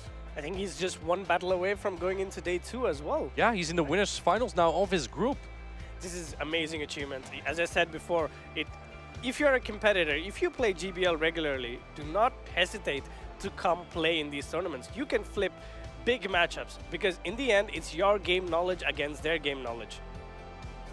Yeah, and I think the Go Battle League is indeed that just gives you some experience, right? Playing and Play Pokemon gives you experience. Playing in the Go Battle League just gives you a lot of feeling to, you know, just get in touch with your Pokemon like that, to just know those matchup a little bit better.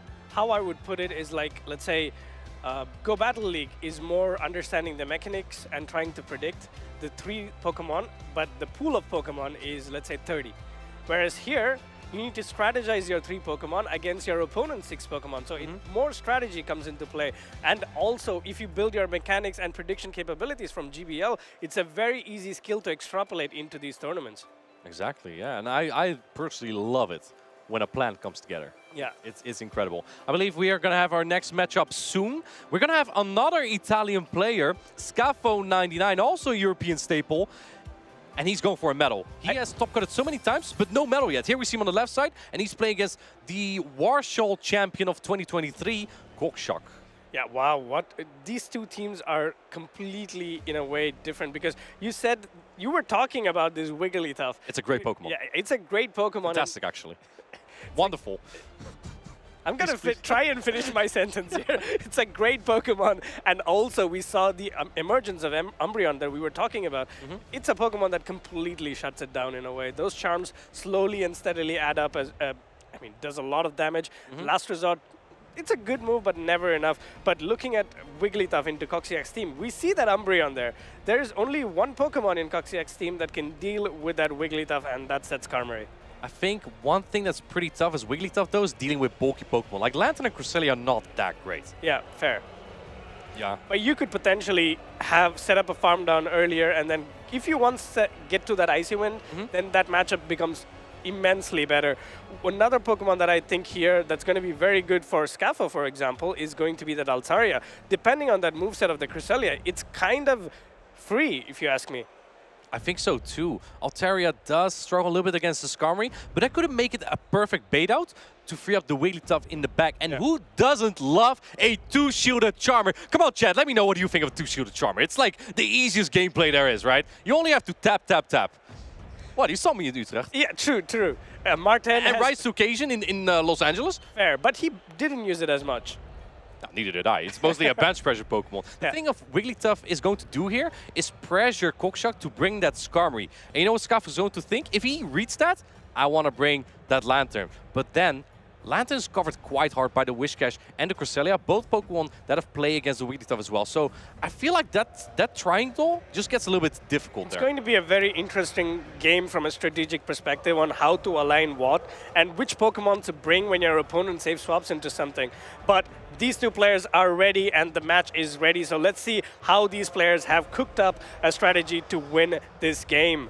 It's going to be a good one here. We have on the left, we have the Altaria into the Lantern from Kokshak. Now, if you have a high attack Altaria here, and I think Scafo does because this Lantern is melting.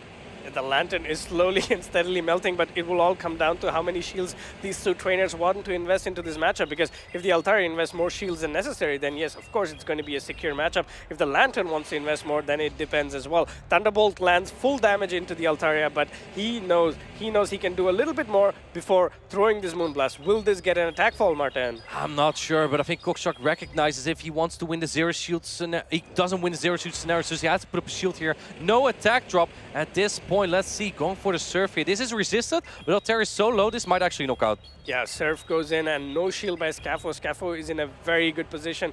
Having shield advantage is a great way to start a tournament. And the best thing is, the Dugong is now not aligned against his Lantern and he gets his Lickitung on it. I find this really surprising that Coxiac is staying into this matchup a little bit more, but if the Thunderbolt goes in, this will put the Lickitung, I think, a little bit towards the yellow. Yeah, Lickitung can take the Thunderbolt, does quite some damage. You're gonna have to go for the Body Slam, otherwise Lantern the Fish gets to a Surf here. And I think alignment is looking tough for Scaf here because we see the Cresselia lurking in the back. It's avoiding the Lickitung, and Cresselia is very strong into the Dugong. Going into the Dugong right now, Kokshak still staying in for a little bit though.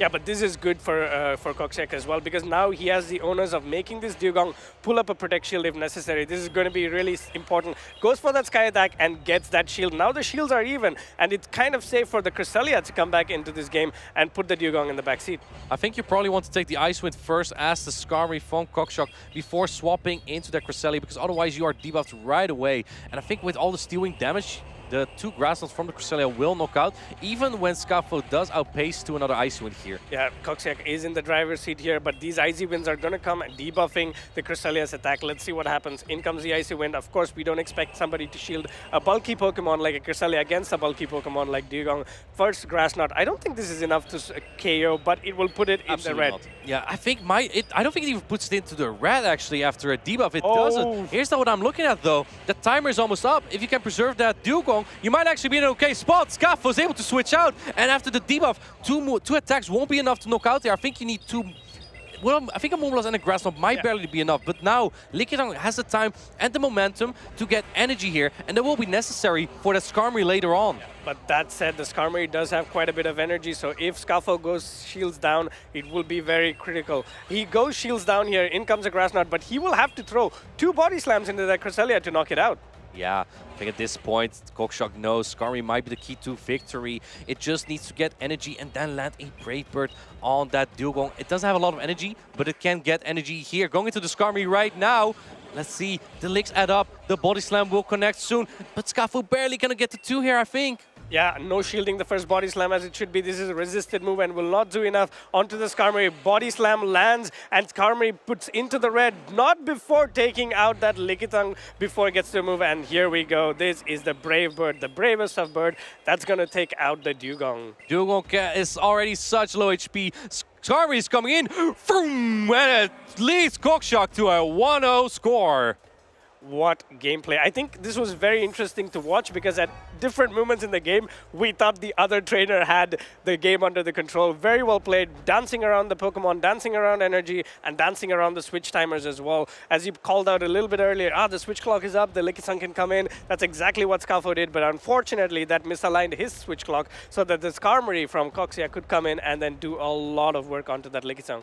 If we take a look at the compositions that both players brought here, Abi, I think Kokshock was really prepared for the Wigglytuff. Yeah. He basically just brought bulk. He brought that Skarmory, he brought the Cresselia, and I believe his third Pokemon, that was the lead, that was the Lantern. Scafo didn't bring that Wigglytuff. I think he expected his opponent to go strong against it, but then he went quite weak to that Cresselia with the Dugong and the Altaria. Yeah, but I would like to understand how, I would like to know how Scafo strategizes around it, because just when you pointed it out, the Lantern doesn't really have a hard answer on Scafo's side. We know that if you can shield a Power Whip by the Lickitung onto the Lantern, that matchup suddenly gets really close, especially if you land even. Yeah, exactly, especially if you land the Thunderbolt, if the Thunderbolt goes no shielded. So I think there's plenty of play for the Lantern, and we saw how it dealt with the Altaria very easily, but this is a very neutral matchup. It'll all come down to who calls the baits, right? Yeah, let's see here. Annihilate paces quite quickly to those Night Slash, but the charge stack you need to land is the Shadow Ball. If your Shadow Ball gets shielded, this is a very dominant matchup for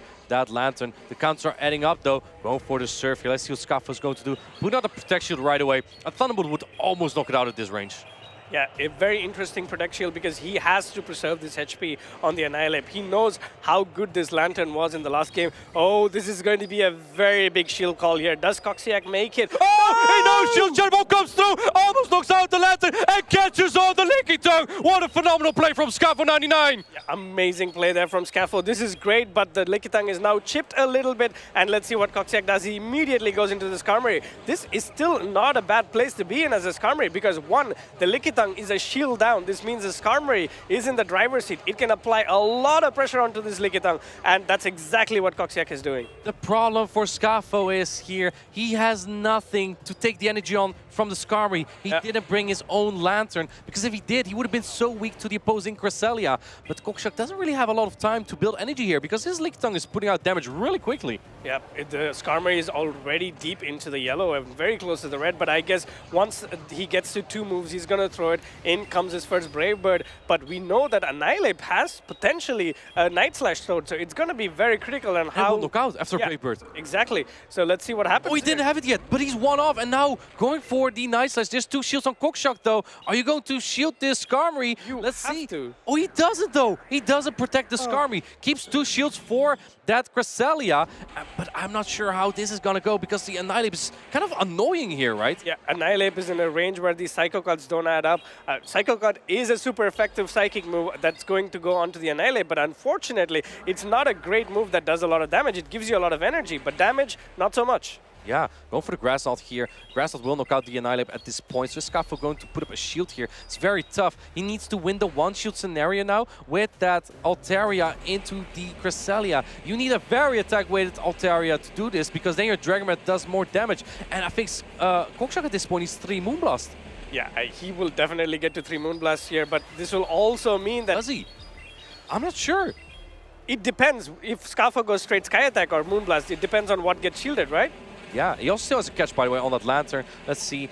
He's not being able to make the catch just yet. Going for the Sky Attack. I think Scafo might be okay here with the Dragons and the Sky Attack. Sky Attack would do less than the Moonblast, but man, it's going to get really close, Abi. It's going to get really, really close indeed. The Moonblast will come in, but this is, again, going to be dependent on if this Moonblast does an attack fall. This is the pivotal moment in the game. I think it's 33% chance, right? I think it's 10%, but I think the pivotal moment in this game will be the catch on the Lantern. Let's see if he can do it. Oh! Barely throwing before the Moonblast. Scafo had to throw there. It may have been the perfect moment to catch. Sky Attack coming through, knocks out the Cresselia, and Scafo ties up the score to 1-1. Man, what a game, so close, had us in the edge of our seats. You know, we prepared something for that, had it at our gelatos. Yes, it's true. Oh, Bologna, you did not say that, Zabi. Yeah, here's the thing, though. If he didn't get the chip damage with that Annihilate, I think the Sky Attack would not have knocked out, and then he needed the Moonblast there. So that Annihilate actually was so important at that point. That was pivotal. I think if he shielded the Skarmory, Cockshock, to land that Brave Bird on the Annihilate, go draw 2 shields from Scafo, he may have actually been okay with a shield advantage on the Cresselia there.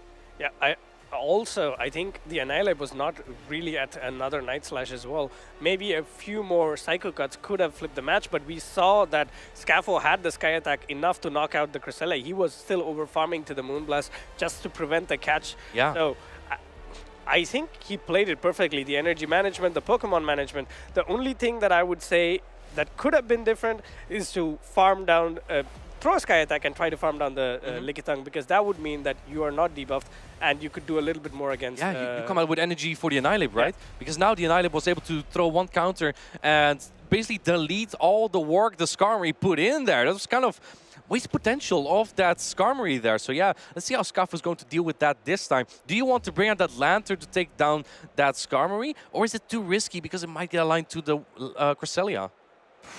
I think game 1 and 2 were very strategic. So game 3, I think the calls usually you make with a gut, and then you try that if it works out. Because this is the time when you take a risk, because both these trainers have went very safe approaches so far. None of them took any risk, and this is the time where you have to... Bring Wiggly, yes. This is the time you have to bring Wiggly, yes. Finally, you recognize it. In comes Lickitung. It's lined up against Lantern. This is exactly where Scafo 99 wants it. Yeah, you are absolutely right. This is a great matchup for the Lickitung. But then, as we talked about it, Lantern still has a lot of play in this matchup if it can land the Thunderbolt. And once it does, then Lantern has a lot of play against the Pokemon and the back as well. Immediately going for this Power Whip. Will Coxiac pull up a shield? Let's see. Yeah, he does shoot up the super effective Power Whip. I think that Scafo might be able to get to another one, though, before getting knocked out. Going for the surf here. Is Scafo 99 going to shield this? No, he's not. I think if he's expecting the Skarmory in the back, you want to keep all your shields for against a potential Brave Bird. Yeah, and I think he's making a great call here, but this Lantern will get to this Thunderbolt. Going again for another surf here. But Lickitung would hang on the Thunderbolt, so it's another no shield. Oh man, this is very costly for Coxiac, but even if he gets to another surf, after this, Scafo can let it go. Yeah, exactly. And let's take a look here. Power Whip is going to put this Lantern, I think, barely into the red. Missing a bubble there. Still in the red, though. And can you spark this down? I think not before Lickitung will get to another Body Slam. Yeah. You are absolutely right. So this Lickitung gets rid of, the Lantern gets rid of all its energy, goes down one shield, and it's going to be Dragon Breath down by the Altaria. This is exactly what Scafo wants. He's going to take the energy on this Altaria. I don't think he can get to a Thunderbolt if Scafo is counted correctly. He knows that this is a serve, and he does no-shield this. One of the things that Scafo really likes is to double shield the Annihilate, and that's exactly what he can do at this point. Let's see what comes in now. If the Cresselia comes in, he might stay in. I think if he swaps... Yeah, he swaps out, and now Cresselia comes in. But Annihilate shield advantage. There is play for this Annihilate here. But once shields go down, Skarmory goes to town. That's a very good way to put it. One shields go down, Skarmory goes to town. Here comes the... Oh! Here we go! Boom! Shadow Ball lands, puts the Cresselia extremely low. I think Coxiac has this ability to not shield a lot of these moves. He did not shield the Shadow Ball in game 1, and he did not shield it in game number 3 as well. This is great. Cresselia will still get to another move, not before the Night Slash. Is this enough to knock out the Cresselia? I think it's enough to knock out the Cresselia. Let's see what Coxiac does here. And yes, he does put up the Protect Shield. That's interesting. Let's see if there's a boost here. There's no attack boost yet on this Annihilate. We haven't seen like many boosts at all today, right?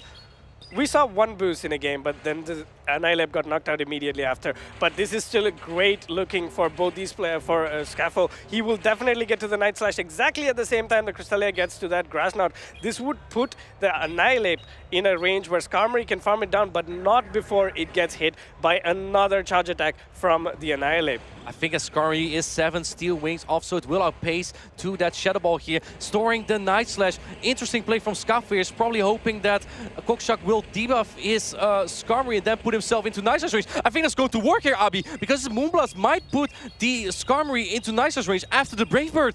That will be very critical indeed. In comes the Moonblast. It's still not a Night Slash. Oh! Was that the attack drop? Attack fall. This is not what Coxiac wants to see, and this will not be enough to take out the Altaria at this range. It doesn't knock out Abi. The Moonblast debuff, it strikes again. And we know there's a Night Slash stored here on it. Annihilate. Night Slash coming in. Scafo, the Italian local player, takes this match by 2-1. What amazing gameplay from both these players. Scafo played it perfectly, keeping that energy.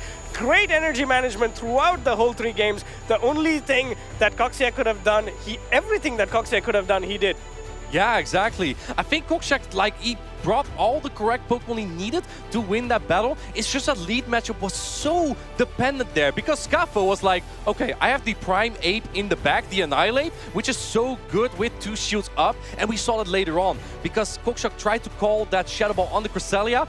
It just did so much damage. It put him in such an awkward position at that point. I think it was such an easy shield to put up, because that was your win con. If you shield the Shadow Ball, you, in a way, can pressure the Annihilate a little bit more, because then the Annihilate is kind of forced to go for another Shadow Ball, and that's not enough to knock you out. You potentially get to 3 Grass Knots, because the counters don't add up as much. So, Game 1, Game 2, the Shadow Ball on the Lantern, and Game 3, Shadow Ball on the Cresselia. Here's the thing though, Abi. If you shoot a Night Slash, it's over. And the Annihilate gets the attack boost, that's exactly what you don't want. So that was kind of the, how do I say it, the off trade that Coxiac makes there. Do I shield this Shadow Ball, or do I no-shield it? And perhaps if they Night Slash, I'm fine, because especially if they boost, I would still have my shield for the next Night Slash. So that was kind of difficult for Coxiac at that. Let me tell you this, Abi. I really dislike that position when I am the Cresselia against the Annihilate, because I know if they Shadow Ball me, that matchup gets actually pretty nasty. It's one of those matchups, and again, it's one of the reasons why we see Annihilate in the meta all the time, is because of the immense coverage it can have. Cresselia is one of its hardest counters, but you have a move that takes about 70% of Cresselia's HP. Exactly. That's a lot of damage on a Cresselia, right? So bulky.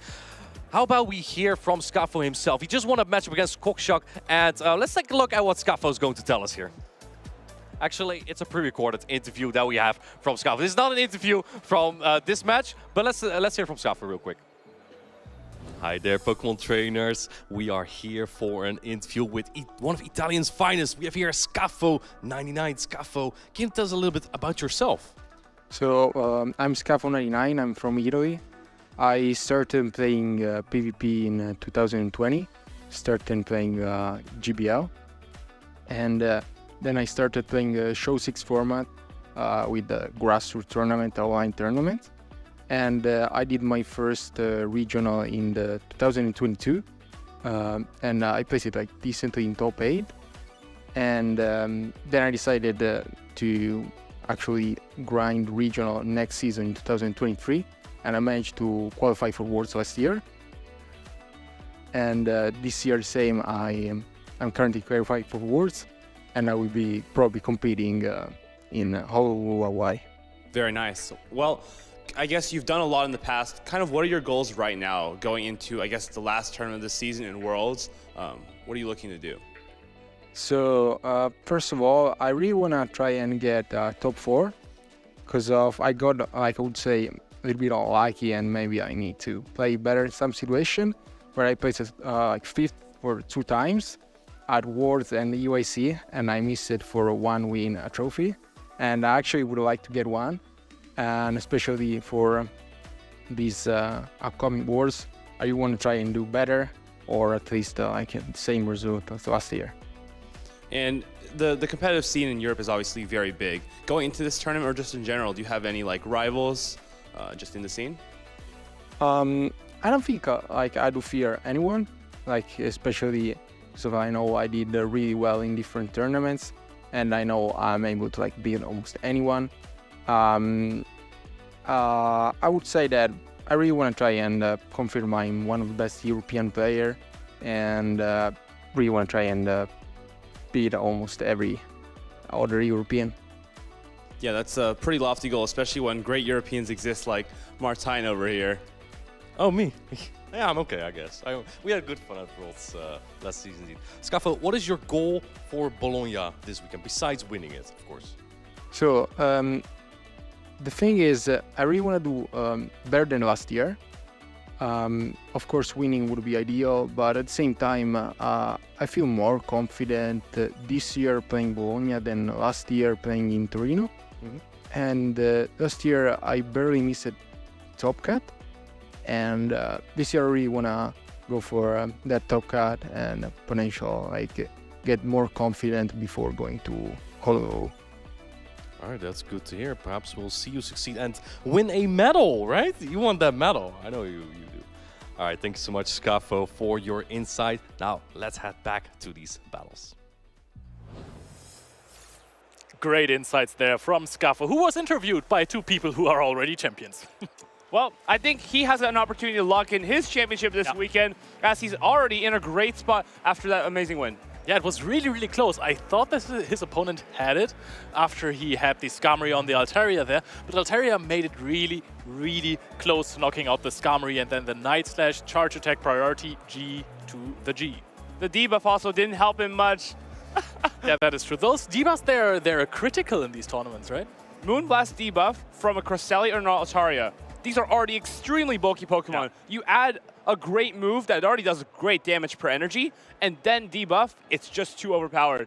Imagine an Altaria or Cresselia debuffing you. You are not doing that much damage to them to begin with, and now you are really in trouble. That is true. And they're just prolonging the matchup, right? You're already in there for like 5 to 10 minutes when you play versus Altaria or Cresselia, and then the debuff, you're going to be in there for a much longer time. However, we're going to see Scully versus Tomahawk now. Tomahawk already almost proved that he is a hawk and not a pigeon. Almost. Let's see if he can win this game. Yeah, exactly. And wait! Bastiodon mirror match? This is also not on my bingo card. But if you look on both these teams, I think Scully has a little bit worse matchups against the Bastiodon than Tomahawk. I'm looking at that Altaria, the Skarmory, and the Lickitung. Even the Feraligatr, I feel like it's not that good into Shadow Bastion. I'm guessing you might even lose the Zero Shield scenario. Yeah, and I think that also the 2-shield scenario could be difficult for Feraligatr. It paces quite quickly to those Hydro Cannons. However, the Smackdowns, they smack the Feraligatr down, unfortunately. The problem is, as we're going to see here, Feraligatr actually great matchup here against Annihilate, but due to the charge attack priority, Annihilate could make this close in the 2s if they are getting to the Night Slash at the same time as the Hydro Cannon. That is true. However, I feel like Tomahawk didn't really respect the Feraligatr at all, being kind of weak to it in the back as well. That's why he's also playing out this matchup, going for that Night Slash. Are we going to see a boost gun? Nope. Not yet, but it seems like if you're Tomahawk, this is exactly where you want to see the Feraligatr. Believe it or not, you win the two-shield scenario here, and either, well, I think if you're Scully, you have to let a Night Slash go, and perhaps you just want to play the 1-2s and get both of his shields down, and then hopefully that Bastion or the Lickitung can put in some work in the back end. Dude, imagine bringing in the Bastion here for a big farm down. I don't believe it's gonna happen. We're going to bring in the Lickitung here, and Lickitung is still going to take a sizable amount of damage. It's gonna come out with a lot of energy, though. If you're a Tomahawk, this is a little bit weird, right? Because you can't really bring in the Quagsire because of the Power Whip, and Cresselia, you're also pretty much throwing it into a not positive matchup. So you're trying to just read the backline at this point, which he does perfectly. Yeah, but I mean, the Cresselia has a non-positive matchup. However, the Lickitung is already at 50% HP due to the counters, and the Night Slash Body Slam is going to connect here. Tomahawk doesn't even need to hope for a debuff on the Moonblast. This is very positive for Cresselia here with all of this HP. We might see a catch from Scally. Nope, not happening. And there is Shadow Quagsire on the Bastiodon. Let's see how that plays out. I don't think it's going to play out in Scully's favor. Aqua Tail is super effective here, and it's not going to be doing a whole lot of damage to this Bastion.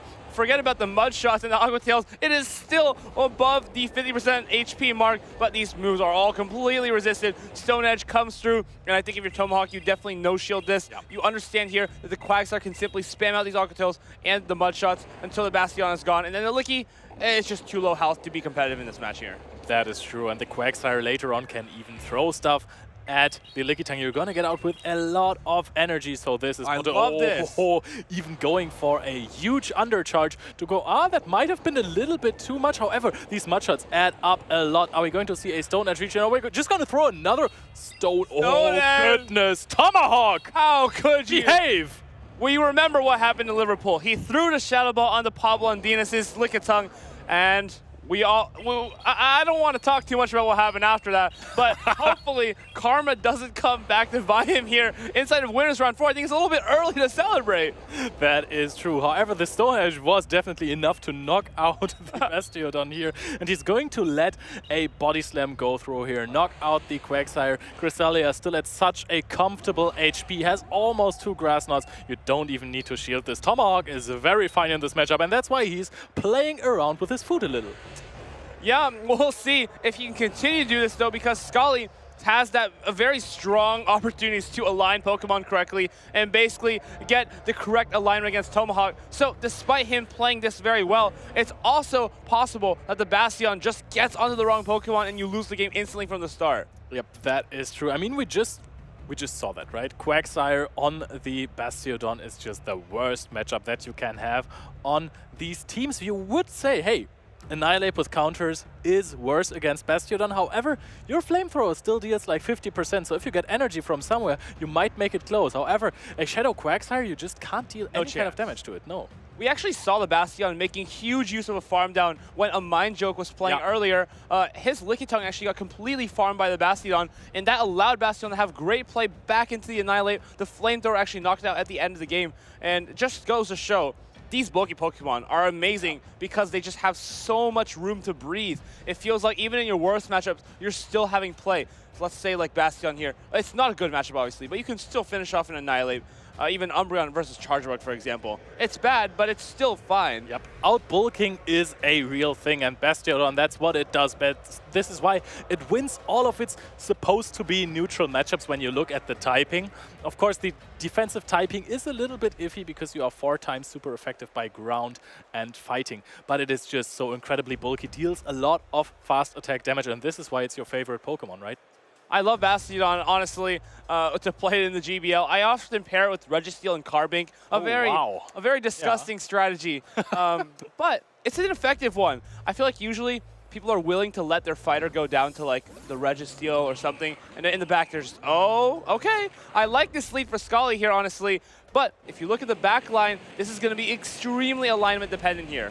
Oh, I want to say that the Feraligatr is looking kind of clean for Scully in the back because it has huge amounts of play also against the Cresselia. It seems like Tomahawk did not learn his lesson from the last game because he has brought quite weak to Feraligatr again. I like the Annihilate lead though because that basically, oh, and now we're going to be in here for a minute. The Cresselia is going to use these Grass Knots to hit for at least not resisted damage. It's neutral. He still has drawn out the Bastion, sure, but he still doesn't have a plan for the Feraligatr. This Feraligatr is at full health and can simply just Hydro Cannon anything to knock it out at this point. It's so awkward. Also, you don't want to draw out the Bastiodon with his team, right? You want to use your Shadow Quagsire or your Annihilate on it. Yeah. If it has the chance to take out your entire Cresselia, that's almost a catastrophe. That's the best that the Bastiodon can do. However, you're going to get maybe into... Actually, no. You're not going to get into a situation where you're going to be able to farm down the Bastiodon because the matchup is so slow that your opponent is going to be easily able to switch it out, yeah. So if he sees this Cresselia here with no energy, what can he do? He can just go to something else. The Feraligatr, for example. Exactly. It's so comfortable here to be Scully. And again, I don't know. 2 shields may look good on the Quagsire, but there's just so much HP to get through on both these Pokemon. Of course, Quagsire, you have to go for the harder hitting Stone Edge because the Aqua Tail is resisted against it. Yeah, Altaria is also really, really disgusting to play against if you don't want to throw your Stone Edges. Oh, trying to go for a catch here. Immediate swap out, almost 2 attacks on the Bastiodon. The Altaria is going to charge up a Sky Attack now, and you kind of already have to try and shoot this. Let's it go. How much damage does it do? Oh, not too much. Okay, it's a fair amount of damage, but still, that Bastion has almost more than 1.5 moves ready to go. Oh, and we're going to go This is a crazy bait. Aqua Tail bait. This is crazy. Does he call it? Oh my god! Wow, Scally puts all his cards on his Altaria and says, hey, Aqua Tail is not going to be an issue for you. Lets the Aqua Tail go through, and now he can wisely just use his shield on the next charge attack because the HP of the Shadow Quagsire is dwindling. I think here you definitely no shield. Great call. Wow. You put this one on the Feraligatr, understanding that Tomahawk may be running the same line as last time. And if that's the case, this energy, these Hydro Cannons are going to be doing huge damage against the Cresselia and the Annihilate. Yep, and this might be a big farm down here for the Shadow Feraligatr. It needs 5 Shadow Claws to throw an attack. Do you even want to shield an Aqua Tail? Oh, immediate switch out into the Annihilate. But we're going to far up a lot more, almost at a Night Slash. Oh, wow. This is so much energy. And if you're here as Scully, this is so much fun. There's nothing more fun than getting like so much energy destroying Hydro Cannon after Hydro Cannon. Does he farm down? Oh my goodness! No. Makes the catch. This is absolutely disgusting. And honestly, Tomahawk kind of had it coming for him after the Stone Edge last game. Leave Tomahawk alone. The Bastiodon knocking out the Annihilate here. Flamethrower is going to connect. No Protect Shields remaining. Can the Bastiodon go to another attack? Or is this even a win con for Tomahawk UK? Can he get a farm down with the Shadow Quagsire? I think it's too low on HP because it might actually reach a Stone Edge. Yeah, I think it might get smacked down. Oh, wait, there's a full attack on the Cresselia. No longer. It's gone. Oh, the Stone Edge. This Bastiodon actually played such a huge role, and it just comes back in. It comes back in to knock out the Cresselia. It just finishes where it started. What? Wow, Bastiodon is OP! 3 knockouts for the Bastiodon here, and Tomahawk's got to be thinking, man, that looked kind of fun to play Bastiodon. Do I want to play myself now? I mean, I just want to see a Bastiodon mirror match. I just want to. Do you really? Yes, I love it. I want to. It's so much fun. It is incredibly fun, and it's going to be really interesting to see which one has more attack because that's going to make a difference in the end. You can't really catch an attack. Actually, would that game go into timeout? Like you can't switch out of it, right? Because then, you're aligning something else. Yeah, on the exactly. Bastiodon, you know? Let's think about it. Yeah, maybe, because there's also Licky Tongues, there's Cresselias here. There's a lot of opportunity to set up a funny 5-minute game scenario. Tomahawk, though, before his match, he told me, today, I have not won a single game with Bastiodon. Is this where he finally gets some use out of this very expensive investment? I mean, look at this. We talked about it earlier. Feraligatr might actually be okay for the Shadow Bastiodon. However, you would have to invest a lot of shields into it. They don't have to put any. Yeah, exactly. It's great. Skarmory is fine. Skarmory is very good. I mean, your Brave Bird tickles. It does. I think Skarmory looks kind of good if you get it aligned with, I guess, not the Charger Bug or not the Bastion, but Tomahawk's brought the Cresselia already a lot of times. I think here, though, because Bastion and Skarmory are serving too similar of a purpose, you don't really need the Skarmory. But that's interesting. Why do you play them both then? Oh, well, this one covers Gligar, and the other one is very bad against Gligar. I mean, is it very bad against Gligar? Because you're... Yeah, okay. It's pretty bad.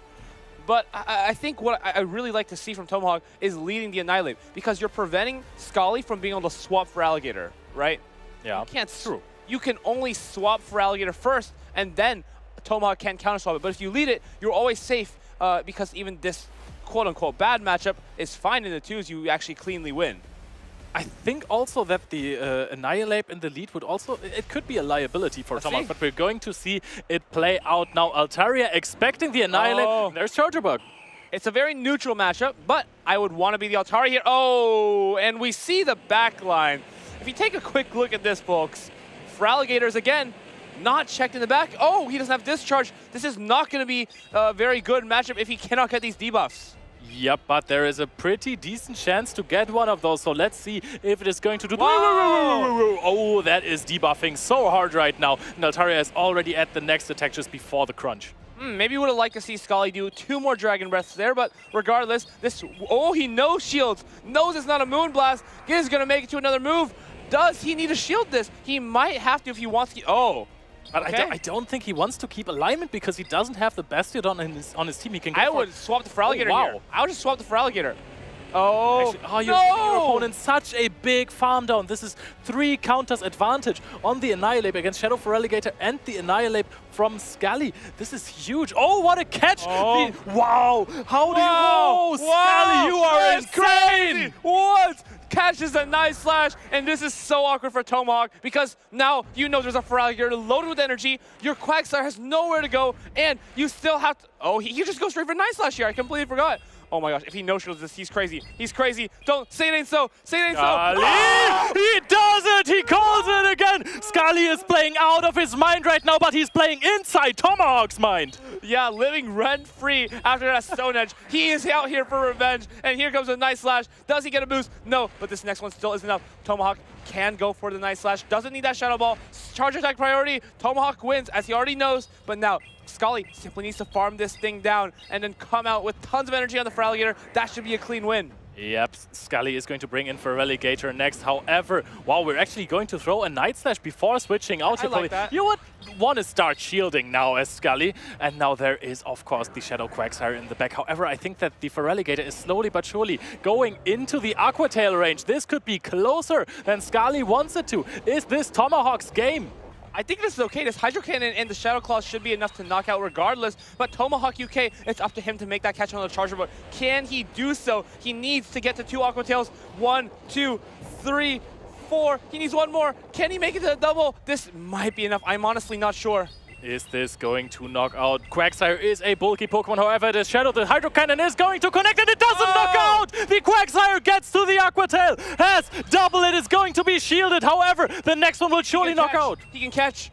He can catch. He needs to go to the Charger Bug. Does he go for it? Does he wait the turn? Oh! He doesn't throw the move! Scully predicts the catch here and therefore he loses against Tomahawk. The Aqua Tail is going to knock out, tries to go for the heads-up play, and now Tomahawk advances to the winners finals. Honestly, I think Scully played that amazingly. I think at the end there he was trying to play it a little bit too well while not going for that catch. Tomahawk seemed to have read that, and look at that. Even our judge, Vampirus, seems pretty flustered about that match, and we can tell you for sure back here, we were not expecting that result. No, trying to outsmart Tomahawk does not work sometimes. This is always so intense when these 50-50 scenarios are there. Who is living rent-free in your opponent's head? After all, it was Tomahawk and Scully's head. After all, it looks like Tomahawk comes out on top. Scully probably stings a little bit to think about now, but again, it's so difficult to make these spur-of-the-moment decisions. He seemed to have read his entire plan, that entire game, and just at the end, maybe he just outplayed himself a little bit too hard there. Yep, that is true. It was a 50-50 scenario. We would have celebrated him a lot if his opponent went for, if Tomahawk went for the catch. That'd be crazy. And we would have said, Scully, you are the madman. What a play, securing the game in style. But it just didn't happen because Tomahawk knew, hey, my opponent is a very, very good trainer. He's going to expect a catch from me because it is my only win condition. The only win condition seemed to be just to throw that Aqua Tail off immediately. And wow. Perfect execution there by Tomahawk UK, and that was a very, very strong Game 3 to be continuing them onto the winners finals, I believe. Yeah, Tomahawk pressed that Aqua Tail so hard, it was incredible. Pokemon Go players, when they get to tap their screen, it's just so best day ever. Yeah, best day ever, basically. And yes, Tomahawk is going to advance, and he's going to play against, I don't quite remember the name of Lurgan Rocket's last opponent. Not sure, but I have brought it up then.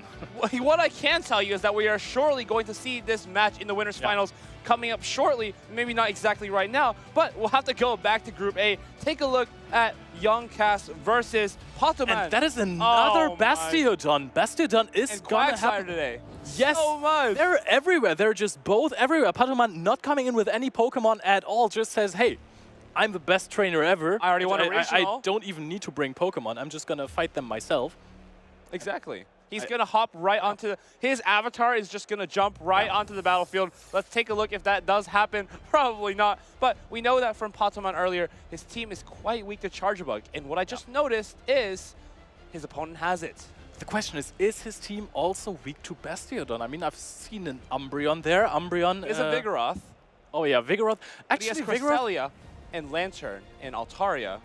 Vigoroth is not as great against Bastion as you think. Yes, it is a counter user. Yes, these counters add up. But you know what doesn't add up? Body Slam or Rock Slide. They are both very, very ineffective against a Bastiodon. And the rest of the team really doesn't look good against Bastiodon. Lantern, I give you that. It's okay. Umbreon is at least also very, very bulky and is very efficient with those foul plays. So it's not the worst. Cresselia can also work its way around it. Skarmory, meh. No, actually, no. It's just a hard no. What I like, though, Steel Wing down a Bastion after an Umbreon or a Cresselia has fallen. That is delicious. Oh, yeah, that is a lot of energy. And where does the energy go here? Everywhere. That is true. Nothing resists flying type. Oh, yeah, I like it. I like it. Can you draw out the Bastiodon? But Steel Wing down. If you're safe swapping the Umbreon, what could you be punished by? To be honest, Charjabug. Charjabug still can lose the zero shield scenario. But you're playing for shield advantage. We've seen Pokémon do this in the previous games. He knows what his win cons are, and he's probably going to execute exactly that way.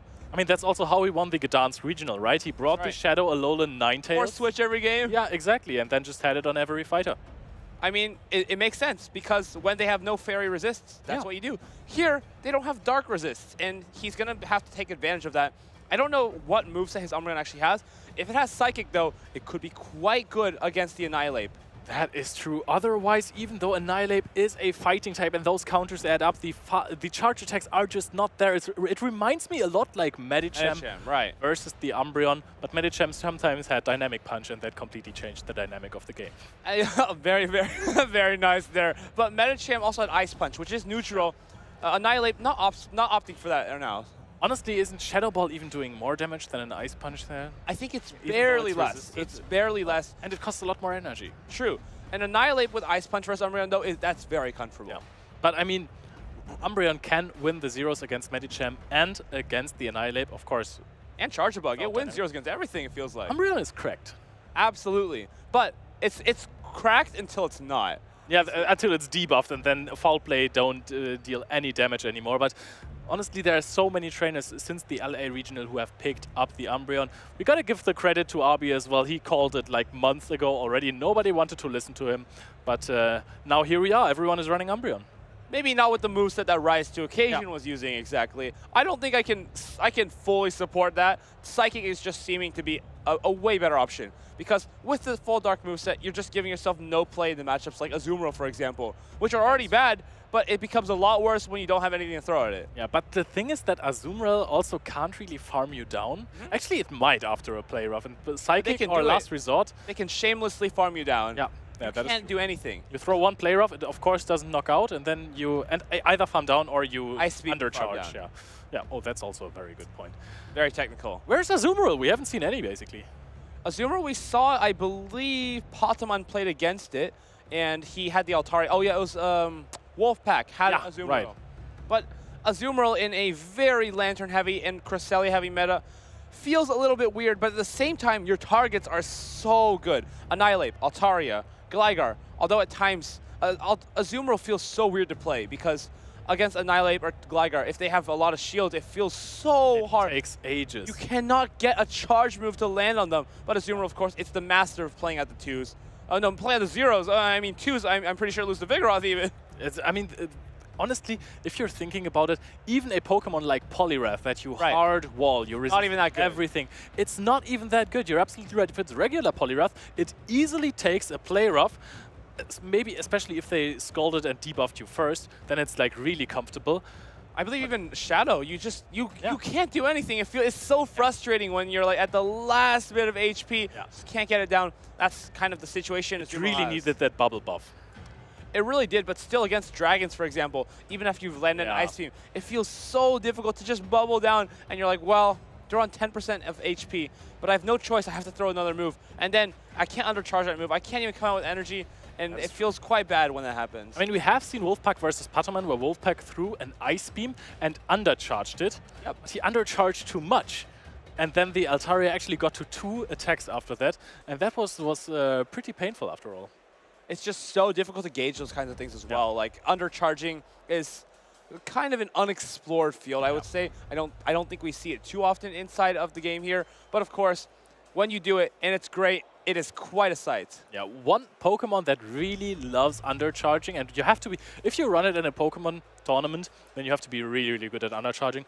Registeel. Registeel, yep. Registeel. There is no fast attack pressure whatsoever, absolutely none, and most of the time, 2 of your attacks knock out.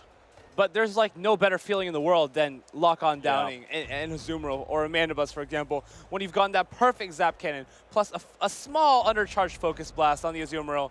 I think the way to do it is Zap Cannon on Azumarill full, Focus Blast, you charge it up barely to a great, and then you farm all the way down. Oh, that is, write that down, guys. And you know what? I've seen something very funny today. I saw Registeel with a Flash Cannon and Focus Blast. It was so good! Dude, but imagine you swap in Registeel and your opponent answers with Mantine and wins. Wow. Imagine it's a Water Pulse Mantine and you are in there with your Registeel and you lose the matchup. I'm willing to bet that you still win as the Registeel because Mantine is not good. Oh, Mantine with Water Pulse against Focus Blast Flash Cannon? I can't believe that you win this as the Registeel. So if you need 3 moves to knock out with the lock-ons. Is it 3 though? Do you get to 3? Focus Blast is... That was 3 Flash Cannon. All right. Okay, maybe you still actually... Mantine is pretty bad. Mantine is kind of goated, actually. Really? Dude, I love Mantine. I wish it had like Scald. And like a 70% debuff. I'm a big Mantine fan. Mantine, sorry. Scald Mantine would be one of the... I would love it. Anyway, let us know in chat what you think. I don't know if I'm a big fan, but we'll see what these players have to show us here in game number 1. It is a Charger Bug to the Lantern, and we've already seen Pataman very weak to Charger Bug, but knows exactly how to play out of it. Yep, and even though the Charger Bug wins this matchup, it is kind of still okay for the Lantern. Puts the Charger Bug in a good farm down range, throws a Surf here, and yeah, what do you think about this matchup?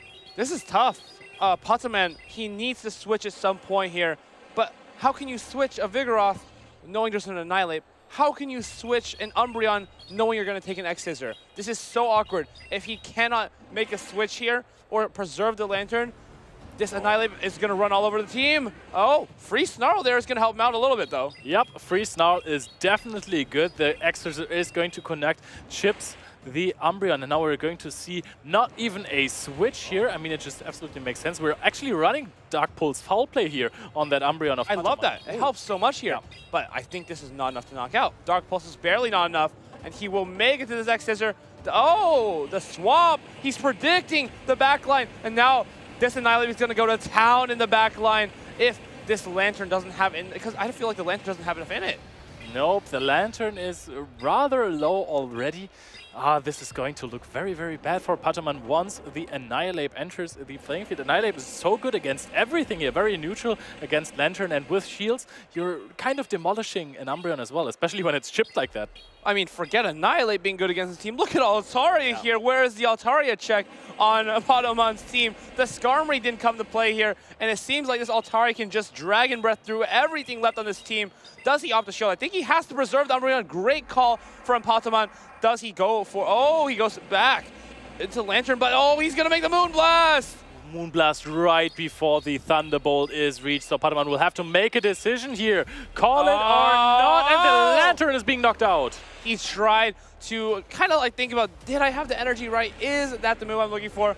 And I mean, the writing is on the wall. Young Cass knows exactly what he needs to do here. Pataman kind of puts the phone down and is like, okay, I need a scheme for the next game. What are we going to do? And he's going to have to make a lot of adjustments because I feel like his team was very weak to Charger Bug, Annihilate, and Altaria. Oh, I wonder why he lost. I mean, the thing is, he made a very wrong read there. He thought that he had to go really, really strong against Bastiodon. And that is, again, where the bench pressure comes in. Bastiodon was just sitting there pretty on the bench, drawing out all of these Pokemon that can handle it. The thing is, Altaria is so amazing against this team here of Youngcast. But it's not good against the Bastiodon. So if you're thinking in your head, okay, well, there's a good chance he brings the Bastiodon, how can I justify to bring the Altaria? That's just an instant lose. Yeah. Altaria is a very strong Pokemon. However, everything is so resisted from Bastiodon. Beyond resisted. It is unplayable. It is absolutely unplayable, while the Smackdowns deal super effective damage. So that is not a chance. It is a really, really tough one. People say that Bastiodon has polarizing matchups, but it's after that not only the Bastiodon matchups that are polarizing, because the team building makes it so that your opponent will have to make difficult decisions. Which Pokemon can I bring that are good against the backline, that are still okay-ish versus Bastiodon to not auto-lose against it? It's tough. I think when I talked to Caleb Peng, he says the best thing about Bastiodon is that you don't have to play RPS and you force your opponents to play RPS. So you can choose, as Youngcast here, is to play neutrally Annihilate, Altaria, Chargebug, knows that these are 3 neutral Pokemon to his whole team, and you don't even have to think about the Bastion. However, your opponent has to respect it, and that influences their gameplay way more than it affects yours. Guys, maybe bring Bastiodon to those tournaments. It looks good. I don't even think I have one built, to be honest. Well, the best part about that is we're here at a special event. At these events, you can always catch Shieldons and other PvP-related Pokemon. So if that's something you're interested in, maybe check out an event near you in the next season, of course, and get yourself a great Bastiodon for PvP. Yeah, I mean, we can only recommend that because being with the community is so great. And even though if you once think, how did we get here so far from home on the untread path, but we're not alone, it is just great to be at those tournaments. That's right. Yeah, look how far we've come. We've come so far this year. We're on the last event of the year for the European region, and if you've been through all of these, you probably have a great Bastiodon by now. Let's see if it comes into play. Altaria into Altaria here, and as we take a look at the back line, what looks awesome for Youngcast, both of his Pokemon. Yellow versus blue. What color is the dress? Or gold versus blue, was it? We're going to see a huge dragon breathing against each other. Both players are reaching for the Moonblast. Oh, this Youngcast with charge attack priority, and that is huge, because if you let this go, you don't. Or will we see a debuff? This could be a big debuff, because it's so reliant on dragon breath damage, but no. Now, it's Potoman's turn. Here's the thing. You might enjoy winning the charge attack priority, but at the same time, that indicates what? Wow, this is actually knocking out immediately, but what do you farm this Altaria down with? I like the Charger Bug takes so much damage from the Dragon Breath. I love this. I love this. He takes this out with the Charger Bug. What can he bring into this Charger Bug? Oh, that's a very good point. Nothing. The Altaria was the best answer, and once he has to bring the Vigoroth, right? Okay, yeah, Annihilate. I don't know. What can you do? The Lantern cannot win 1-2 shields. The thing is, Vigoroth is fine versus Charger Bug if it is chipped, because the Rock Slide then takes out. Now we're in this very neutral matchup, but Annihilate with shields up is just absolutely strong. You know that you can beat the Lantern in the 2 versus 1 shield scenarios. You can definitely do that. And after that, what do you do against the Vigoroth? You counter it. Potamon's only win condition is the no shield and Night Slash, but he goes for the shield, gets the Shadow Ball, but this is not a win condition for him. Youngcast simply needs to make it to another Shadow Ball, counter all the way down, and then the Vigoroth will be, I mean, there's no chance for the Vigoroth to overcome an Annihilate and a Charge Bug. Yep, we have seen this multiple times. Youngcast is forcing his opponent to play into the RPS. He's forcing Patoman to bring the Vigoroth, but what does Vigoroth do against the Prime Ape fighting type? Honestly, not a whole lot. Rock Slide does about 20% damage, but forget about that. You can't even get it into 20% range. Here comes the Vigoroth. Night Slash will be dropped down from Youngcast, and still, the Charger Bug is completely healthy in the back. Yes, and the Charger Bug is not only healthy, but I think it also has a charge attack stored. Actually, I'm not too sure about this. That might have been the last game. Oh, even the boost! What can Patoman do? Youngcast is boosting his way into day 2. This is the best day ever here for Youngcast, but at the same time, if these players make it far enough into the winners finals here, they automatically make it to day 2 as well. Because tomorrow we'll be seeing the top 12 trainers as well as the top 8. Look at that celebration. Bastiodon has locked us up into day 2. And something interesting I want to point out, Bastiodon has not won a regional yet. Oh, that is true. This might be the time for Bastiodon to shine. Never won an event. It is all everywhere. Bastiodon is just everywhere, so I think this might be the day. We've seen it come up very short a lot of times. Most of those were on the back of one player who was not going to be named. I think all of us at home know who I'm talking about. But this could be the chance for it to finally shine. I feel like there's so many people playing it, like the opportunity is just higher than ever.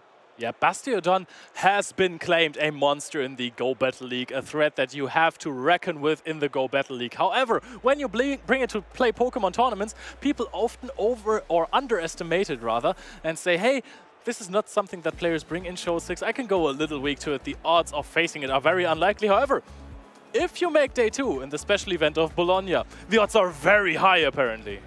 I am so excited to see like 50% Bastiodon usage on the Day 2 graphic. I think that would be hilarious. Yeah, what could be better? What could be better? I think I put Bastiodon into my caster predictions of Pokemon. Right, but where's Shadow Victory Bell, guys? Shadow Victory Bell is like Bastiodon's best friend. Yeah, exactly. And Wigglytuff we also have. He's in a pod. Yeah, exactly. They work so well together. What core breaks them? Gligar. Registeel. Oh, also a good one. Which is to be honest, a little bit common right now. To be honest, if you have Razor Leaf, it's okay. It's actually okay if you have shields, because then you farm down if your opponent throws, and I think you farm down regardless if they don't throw. Every Razor Leaf you do does more than the Wind Tag does to you, which is that's crazy to think about, honestly. You guys, and we just had the Victory Bell Community Day as well, where it gets Magical Leaf as a fast attack, and that actually helps you to play the Pokemon completely different. This is something I enjoy a lot more. This is why I really, really like Victory Bell now, because you can just go for Magical Leaf to a Leaf Blade, which is very, very strong. One of the best charge attacks in the game, actually. Yeah. So, could be a very good adaptation. However, no Victory Bells today. No one is brave enough to bring that into a Skarmory meta, which is another point I want to bring up. The reason why Bastiodon is so good is because we're in a Skarmory meta. Yeah. Before, I mean, Registeel was the best Steel type, as most people know, but that means that Bastiodon is always not usable because you're losing to the main Steel type in the game. But now that the main Steel is Skarmory, Bastiodon acts as amazing counterplay as the best response to the best Steel type in the game. It has a lot of niche there. That is true. Also, people have figured out how to play around those Whiscash, because Whiscash was incredibly oppressive in the beginning of this format. However, people have started to play Altaria and Mantine. You can see them on basically every single team. Or Cresselia. Yeah, or Cresselia. And all of those get beat by Bastiodon. So those are on every team. Not everyone is bringing Whiscash again. It's looking great for Basti. Basically, as long as you don't get on an Annihilate in this metagame, it seems to be okay for the most part. Even Gligar, like, you can put an okay amount of damage onto it. Yeah, that's true. Okay, guys, by the way, we have the graphic to show of the Day 1 meta breakdown. I'm really, really excited for it, because I want to see if there's any Bastiodon on it. Unfortunately, no. We have 49% Annihilate, so no Pokemon breaks the 50% benchmark. We have Lantern after that, Cresselia, exciting. Shadow Gligar. Is there anything crazy? That is not many Whiscash. Honestly, yeah, Whiscash surprisingly low here, right next to Skeledirge. And Skeledirge is quite off meta, if you would ask me. Yeah. And I think Annihilate being at the top is no surprise. Yeah, but I mean, the top two Pokemon are both good against Bastiodon. I think Lantern's okay. Lantern? Yeah, okay. I don't know. I mean, with Water Gun, it will be better. Yes. In the Shared Skies updated season. But I think that Lantern is actually one of the better answers that most trainers have on their team. I would prefer a Lantern over Shadow Gligar against Bastiodon every Oh, absolutely. Because Lantern is just so much bulkier. And the problem is, if that's your main answer to Bastiodon on your team, maybe your team is not very good against Bastiodon. Yeah, that is absolutely true. You need a fighter, and that should be the Annihilate then, because we have seen it already. Vigoroth does not deal any damage with those charge attacks against it. But now that we're thinking of it, I mean, we have said how good Bastiodon is in this meta. Annihilate destroys it. Lantern is good against it. Cresselia doesn't lose too hard. It forces your opponent to throw, forces maybe a shield at some point. It's gonna put it in farm down range. And Shadow Gligar also takes a lot of damage and doesn't knock out with one dig. So the top 4 Pokemon do decently well against Bastiodon. The thing is, Bastiodon can force the 1-2 shield scenario win against Cresselia. So that means even if Bastiodon uses only 1 shield and their opponent uses 2, it will still win the matchup, which is extremely good. That basically means your opponent cannot take switch advantage away from you, no matter how hard they try. But On top of that, just Skarmory is so weak against Bastion. Yeah. I'm curious to see if we'll see some Steel Wing Skarmory trying to get that Bastion down. When you're able to Steel Wing something down, that energy, nothing in this meta basically resists flying type damage. That is true, except Bastiodon, of course. What else could there Skarmory. be? Electric types, Lantern. Yep. Skarmory also. Actually, Skarmory still takes decent damage from a Brave Bird. It definitely doesn't feel comfortable. And now, oh my goodness, we see this back again. We Yep. see the Hippowdon. I think that is a Shadow Hippowdon, if I do remember correctly. I think so too. And then that's paired with the Whimsicott and Mandibuzz. This team, I'm very interested in how it works because it just does not have a Gligar answer. Yeah, you're absolutely right about this. I mean, maybe the Lantern is Water Gun Lantern. It's a Spark. It's Spark Lantern, okay.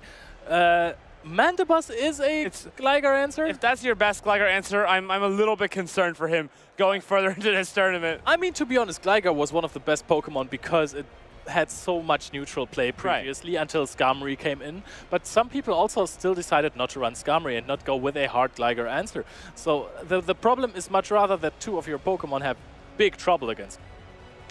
Yeah, that's a great point. But at the same time, what looks good in this team is that Alolan Sandslash. Yeah, it is a Shadow Claw Alolan Sandslash. Ooh, that might be a little bit more rough against the Mandibuzz or Lickitung. But regardless, it has play into everything and not the Annihilate here. Yep, that is true. Especially if you're actually playing Shadow Claw, you lose the Zero Shield scenario versus the Mandibuzz. Yeah. Because 2 Dark Pulse knocks you out. But the problem is, when they land 2 Ice Punches, they're able to get a huge farm down.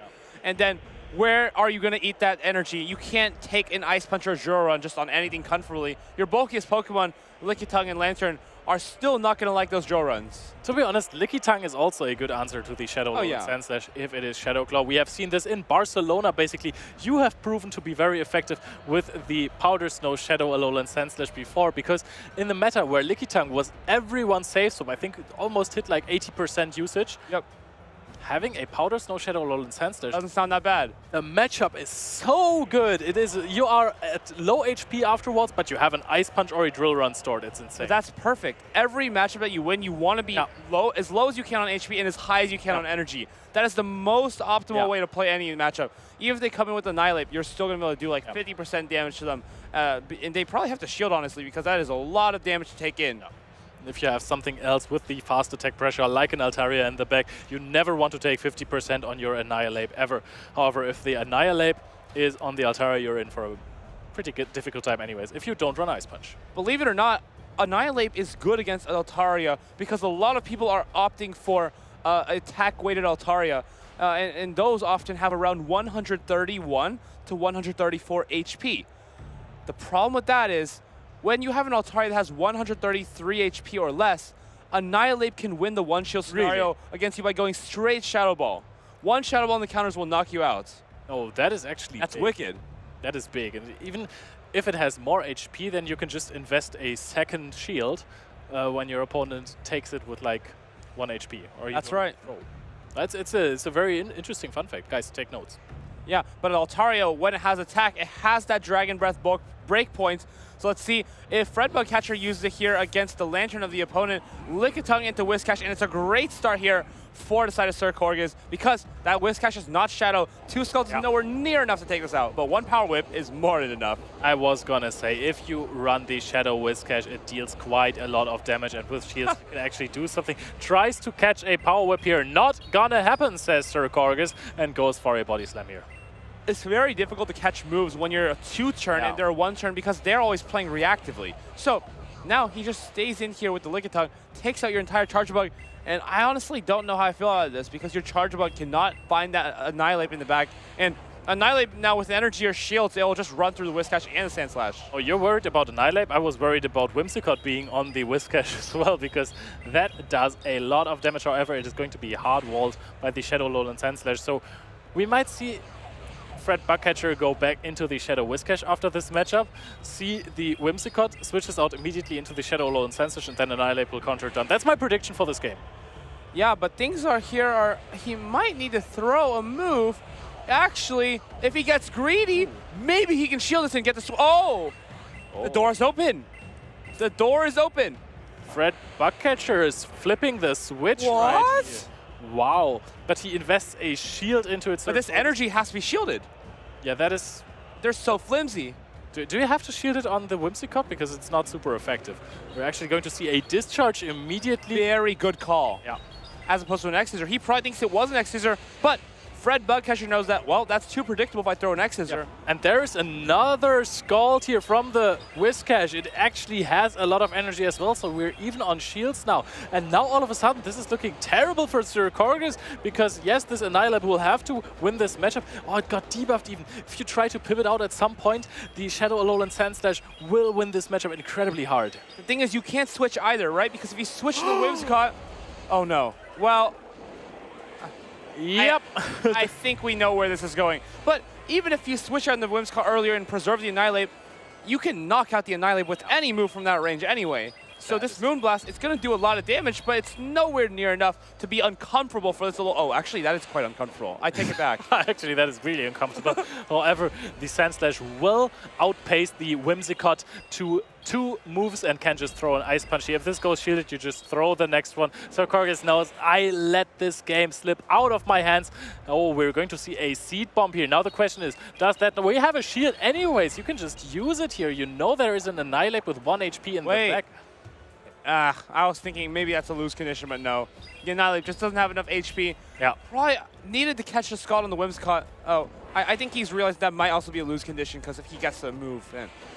Yeah, that is true. However, there's like a full HP Whiscash as well in the back. Well, not full HP, but 60%. Big farm down. Night Slash is going to I like being overly cautious here as this player. Because you don't want to find a lose con while you're at such a deep part of the competition. This might not even be enough, which is funny. Ooh, the Shadow Claw knocks out. It is an Annihilate counter. I mean, absolutely confirmed right here. Why wouldn't it be? It does super effective damage with the Shadow Claw. Right. Of course it's a good matchup. Right, it's super effective damage. Go away from the Powder Snow and suddenly your Annihilate matchup becomes so good. Dude, I play it every time. Swap it right in. Yeah, exactly. You can say swap Shadow, Alolan Sandslash if your opponent is running Annihilate. Don't do it. Don't actually do it. But we were talking about how Alolan Sandslash is so good into these meta picks right now. Against Paulasha, it just ran through her entire team. The Skelders was the best answer. But again, Skelders, down energy, down shields, cannot take a draw run comfortably. And that's why Alolan Sandslash is so powerful right now. Has play into so many things because its moves, ice and ground, are very, very good overall coverage. What resists those two, really? Ice and ground. Yeah, nothing really resists that. I'm gonna say... wait. It needs to be flying. Kind of, yeah. Resist ice. Oh, wait, no, that it could be grass. No, it can't be grass. Oh, goodness. What else resists ground? It's just grass and... Does anything resist it? Flying, right? Grass resists it, but that's like still ice punched. Yeah. So it has to be... Oh, Bug and Water. Yo, Bug and Water, you're insane. Who is playing Bug and Water? Araquanid. Guys, we saw Martine ride an Araquanid once. The thing is, even if you run Araquanid, right? It's a steel type. Yeah. It's still... Yes. But the Shadow Claws are... I remember Araquanid or Golisopod, when I looked at these matchups, Golisopod is not even that good against Alolan Sandslash. But forget about that. It's back.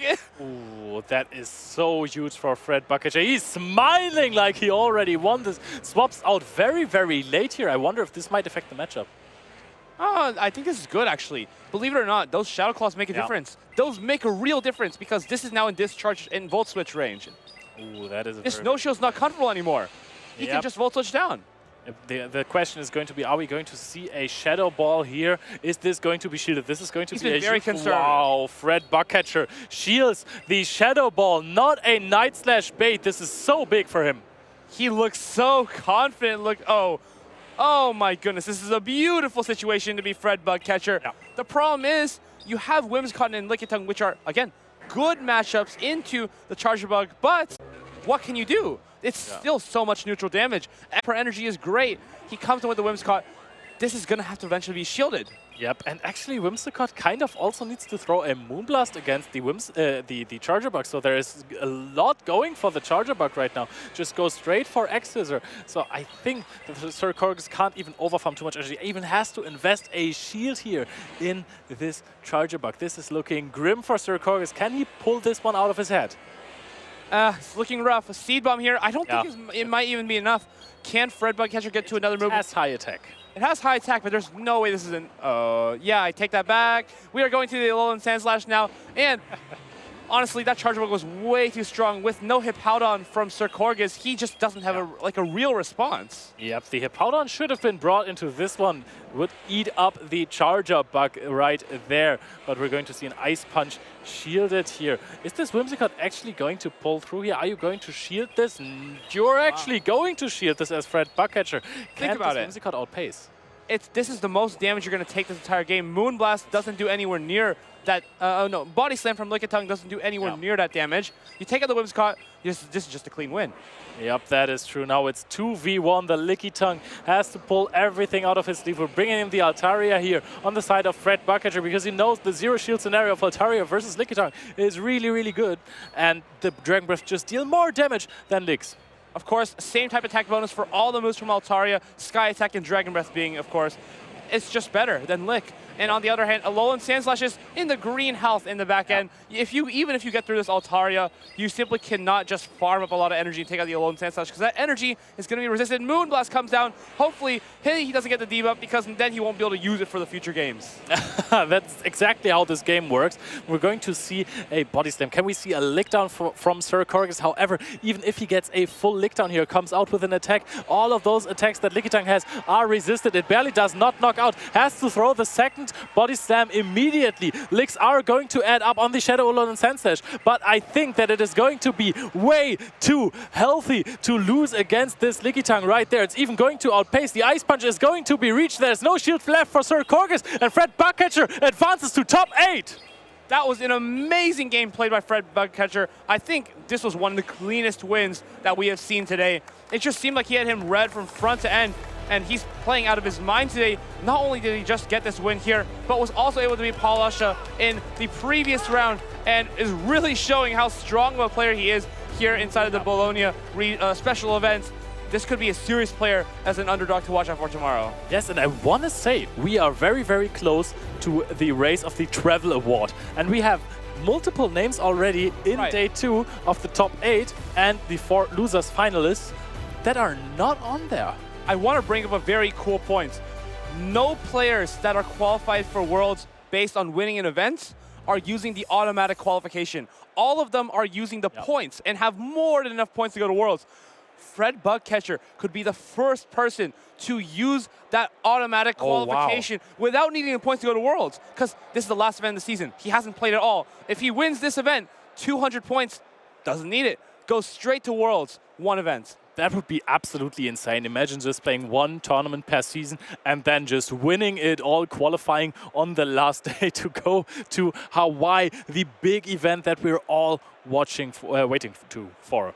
Yeah, well, I can imagine right now for Fred Bugcatcher, Honolulu, Hawaii is not remotely on his calendar. But after today, he might need to rethink that.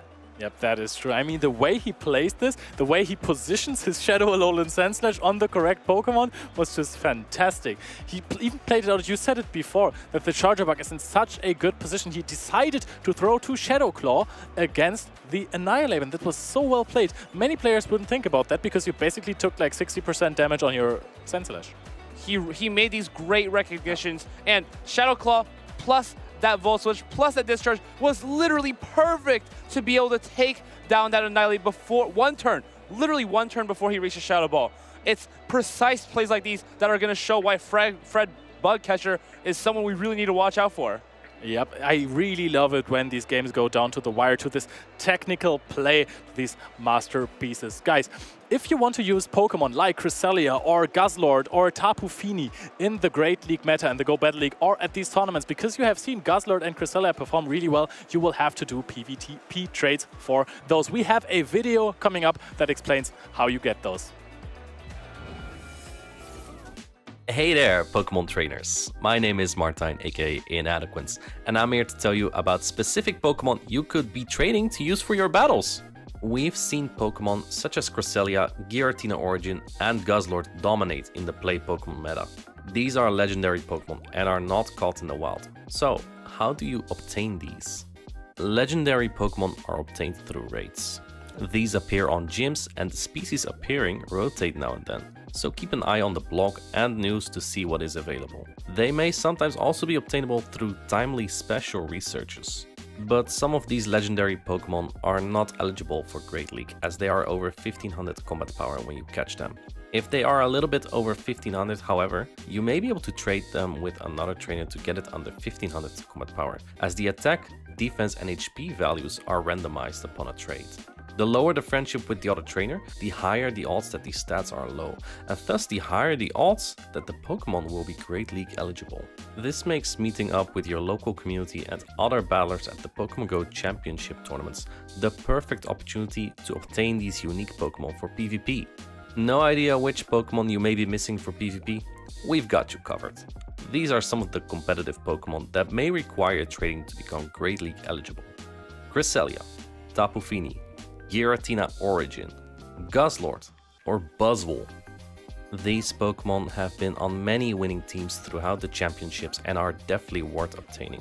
Usually, a Pokémon with a low attack and a high defense and HP performs better than a Pokémon with default stats. Pokémon obtained from X and raids always have default stats, so you may want to look into trading Pokémon like Mandibuzz, Berserker, Surfetch and such as well. Trading with your fellow trainers at local events or the championships is the perfect opportunity to obtain these Pokémon and expand your selection for competitive play. To find out more about events nearby you, check out pokemon.com/compete.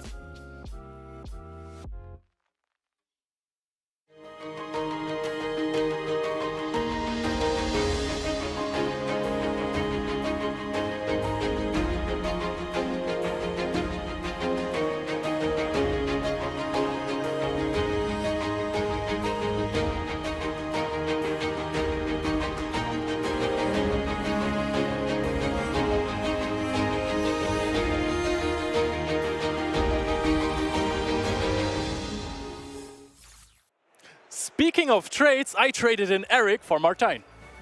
Very clever, very clever. I think it was a good video though, to show you how to get some of these Pokemon that we've seen today, such as Guzzlord. We've seen Guzzlord make an appearance today. It's been doing pretty well. Guzzlord's one of the, I think like the prime Dark Dragon Pokemon right now, right? Because we don't see Zweilous as much. He does win tournaments right now, but the Pokemon you don't see a lot anymore.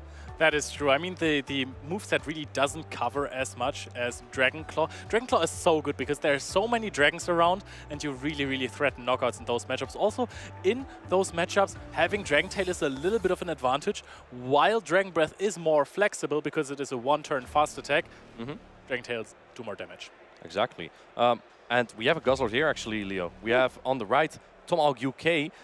We see him here again, and he is up against Fuelbag, one of the Italian players. Actually, I believe that Tomahawk is the player with the Shadow Bastiodon, and Fuelbag is the player with the Guzzlord. I was going to say, Fuelbag is also running a Shadow Bastiodon, but no, that is apparently not the case then. I mean, Guzzlord is a Pokemon that is quite fitting to Tomahawk UK. I don't know, I kind of connect them. Why do you think that? I have no freaking I think Shadow Bastiodon also fits in well, right? That is true. Tomahawk sometimes likes to meme a little bit, and Bastiodon is one of those Pokemon that is not always valued within the community. It's such a wall to. I have never heard of that, Martin. Really? Yeah. Well, I'm a big fan of it though. But yeah, he brought this Shadow Bastiodon, and Shadow Bastiodon, I'm not exactly sure what it does better, but we did see earlier today, at least the Flamethrower does more damage to an Annihilate. Yep. We saw it being led 3 times into an Annihilate, and it still managed to win. So yeah, gonna be an interesting matchup here between Fuelbag and Tomahawk UK. I think as Fuelbag, I think that the Guzzlord is pretty good actually, just not against the Shadow Bastiodon really, right? I would definitely agree on that, even though those crunch deal neutral damage. We're going to see Charger Bug led into Annihilate, and that is already not an Annihilate leading into a Bastiodon. Yeah, this is a pretty neutral matchup. Annihilate wins the one shot just going straight Shadow Ball, but you can actually make it quite tricky as well if you can bait the Night Slash. Keep in mind, it's also a crunch Charger Bug, so this doesn't do as much damage as Discharge, but it does have the potential to debuff the defense. Yep, and the debuff could be crucial. The crunch is going to connect. Are we going to see a debuff? No, we do not. One counter into a Shadow Ball. Is he going to call the bait there. Oh, he barely put up the Wow. protection. That would have done so much damage. Let's see now. I think Feelback is fine with just taking that shield advantage. Let's take a look here. Is he going to... Oh, he actually catches the super effective X-Scissor on that Guzzlord. That is a catch, but is it a good one? Tomahawk has every right to throw the double resisted X-Scissor there against the Annihilate because he knows it is still going to knock out. Feelback tried to catch a discharge. X-Scissor is less energy, so it makes sense that it is an X-Scissor here. Absolutely. Let's see. Annihilate comes in. It has such a good front running. Can the Guzzlord get to a crunch? It goes down with the crunch. That is so unfortunate. Your own Annihilate barely has any HP left. Tomahawk UK is actually in a really good spot here. Going for the Shadow Ball, and he knows because he has that really high attack stat Annihilate that he will win the charge attack priority tie here. Tomahawk goes boom, boom, boom. I want you out of my room. Knocks out that Guzzlord here. And we're going to see a Shadow Ball. Is he going to shield that? He has to shield that because it would knock out the Annihilate. And you kind of need it as well because otherwise the Skarmy cannot even land the flying type attack. But the timer's not up. Tomahawk is even getting more energy here. Oh, this is energy over energy in a no-shield scenario. The zero-shield scenario is actually favored for the Skarmory because the Sky Attack is going to knock out. However, Tomahawk has so much energy. These counters add up, and he also has other Pokemon to play with. Don't forget about those. Man, Shadow Ball does so much here, though. Skarmy's already into the... Oh, he actually gets to the Night Slash! Wow. Skarmy, where did Skarmy go? It's already going down. Barely has done anything. And Tomahawk UK takes game number 1 against Feelback. With the 3-ball flags, the Skarmory, if the purpose was to sponge a lot of energy, it certainly worked out. Absolutely. Annihilate was just such a good showcase there, right? What do you think about that X-Scissor catch on that Guzzlord? That didn't really feel very optimal, in my opinion. No, and I mean, he tried to not catch a discharge, of course, but a crunch. But I mean, you just feel that it's going to be an X-Scissor, right? It is just more cost-effective.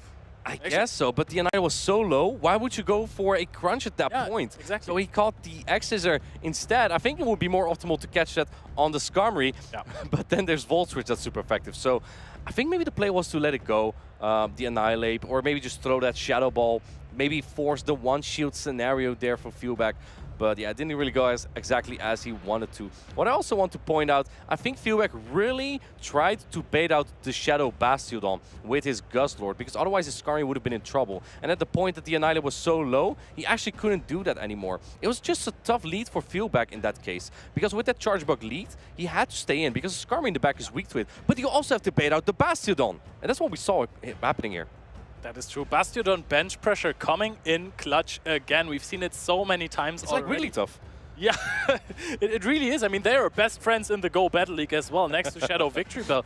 But the Bastiodon, it has been so crucial. We have seen, that's the funniest part. Tomahawk has said earlier that the Bastiodon hasn't really won him games yet when he used it. But we've seen other players like Youngcast who just keep bringing it and wins games. And it just does both things perfectly, bench pressure and field pressure. Did he say that live on stream? Did he reveal his strategy live on stream? I don't know, but Eric said it earlier. What a madman, actually. Did you know that he has a hawk named Tom?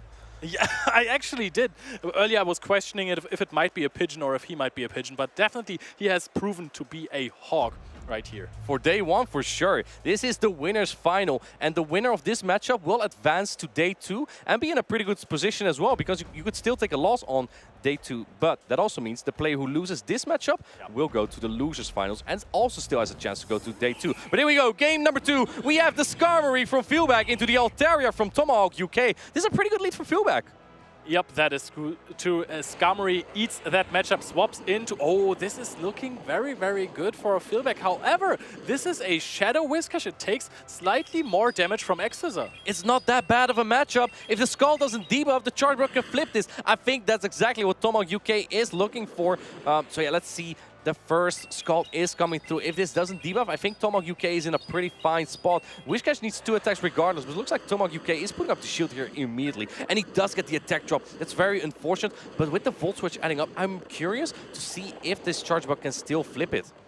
Oh, and this is very interesting, because if one X-Scissor goes through here, it is going to be able to just farm down, because I don't think a Scald from Feelback would knock out at this range. Tomahawk is going to charge up one more. Oh, there is a Mud Bomb coming in, and I find that very, very interesting. The chances of Tomahawk shielding here Are they so low? Oh, wow, he does good. shoot. I think that he really wants to keep the switch advantage and going for another mud bomb here. This won't knock out though, and I think this will allow Tomahawk UK to flip the switch advantage. That's going to be very crucial in this matchup. I really love this strategy from Tomahawk UK, where he just safe switched the charger bug, and the only thing that can really answer it from fieldback is the Wish Cash, because nothing else really great against Charge Bug. Going to put up a shield here, but Tomahawk UK has 2 attacks here. Let's take a look. Is he going for the X? Yes! Tomahawk UK flips the switch advantage. He's throwing it immediately. This is looking good for Tomahawk.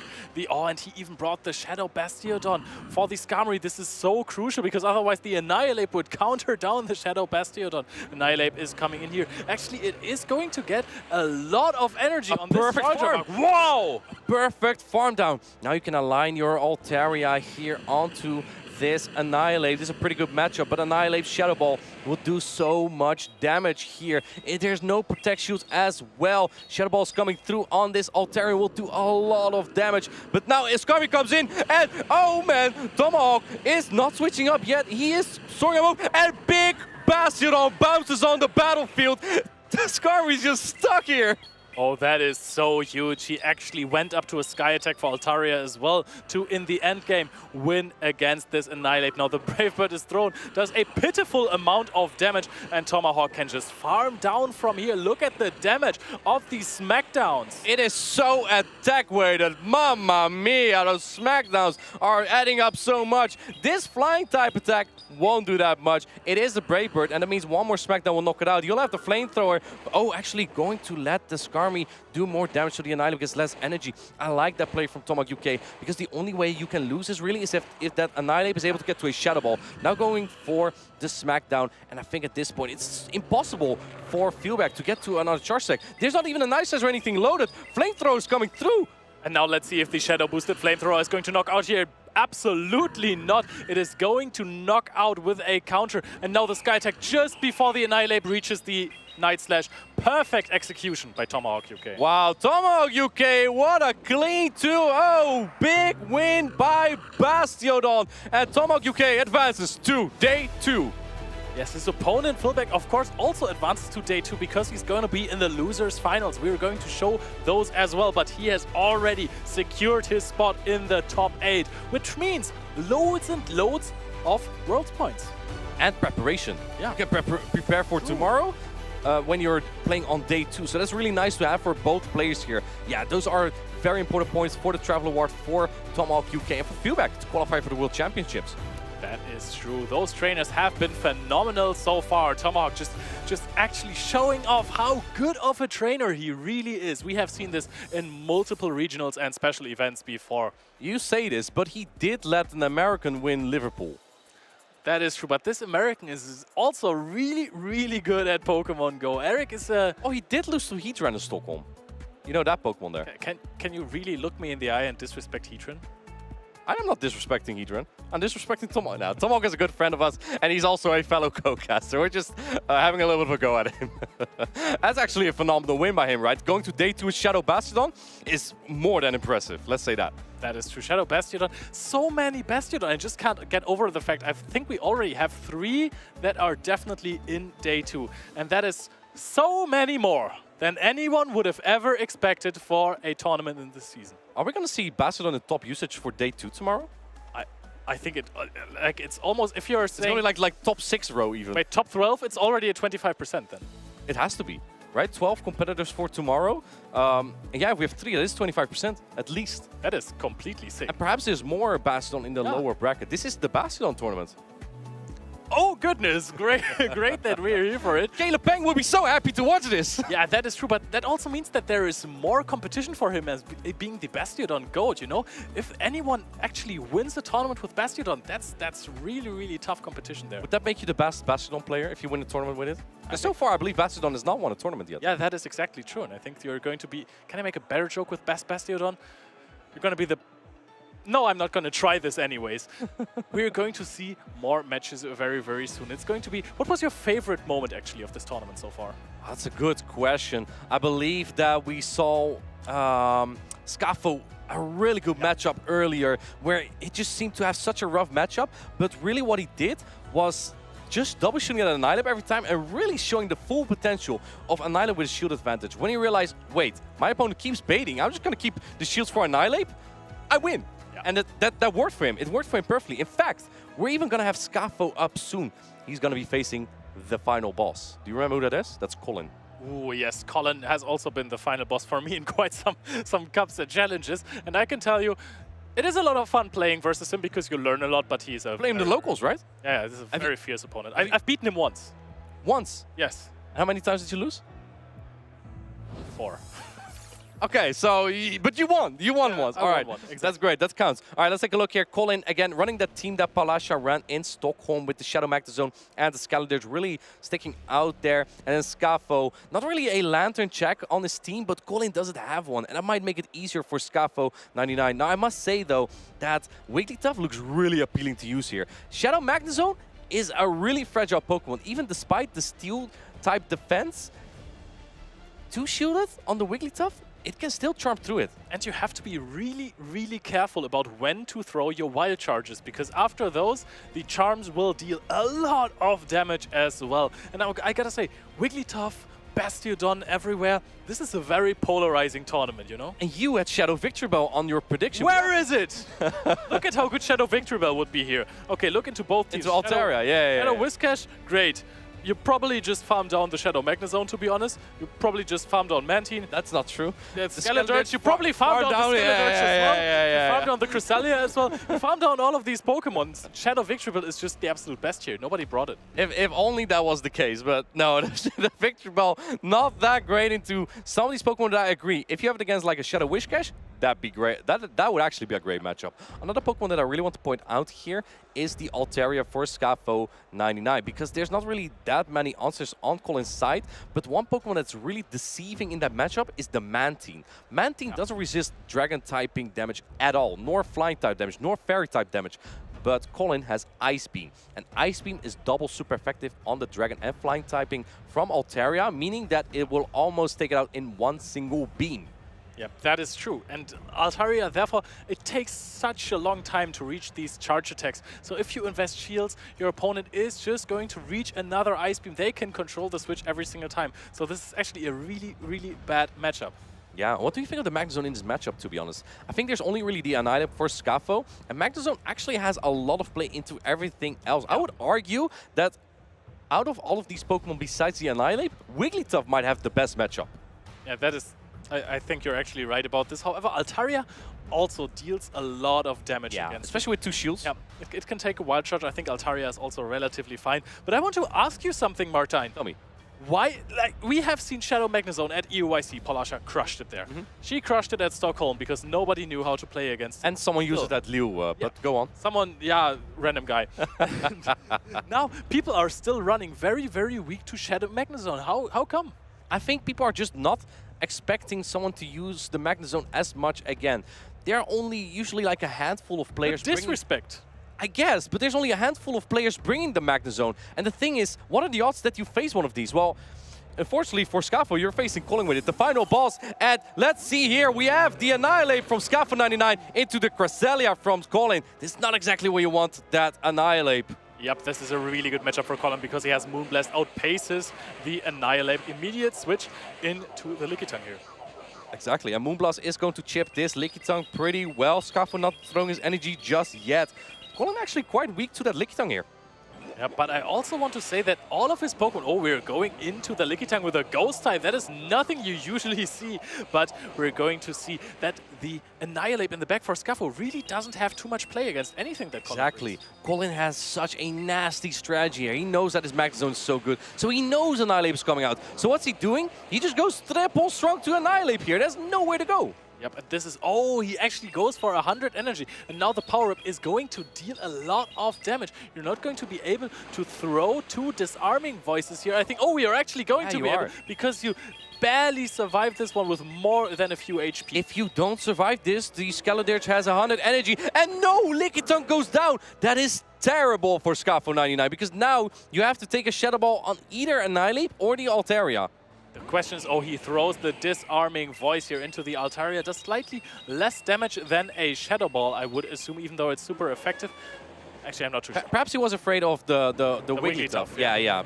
And you don't want to throw Shadow Ball into that. So now going for the countdown, going for slight energy advantage. Cresselia is dry on energy, but let's see, this is going to get pretty tricky actually. I think with those licks, the Cresselia might be in Shadow Ball range. And let's see, both trains are firing up. Now, finally, the first charge stack is thrown, and Scafo99 wants to preserve that energy, doesn't want to get taken out by a potential Moonblast here, and puts out the Protect Shield against the Grass Knot. That is true. And especially in the 2-shield scenario, which Colin is apparently expecting to play. A Grass Knot will be enough. Oh, we're actually calling a Night Slash, and that is so big for Colin. Yeah, I think at this point you kind of need the boost here. This is terrible for Scafo. So, yeah, Moonblast super effective. Go to take out the Altaria. Now being able to get to a Shadow Ball here. Man, what if you threw the Shadow Ball before swapping out? Yeah, I'm also quite curious about this. Let's see how much damage this does, because maybe this was an absolutely wasted. Nope, Altaria would have taken it like a champ, farm down the Annihilate, and then throw Moonblast into the mirror matchup. So GG, Colin, not a mistake from Scafo here. Colin 1-0 up. That nasty strategy of triple countering the Annihilate, and Scafo actually investing everything into that Annihilate. That was just impossible to overcome, and that led Colin to an amazing 1-0 victory there. Yeah, that is true. Maybe a difficult line read for Scafo, thinking, hey, maybe this is something easy like a Magnezone in the back that I can beat with the Annihilate. But Annihilate was definitely the wrong Pokemon to 2-shield in this matchup, because it just had nothing to do, Martine. Yeah, I think that Scafo kind of predicted that Magnezone in the back, but it just wasn't there. So that's kind of unfortunate for him. How are you going to adapt to the next battle here? I think Skeletor is a Pokemon that you can kind of always expect, but you can't really lead the Lantern because it's terrible into the Magnezone. So where are you going to place that? Also, in fact, they could also be Cresselia. They could be the Altaria with a high attack, which is pretty good against Lantern. So I think Lantern might be key, but you need to position it just perfectly against that Skeledirge. Yep, that is true. What else do we have against Skeledirge? Altaria does kind of work. Lickitung does work. It is going to be rather difficult. Do you even bring the Annihilate? Because you can't really not bring it, right? You kind of have to, yeah. It's your only answer to the Magnezone, and Scafo knows this, so it's just really difficult to work around what Colin is going to bring. Especially when he triple counted your Annihilate, right? That doesn't really exactly make it appealing to bring again. Yep, that is true. Colin, by the way, sitting there with a Noctowl plushie. He has piloted Noctowl to his first regional win back in Lille against Totactical in the finals. I remember Totactical's face. That was pretty funny. Yeah, the Noctowl was really pushing through there. You know, we saw like 3 times Annihilate into Bastion today, and then we had a lot of knockdown to Venusaur. Here we go! Lickitung into Altaria. And this time Scafo didn't bring that Annihilate, and we see in the back the Magnezone lurking. Oh goodness, Colin is just sitting in Scafo's head, reading his mind. And this matchup is about as neutral as it gets. But we also know that Scafo might be in control of Switchy, because Colin is never going to shield anything. Here's the thing, Leo. Colin doesn't know yet that there's no Annihilate in the back. So I would not be surprised if like some shield scenario shenanigans might actually put Scafo at an advantage at some point. Like if he gets like a shield advantage for his Altaria, there is that possibility. I don't see a lot of hope for Lantern the Fish here, however. Cresselia and Magnezone both are really good into it. That is true. This is a very, very good team read from Colin again. He could have also brought the Skeledirge again to answer the Annihilate, but the Annihilate is not there at all. Scafo disrespecting the Magnezone at the wrong time. Very low HP on Altaria before it throws the Sky Attack. Very, very good. Scafo investing a shield, wants to keep Switch here, wants to position the Lantern on the Skeledirge. He actually went 3 times strong against Skeledirge. Oh no! This is nasty! This is such a nasty farm down for Colin. And no shooting this body slam on the Magnezone's resisted, but look at this damage. It's actually pretty respectable. Now hard swapping into that Altaria. Magnezone, however, the Dragon Breaths are resisted. I think you can build up to 2 Wild Charge and actually throw both of them. Let's see here what Colin is going to do. Building up to the Wild Charge and the Mirror Shot. This Scafo going to call this Wild Charge here. This would do a lot of damage if no shielded. And oh, he puts on the protection at the last second. Yep, and are we going to see another... Oh, we're going to see a Mirror Shot here into the no-shield, which I find interesting because I think he just wants to bring it into Moonblast range, the Altaria, and now it's going to pivot immediately out into the Cresselia. Wants to win it on the hands of Cresselia, expecting the Lantern in the back as well. And what attack are you going to throw? Yeah, you're going for the Sky Attack. It's less energy, hoping to get to 2. You could argue going for 1 Moonblast in case Colin throws that Moonblast immediately into the Altaria. But yeah, it's going to be tough. He does throw immediately. Not being able to launch his second charge stack. Cresselia with his shield up. This is looking like an uphill battle for Scafo at this point. Yep, Scuffle will need to use this Lickitung to its full potential. It has not a lot of HP, but that is enough to take a few Psycho Cuts. And now can he maybe even go for a catch? Oh, he tries to go for a catch here. Does not catch a Grass Knot. Reaches up to a Body Slam, and this might make things interesting. But there's so much energy on the Cresselia here. Cresselia is almost at 2 Grass Knot. I'm not sure if 2 Grass Knot will be enough, but with the Psycho Cut, it might barely. And also, that Magnezone still has some Volt Switch in it. Look at how much damage this Lickitung put in there, though. Let's see what Lantern can still do here. I'm not sure if 2 Grass Knot will be enough, but it will definitely put it into 1 Volt Switch range.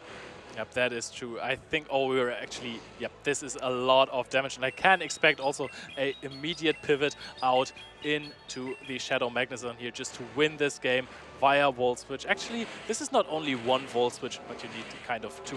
So do your switch. You know you just farmed down. Scuffle says, hey, I'm not winning this one anymore. And Colin just advances to the top 8 with a 2-0 over Scuffle. Wow, the final boss makes it here to day 2. Finally! Finally, indeed. It's been a while, right? And these are super important points for him for the Travel Awards race. It's actually both players are still in the race for that. That is true. Colin has had phenomenal performances, but then he won the Stuttgart Regional. He has been in, what was it, the finals? Dortmund finals against Arceus Aurelius. Made a rather crucial mistake in those finals, then got reverse swept when he came from the winner's bracket. And after that, his performances seemed to lack this extra bit of creativity, this consistency that he had before. He didn't reach a top cut after that, and now he is back, and Colin wants his 3rd big title. Here's the thing. Colin is just one of those players who's really, really good at taking a team and winning with it. Yeah. Not the person who makes the team themselves. Actually, in this case, Pala also won with it. But previously, Tomahawk UK made the team for him. Or I don't know if he made the team for him, but Colin used it anyway for Stuttgart. And that worked out super well for him. So you could argue maybe Colin is the best team stealer. I would definitely argue for that. What a steal, right? What a steal of a win. Also, Colin, he is so confident in himself, because when I asked him earlier, hey, are you going to make top cut again now? Is it finally about time? And he just said, yeah. I think he saw his matchup. Yeah. he just knew immediately. So I'm going to go for it. I'm going to win the next rounds. I'm going to just advance to day 2. This is easy. It's just routine for him now. I think so too. Colin just has so much experience. Yep. Almost got the top cut to at the UIC, right? He almost got there as well on day 2. Yeah, it's really a player to look out for. One of the prime players from Europe that is to look out for at the World Championships, especially because last year he didn't do super well. So he's really looking to avenge himself at the World Championships in Hawaii this year. Yeah, he is one of my favorite candidates to win the World Championship this year. Who's your favorite? Me? Is it me? No, of course not. My favorite is, of course, Kuifje, the powerhouse from Belgium. Oh, is he going to Hawaii? Yes. Oh, that'll be super tough. I met him at Cups and Challenges. Yeah. He's an absolute monster on the phone. He has defeated me.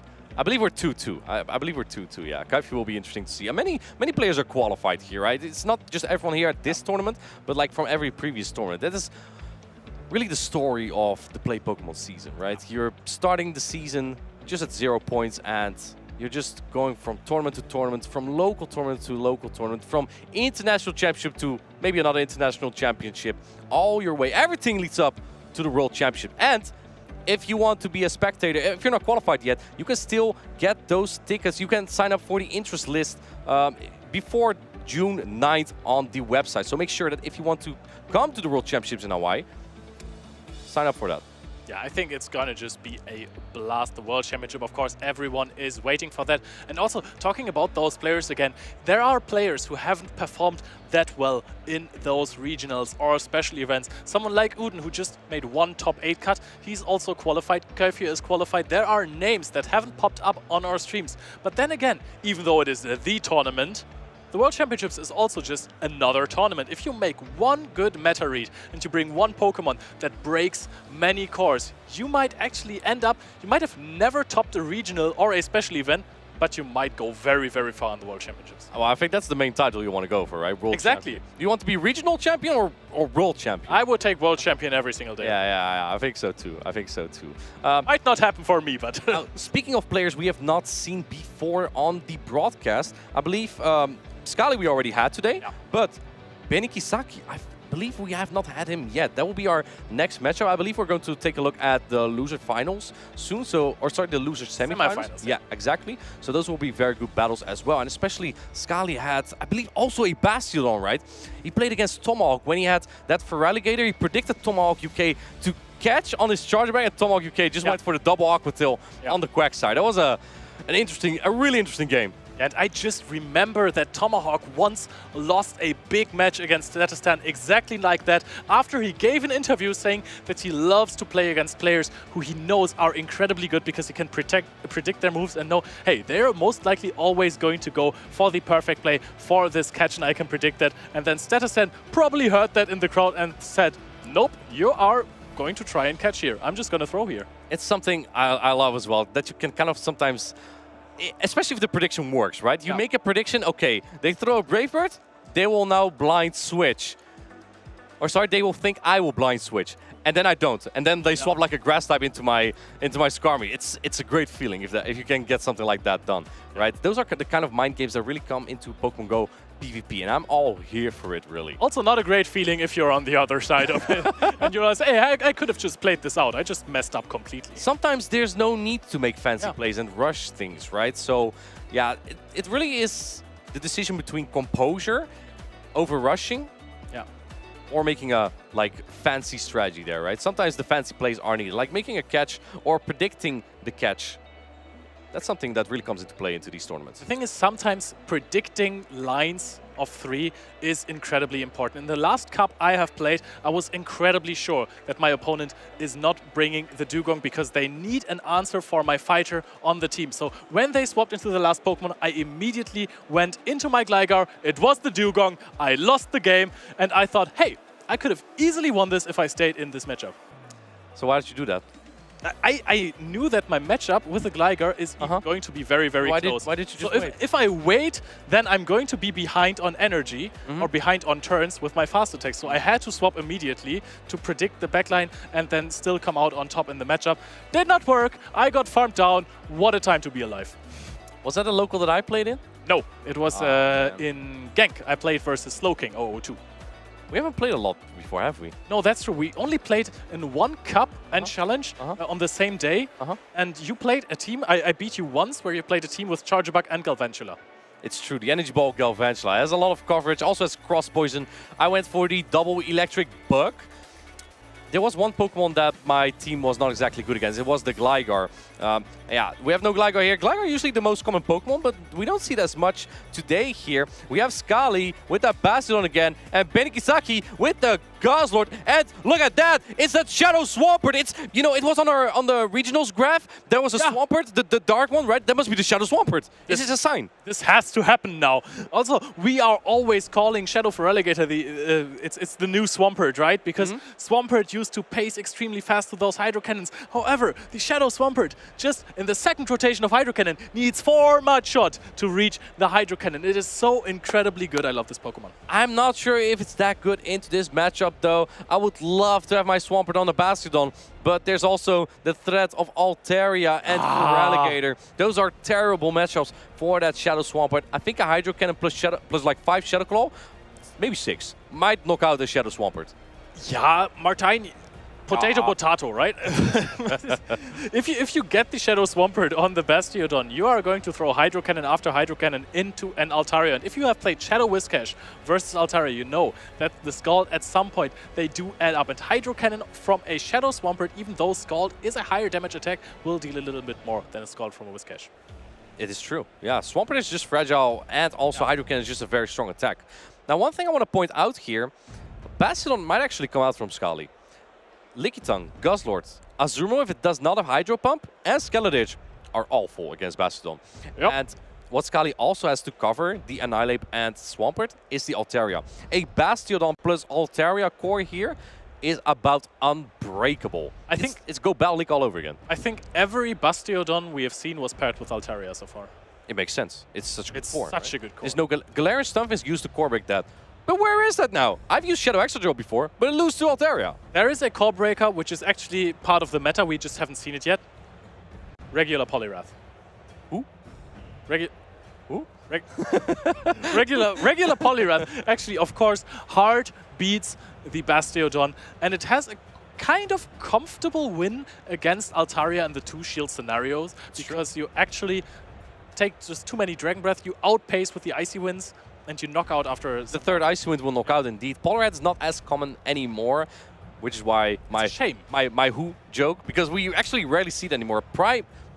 Annihilate is the prime fighter currently, and like Vigold is also kind of sometimes there, but Poliwrath we just don't see a lot anymore. And I think if you have like less Glider, yeah, right. I like Poliwrath. It's just standing there like it is one. If I had to make a team out of 6 Pokemon, my 6 favorite Pokemon, Poliwrath would be in there. What about Poliwhirl? Poliwhirl is also so cool. I love Poliwhirl so much. But I mean, you gotta evolve it at some point, right? I think Poliwhirl is a Pokemon that really wants to become strong. It is strong. It has Mappo and Scald. Scald can drop the attack of the opponent, right? So you have like a Whiscash without the ground typing, which means you're weak to electric. But other than that, it's pretty cool, right? I mean, the whole evolution line is just so cool. Also, Politoad, Poliwhirl, Poliwrath, they're all amazing. I agree. I would like to see Poliwrath come back. Like, if there's less Gligar, if Altaria is the main fighter, Altaria and Skarmory, Poliwrath does well into those. Yeah. So maybe Poliwrath... Poliwrath might be the call for Worlds. Poliwrath might be actually cooking there. If the meta is always going to be like this, but I don't know. Bastiodon on every team. Best in Altaria, that's crazy. Yeah, I mean, you might want a core break to those too. Galarian Stunfisk just doesn't do that well anymore, right? Because it can lose to Lickitung and Cresselia nowadays. I mean, look at this team. There is only the Annihilate that answers it. Scully has no real answer for Poliwrath. Except for the Annihilate, of course. I agree. That is insane. What about Benizaki's team? Azumarill is not as bad as it sounds. Skeledirge is not as good as it sounds.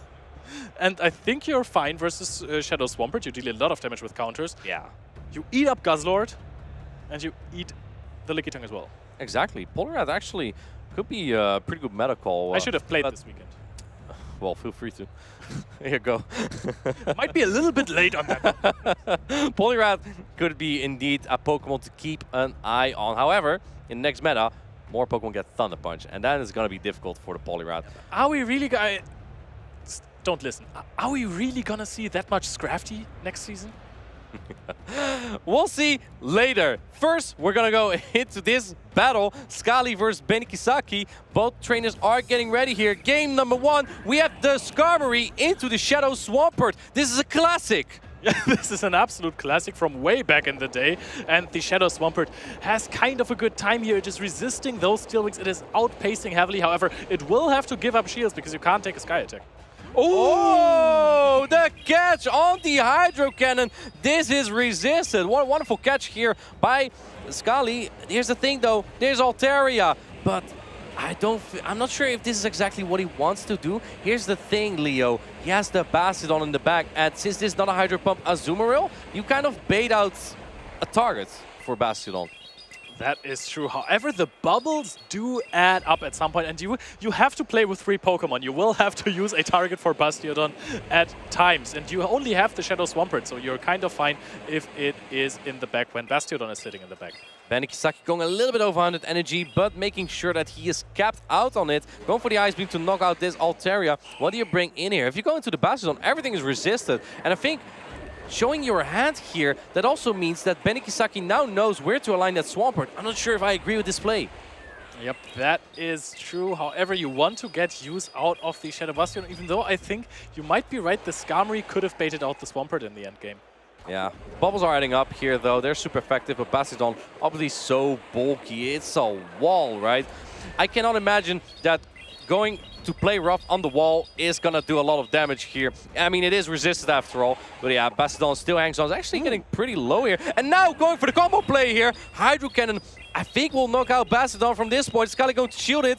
Yes, he is preserving the Basti. I was gonna say, yes, we're going to actually throw a Stone Edge back, and I like that play, because even though this is resisted, it might put the Shadow Swampert into the farm down range for the Skarmory. Now the Skarmory has a lot of energy. The Shadow Swampert doesn't, has to give up the second shield as well if it should be preserved. Benikisaki just gave up the alignment there. Interesting. Guzzlord isn't exactly helpless against these two steel type though. And Swampert, I think, will get to... Oh, it doesn't get to 2 Hydro Cannon though. So let's see if Scally shields this. Then Benny Kisaki is in a terrible spot because Guzzlord has to get through the full Skarmory. Yeah. And he does shield up this Hydro Cannon. That's so unfortunate. Maybe the Azumarill can put in some work as well. Skytech's coming through. I think this is going to knock out the Swampert.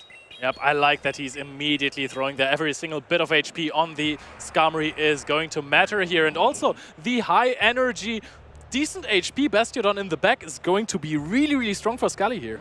I don't think the Bastiodon is the first concern here for Benny Kisaki. This Guzzlord has no play against either of them. It had the most play into Altaria, and even that matchup is so-so. The first Dark-type Charge Attack's coming in, but it won't threaten the Skarmory just yet. I think you need to make a catch here, Leo. I think what Scally is going to... Oh, he's immediately going for it. Going for the... Was that a Sky Attack or was I think that was the Brave Bird, and it's going to do so much damage. Wow! Guzzlord barely hangs on, going into the Bastiodon, swapping back into the Azumarill, taking the Stone Edge here. It will knock out the Azumarill. Yeah, Azumarill couldn't have done as much either anyway, right? Because they have resisted charge attacks. Throws the Stone Edge immediately as well to not take any kind of bubble damage anymore. Benny Kisaki, he could have just let the Azumarill go. He was maybe a little bit impatient because you know this matchup is going to take a while. However, you are going to be able to successfully align your Shadow Swampert. I agree. We saw the Bastiodon there come out from Scally there, but the problem was it just had too much energy at some point. And when Benny Kisaki swapped in his Swampert, it was kind of too late. The Bastiodon just had so much energy that in the end game, it could even knock out that Azumarill just right away. But I think if Bastiodon got the full farm down, it also would have been tricky, especially because of that catch on the Hydro Cannon, right? That may have been the winning play for Scally at that point, because all the energy was gone. To be honest, I think that Benny Kisaki also was a little bit impatient there, because yes, Dragon Breath deals a lot of damage, but you could have thrown a few more matchups. You have the Azumarill. Use the positivity of that matchup for you. Farm up a little bit more energy. Go into a Altaria with a lot of energy, but you're still going to win with your Azumarill. Also, I must say, I'm not a big fan of combo plays when there are still shields up. Well, maybe he's just trying to force shields. I don't dislike it per se, but it depends on the situation you are in, especially when his Bastiodon already had so much energy, right? The Swampert Shadow is so fragile that it can barely even hang on to the Stone Edge at like 50% health. The problem at that point was, yes, you take the shield, but you give up switch advantage in trade of it, and then in comes the Skarmory again, which already had so much energy that it outpaces 2 Sky Attack versus 2 Hydro Cannon. It is a very, very difficult matchup for sure. The Skarmory looked so good again there. The shields were just basically on it. It could just, like, it had shield advantage against the Swampert. It was fantastico. I wonder what Benny Kisaki was thinking with that Guzzlord. What was he trying to chomp on? Because Guzzlord doesn't really crunch well on steel. It doesn't do well against the Bastiodon and the Skarmory, so it needs to target other Pokemon. Here we go. We have the Bastiodon into the Azumarill. Benny Kisaki has 2 answers though. I think he's going to bait out that Altaria just right away. In comes the Altaria into the Annihilate. Annihilate has some player. This can get actually pretty nasty if you land the Shadow Ball. Yep, that is a very, very good point, because Scally... Oh, can he flip the switch here, or can he force a shield advantage? That is going to be the big question, because Scally can just try to farm down here. Is he going to play the one shield? Oh, very, very good energy management on Scally's side. Throws the Sky Attack in case Benny Kisaki decides to no-shield this. He gets the maximum amount of energy. There is a shield being put up, a Night Slash being thrown. Can the Annihilate counter down the Altaria from this range if a shield is put up? Or is this maybe a boost con? Oh, shooting up the Night Slash here. I'm not sure how to feel about that one. No boost. They can't get to another Night Slash. We'll get very close here. I think it goes down. Yes, it goes down with the Night Slash. And now you have to bubble down with that Azumarill. Here's the thing, though. That energy goes nowhere on the Bastiodon. Yep, that is true. You will have to immediately swap back into the Shadow Swampert as soon as this matchup is over. You're going to take some damage from the Moonblast, some nasty chip, and Azumarill might have to be a catch-win condition later on in the game, because this Shadow Swampert will have to 1v2 here. Yeah, I would have loved to see a one-shot down here with that Swampert. I believe back in the day, Swampert used to win the one-shot scenario against the Skarmory. Storing an Ice Beam, then going into the Swampert, now answered by the Skarmory. Can you win the one-shot scenario? I'm not sure. It's going to get pretty close, because you need, I believe, 14 one-shot for 3 Hydro Cannon, right? That you need to knock out the Skarmory, and you need 15 Steel Wing to knock out, to get to Skytech here. So I think that Benny Kisaki is actually in a pretty good spot here. Yep, this would have been absolutely phenomenal. He could have kind of saved this victory by swapping in the Shadow Swampert and farming down the Altaria. That did not happen, so it's going to be really, really close. He's giving his opponent 1 turn every time, or 2 turn every time he throws a charge attack. So this might be close. Is it going to come down to a charge attack priority? It kind of needs to. You need to manage your energy perfectly. Otherwise, the Bastodon will outpace you to a charge attack. Let's see. And get to charge back priority. Yes! What a great play by Benny Kisaki. Going for the charge attack priority with the Swampert. Are we back in 2022? Swampert versus Skarmory. Swampert takes it out. Can Bastodon get to a Stone Edge? And no! Getting to the Hydro Cannon here. This will put the Bastodon so low that even the Azumarill can put up a fight. Yep, is it going to put it solo? The Hydro Cannon deals a decent amount of damage. The Azumarill is not completely helpless in that matchup. Let's see how much damage. I mean, the thing is, you're saving that Shadow Swampert from the Stone Edge, and that is really, really good. You're sponging up the damage here. Can Scully actually go for a Stone Edge and farm down? Oh, this does not deal a lot of damage. The bubbles are adding up so much. I think that Benny Kisaki might have this. Yeah, he went a little bit over 100 energy again there. I don't think it matters a lot, though. The super effective bubble is going to add up, and it's smart that he went into the Azumarill, because here's the thing. Bastodon cannot stack up two attacks here. Go for another play rough, and he is going to rough up this Bastodon with the little bunny. Azumarill ties up the score here for Benny Kisaki. It is now 1-1.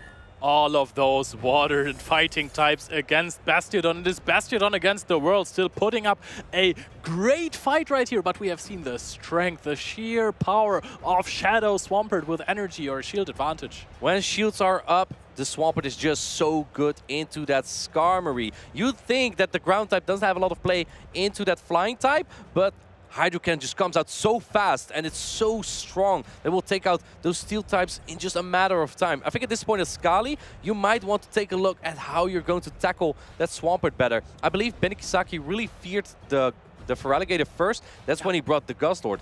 Maybe it's time now for Scali to bring the Feraligatr. It needs to eat some Pokemon here. I was going to say the same thing, because you discussed it earlier.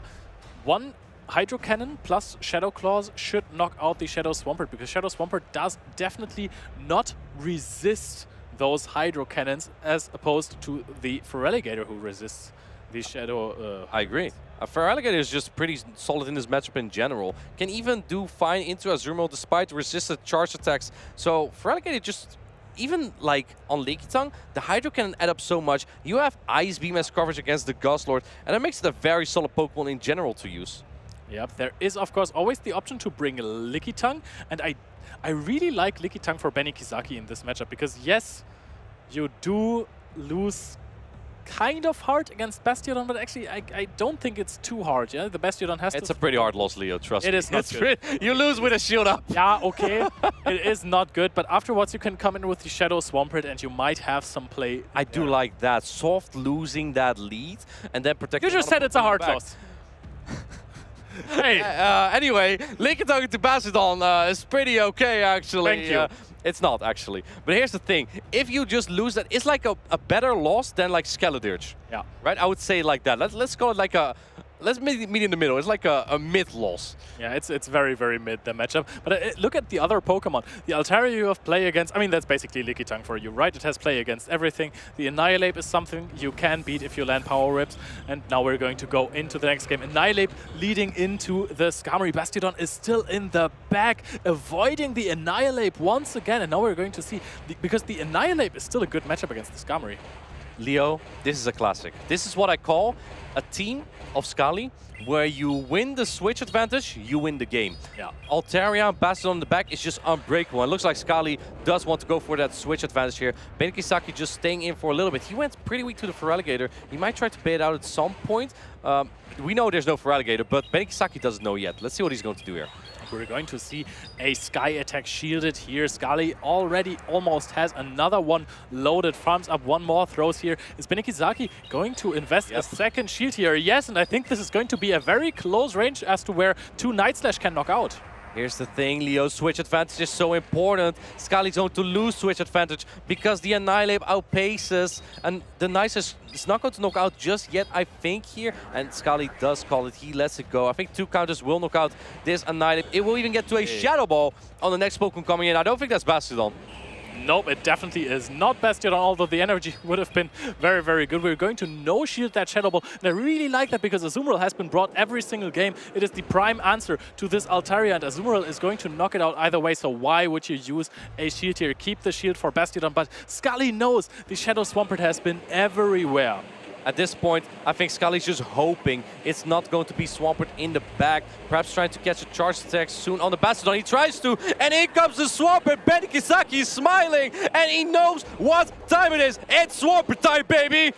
Yes, you gotta keep a little mud under your pillow for the Mud Boy, because it is going to come to town and put this Bastiodon back into its Pokeball. Going to throw the Hydro Cannon, and another Hydro Cannon is almost started. Now we're going to see, for scientific purposes, how much a Stone Edge does. Let's take a look. I think I put Swampert just barely into the yellow. Yeah, okay. Perfect Good call. Yeah. Good call. It's almost like I play at Worlds soon. Good call, Martin. The Hydro Cannon is doubled up right here, and you know it's not going to be shielded. You don't really care if the energy goes to waste on the Altaria later on, because your Azumarill is so healthy. You just throw immediately here. He's not Earthquaking.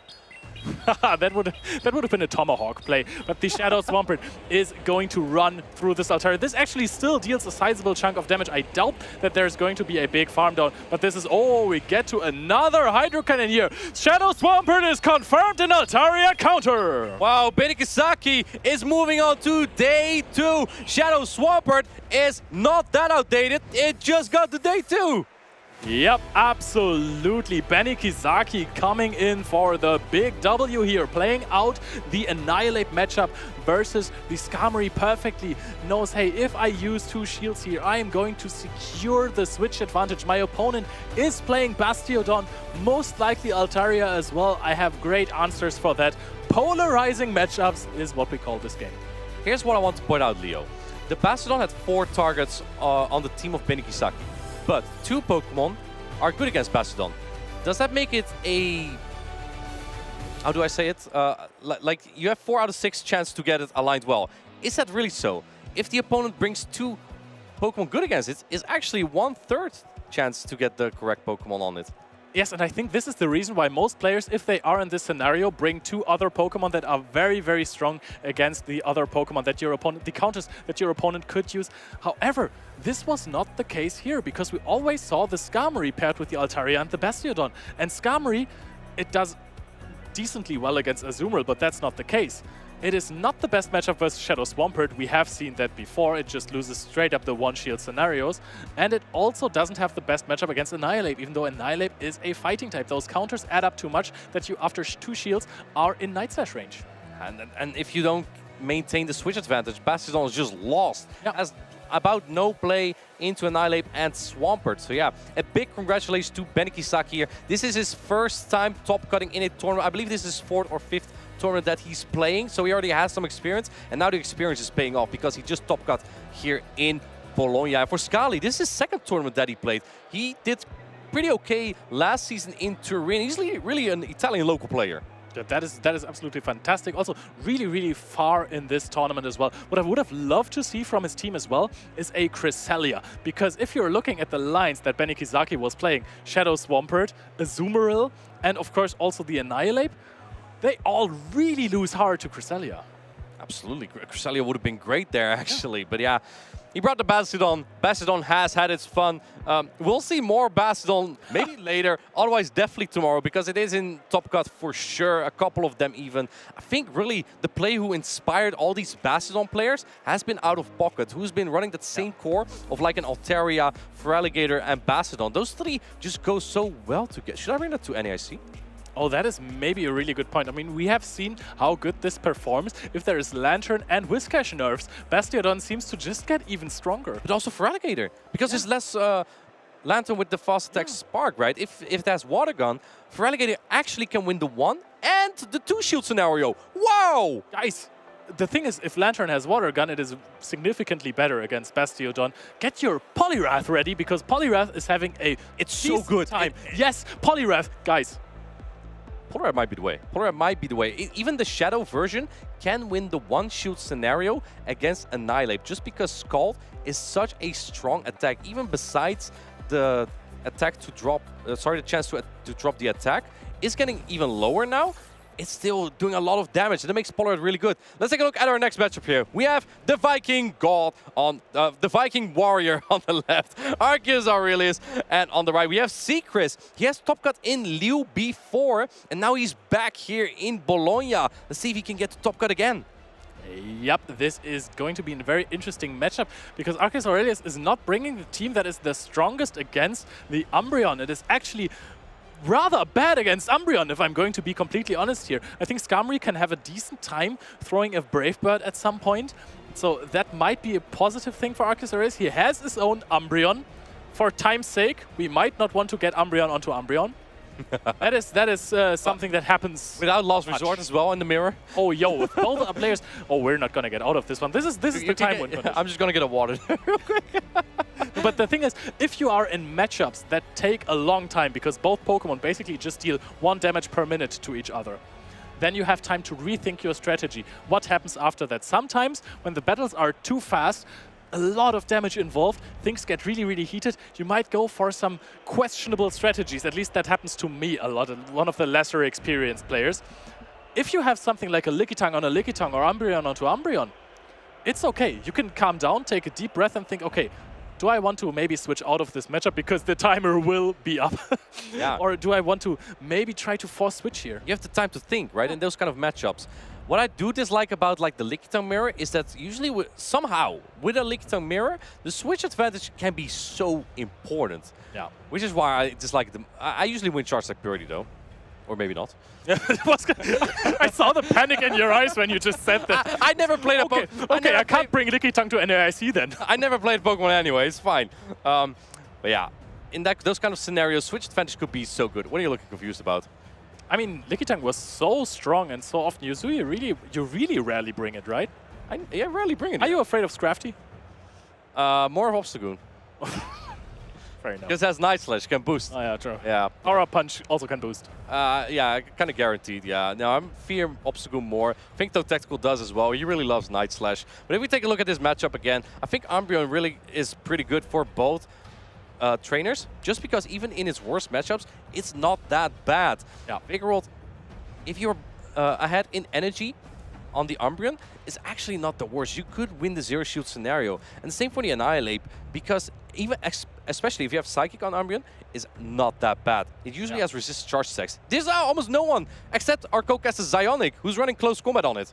Oh yeah, that is true. This can catch people off guard. However, less in Show 6 tournaments with open team sheets. Catching people off guard with your moves there is... it happened to me quite frequently, to be honest, because I'm very bad at reading team sheets. I didn't even realize that my opponent was running a Mudshot Poliwrath at some point. So they reached the Icy Wind very, very quickly, and I was like, this... Huh? Why are they using Power-Up Punch against my Gligar here? It wasn't a Power-Up Punch. I lost that game. I'm not surprised. Yeah, but what we just talked about, right? The mirror. I am kind of fearing that we do see the Umbreon mirror soon. That mirror might take a while. It does give both players really the momentum to think it through. One of the players in the past who has used Umbreon to success a lot is Lindos Rajev. What he usually did was build up energy on Umbreon, dip out, bait a Pokemon out, and then take it out with the Umbreon, making sure that he can play a very solid ABB strategy. And an ABB strategy, for those who don't know what that is, it means that you lead strong against a particular Pokemon. You want to bait out that Pokemon with your B, and then your other B in the back is free from that Pokemon. It's best if one of your Bs is like not too bad against the Pokemon. It's not like you're not trying to bait out Mud Boys by using Bastiodon. But we're going to see... Oh, and this is a really, really bad matchup for the Cresselia, even if it has Moonblast. Oh man, yeah, that's not a matchup you really want to be in as the Cresselia, the shiny Cresselia. It does have super effective Moonblast, which will do about 40%. And Arceus Aurelius probably is expecting a swap or a catcher, so he hasn't thrown his attack just yet. This Moonblast will connect. If you get a debuff here, isn't that bad. And oh man, we're getting the Umbreon mirror, but Arceus Aurelius is escaping this mirror into the Annihilate. I think that Umbreon can win a zero-shoot scenario here. Yes, and I think that Umbreon has 2 Snarls advantage right here. So even though there is a lot of counter damage, this might be dangerous for the Annihilate. However, I don't think 2 Foul Play will knock out the Annihilate. You need Foul Play and Dark Pulse for that.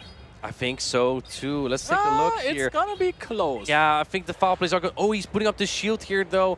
Let's take a look here. There's no Psychic, so interesting that he put up the shield there already. Perhaps Arceus already knows how he wants to play out this matchup. Go for the Shadow Ball here. Doesn't want to take another charge stack, because if he does, then the Cresselia can farm down this Annihilate. And now you still have energy. Oh man, can Umbreon get to another one here? No, he goes down with the Foul Play. Annihilate is loaded with energy here. I mean, you can't farm it down with the Cresselia, but you're going to take a lot of damage. Luckily, Secret does have a protect shield, 2 protect shields even still. Yep, I was going to say Secret has the 1 shield up. The question is, does he call a Night Slash bait? He does immediately, and this is going to deal so much damage. This is going to be a big boom! A lot of damage on Cresselia, and here comes the Umbreon for the combo play with the Foul Play. That is incredible. Just as you predicted, you told this story about Lindol's Rojeff, and this is going to happen again here. The Cresselia gets knocked out, and now this is such a comfortable HP for the shiny Umbreon. It is going to deal a lot of damage to that Skarmory as well. I think at this point, Secret's last hope is that there is a Gligar in the back. Gligar is hard walled by Skarmory, but we do see in the back that there's another Skarmory for Arceus Aurelius in the back. So this is looking like a very uphill battle. Going to shield with the first Foul Play. You want to keep some health on this Skarmory here. Yep, the Skarmory. Also, you can't really debuff yourself anymore comfortably, because like this is a Sky Attack now. If this was a Brave Bird, you're definitely going to lose the next matchups, even against the Gligar. And the Sky Attack doesn't knock out here, so very clever no-shield from Arceus Aurelius. Umbreon just doesn't go down. Foul Play connects, puts Skarmory into the yellow. I think at this point, Secret is really praying that there's a Gligar in the back. Let's take a look what Arceus Aurelius is going to bring in here. Even Annihilate could still get to a charge stack. It looks like that is what Arceus Aurelius is going into. Pulling the last shield. I believe this is even charge stack priority. Yep, this is so bad. Arceus Aurelius does just not want to reveal the last Pokemon that he has in the back. He also has, I mean, if he uses the shield now, that is still not going to happen. Yeah, it doesn't matter though, because there's a full Skarmory in the back. Yep, the full Skarmory is going to clonk, clonk, clonk in the mirror match, and it is going to knock out Secret's Skarmory for the 1-0.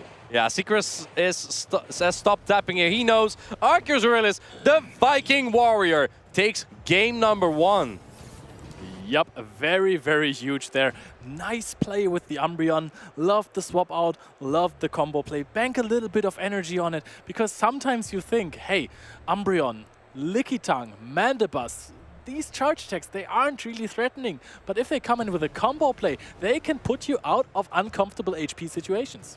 That energy on the Umbreon was so useful there, especially when that Cresselia was just waiting there. It took the Shadow Ball first, super effective, did a lot of damage, and then it was in Foul Play range. Foul Play does significantly less than a Shadow Ball there, right? So after already taking one big hit, it was in Foul Play range, and Arceus Aurelius had 2 of them, so he just swapped it in, especially realizing, wait, my army does have bad matchups. And here we see the accolades of Arceus Aurelius. He's a player who knows how to play this game. Yep, he is a champion like no one else before. Actually, there were other champions before.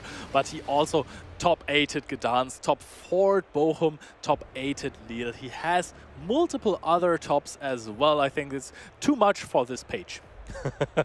He's a very well accomplished player, and he is showing that he's still in the tournament already so far. Here we see Secret.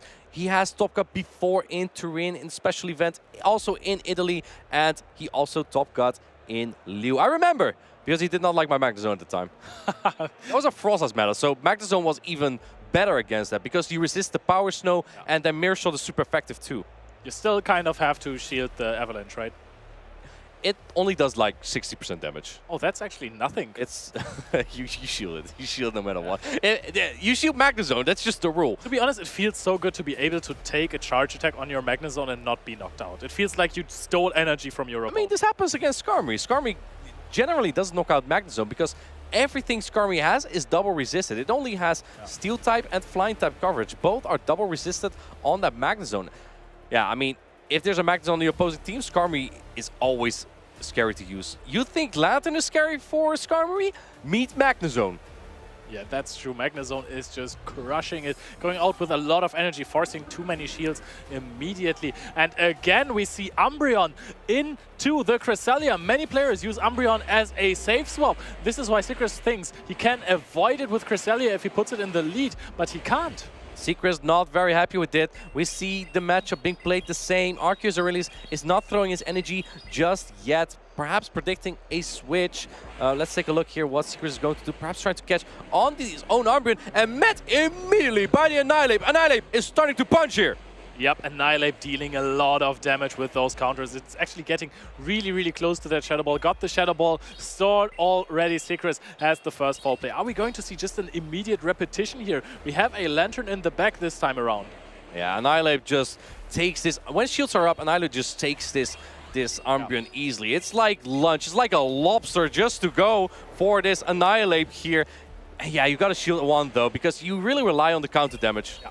That is true. Counter is coming through. Shadow Ball is going to come down here. This is not something... Oh, actually a great. Tries to go for a little bit more energy. Is he definitely gonna get it here? Wow. Right before the foul play. What a magnificent undercharge. Comes out with the Shadow Ball even. This Annihilate is loaded with energy. Secret has nowhere to go really. He can go into the Cresselia, which can take the Shadow Ball. We've seen that before. Let's see what Arceus Aurelius is going to do here. Going for that Shadow Ball here. Not going to bait. Not going to fool around with the Nice Slice. Oh, here we go again, Leo. Shadow Ball's being charged. It's going to do super effective damage.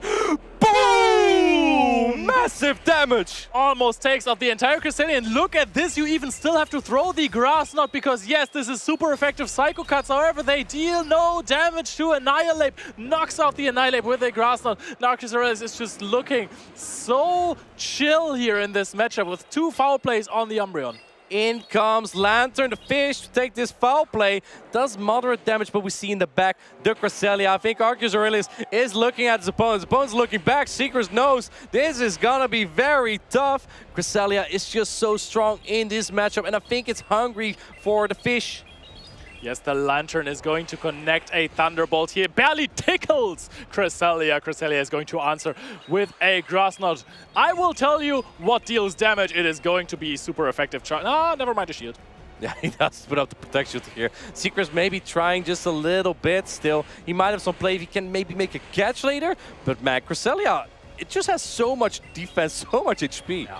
The thing is, even if you make a catch, there is still an Umbreon in the back, and that Umbreon has a lot of HP, still has a foul play loaded. Even if you catch, even if you get rid of the Cresselia of Arceus Aurelius, this Umbreon is not easy to take down.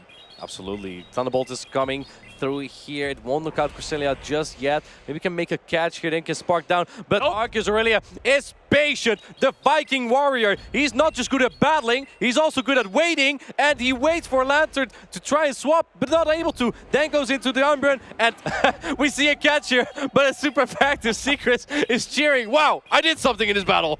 Yes, wow, what a catch. The super effective Cresselia knockout here. Lantern is going to get to a charge attack, but it is not going to waste anyone's time. The Snarl Down of Arceus Aurelius seals the deal. Crazy. The Viking warrior Arceus Aurelius played so solid in this matchup. He's now in for day 2 as well here in Bologna at the special event. Phenomenal. What a great play, and so composed as well. The reason with the Umbreon was just crazy. It really reminds me of how Lindos Rajev played at the LAIC. Yep, it was just, it is so great. Umbreon is one of the coolest Pokemon we have. Of course, it is one of the bulkiest ones as well. It is adorable how it always puts its little paw out when it wants to attack. Amanda for sure loves that. We miss her here in Europe. But Amanda has abandoned us. She is now only casting in NA. We actually will see her at the North American International Championship, which will be next week on this channel, by the way. So make sure that you follow us both on Twitch and on YouTube, so you can watch everything back. You don't want to miss any of that action. Exactly. We're all going to definitely watch it. I think you're going to play it, so you won't have time to watch the stream. I hope we're going to see you on the stream, though. However, let's just talk a little bit more about Arceus Aurelius. Oh, okay. about Amanda Aurelius and Umbreon in this game. This Pokemon is so neutral. I thought that after the LA Regionals, players knew that they had to prepare for it, because other players will know, other trainers will know, this is going to be a very, very strong Pokemon. If it goes unchecked, it's insane. It even can beat a Charger Bug. How do you not prepare against it? I think it was in the CDMX special event in Mexico that indeed there were so many dark. Please correct me if I'm wrong. It was one of the Latam tournaments, one of the Latam special events in May, that the dark types were just rising and they were so good. Yeah, I remember Umbreon and Mandibus just all over the place. Actually, I think it was, man, where was it? I know Desync. Maybe it was Buenos Aires. I know Desync was like top cutting there. Desync was like first, second, and then first place again. Also crazy players in Latam. That is true. Definitely some players that are not to be underestimated when it comes to the World Championships. It is going to be a fantastic event. Players from, I mean, it's called World Championships. Of course, players from all over the world are going to compete in it. Let us know in chat and on social media who your prediction is to win the World Championships. Maybe this will be a little bit early, but player or region? Oh, do both. Do everything. Just post stuff. We want to see stuff posted. What is your prediction? Koifia. So Europe? Yeah, definitely. I mean, we have done it once. Twice, actually. The senior world champion, Amy Weedle and Dancing Rob. Can do it again. Wow. You call it we, but you didn't even qualify? All right. Yeah, fair enough. I'm very just... I think the world... I'm trying to come back from this, but it is really, really hard. I think the World Championships, like, there's just so many good players going, right? I think last season, the players that I feared the most as a World's competitors were players from Latam. Players like Lindos Rajev, Zardy, JW Naldo are incredible and so fearsome. I was actually happy. Unfortunately for Latam, but I was happy. I did not have to fit. Now that I say it, the Latam player knocked me down to lower bracket. Actually, the one Latam player who made it into day 2 at the World Championships knocked me down. So I have my rights to fear Latam. Absolutely. I mean, I have played against some of them in practice tournaments because I don't qualify for the World Championships. And I just get... We don't talk about this anymore. I don't even know why I brought it up. However, these trainers are absolutely fierce. I would love to see more of them in EU. However, I understand if you don't want to make it over a travel for regional. They're very passionate about it. And we also had Ventuski play at the Europe International Championship, where he got to the top 32. So sometimes Latam players even travel to the UIC, also to the NAIC, North American International Championship, because I believe Lindos Rajev, Lindos Steinar, and Marto Galdo will all be there. Those 3 Latam players, and probably even more.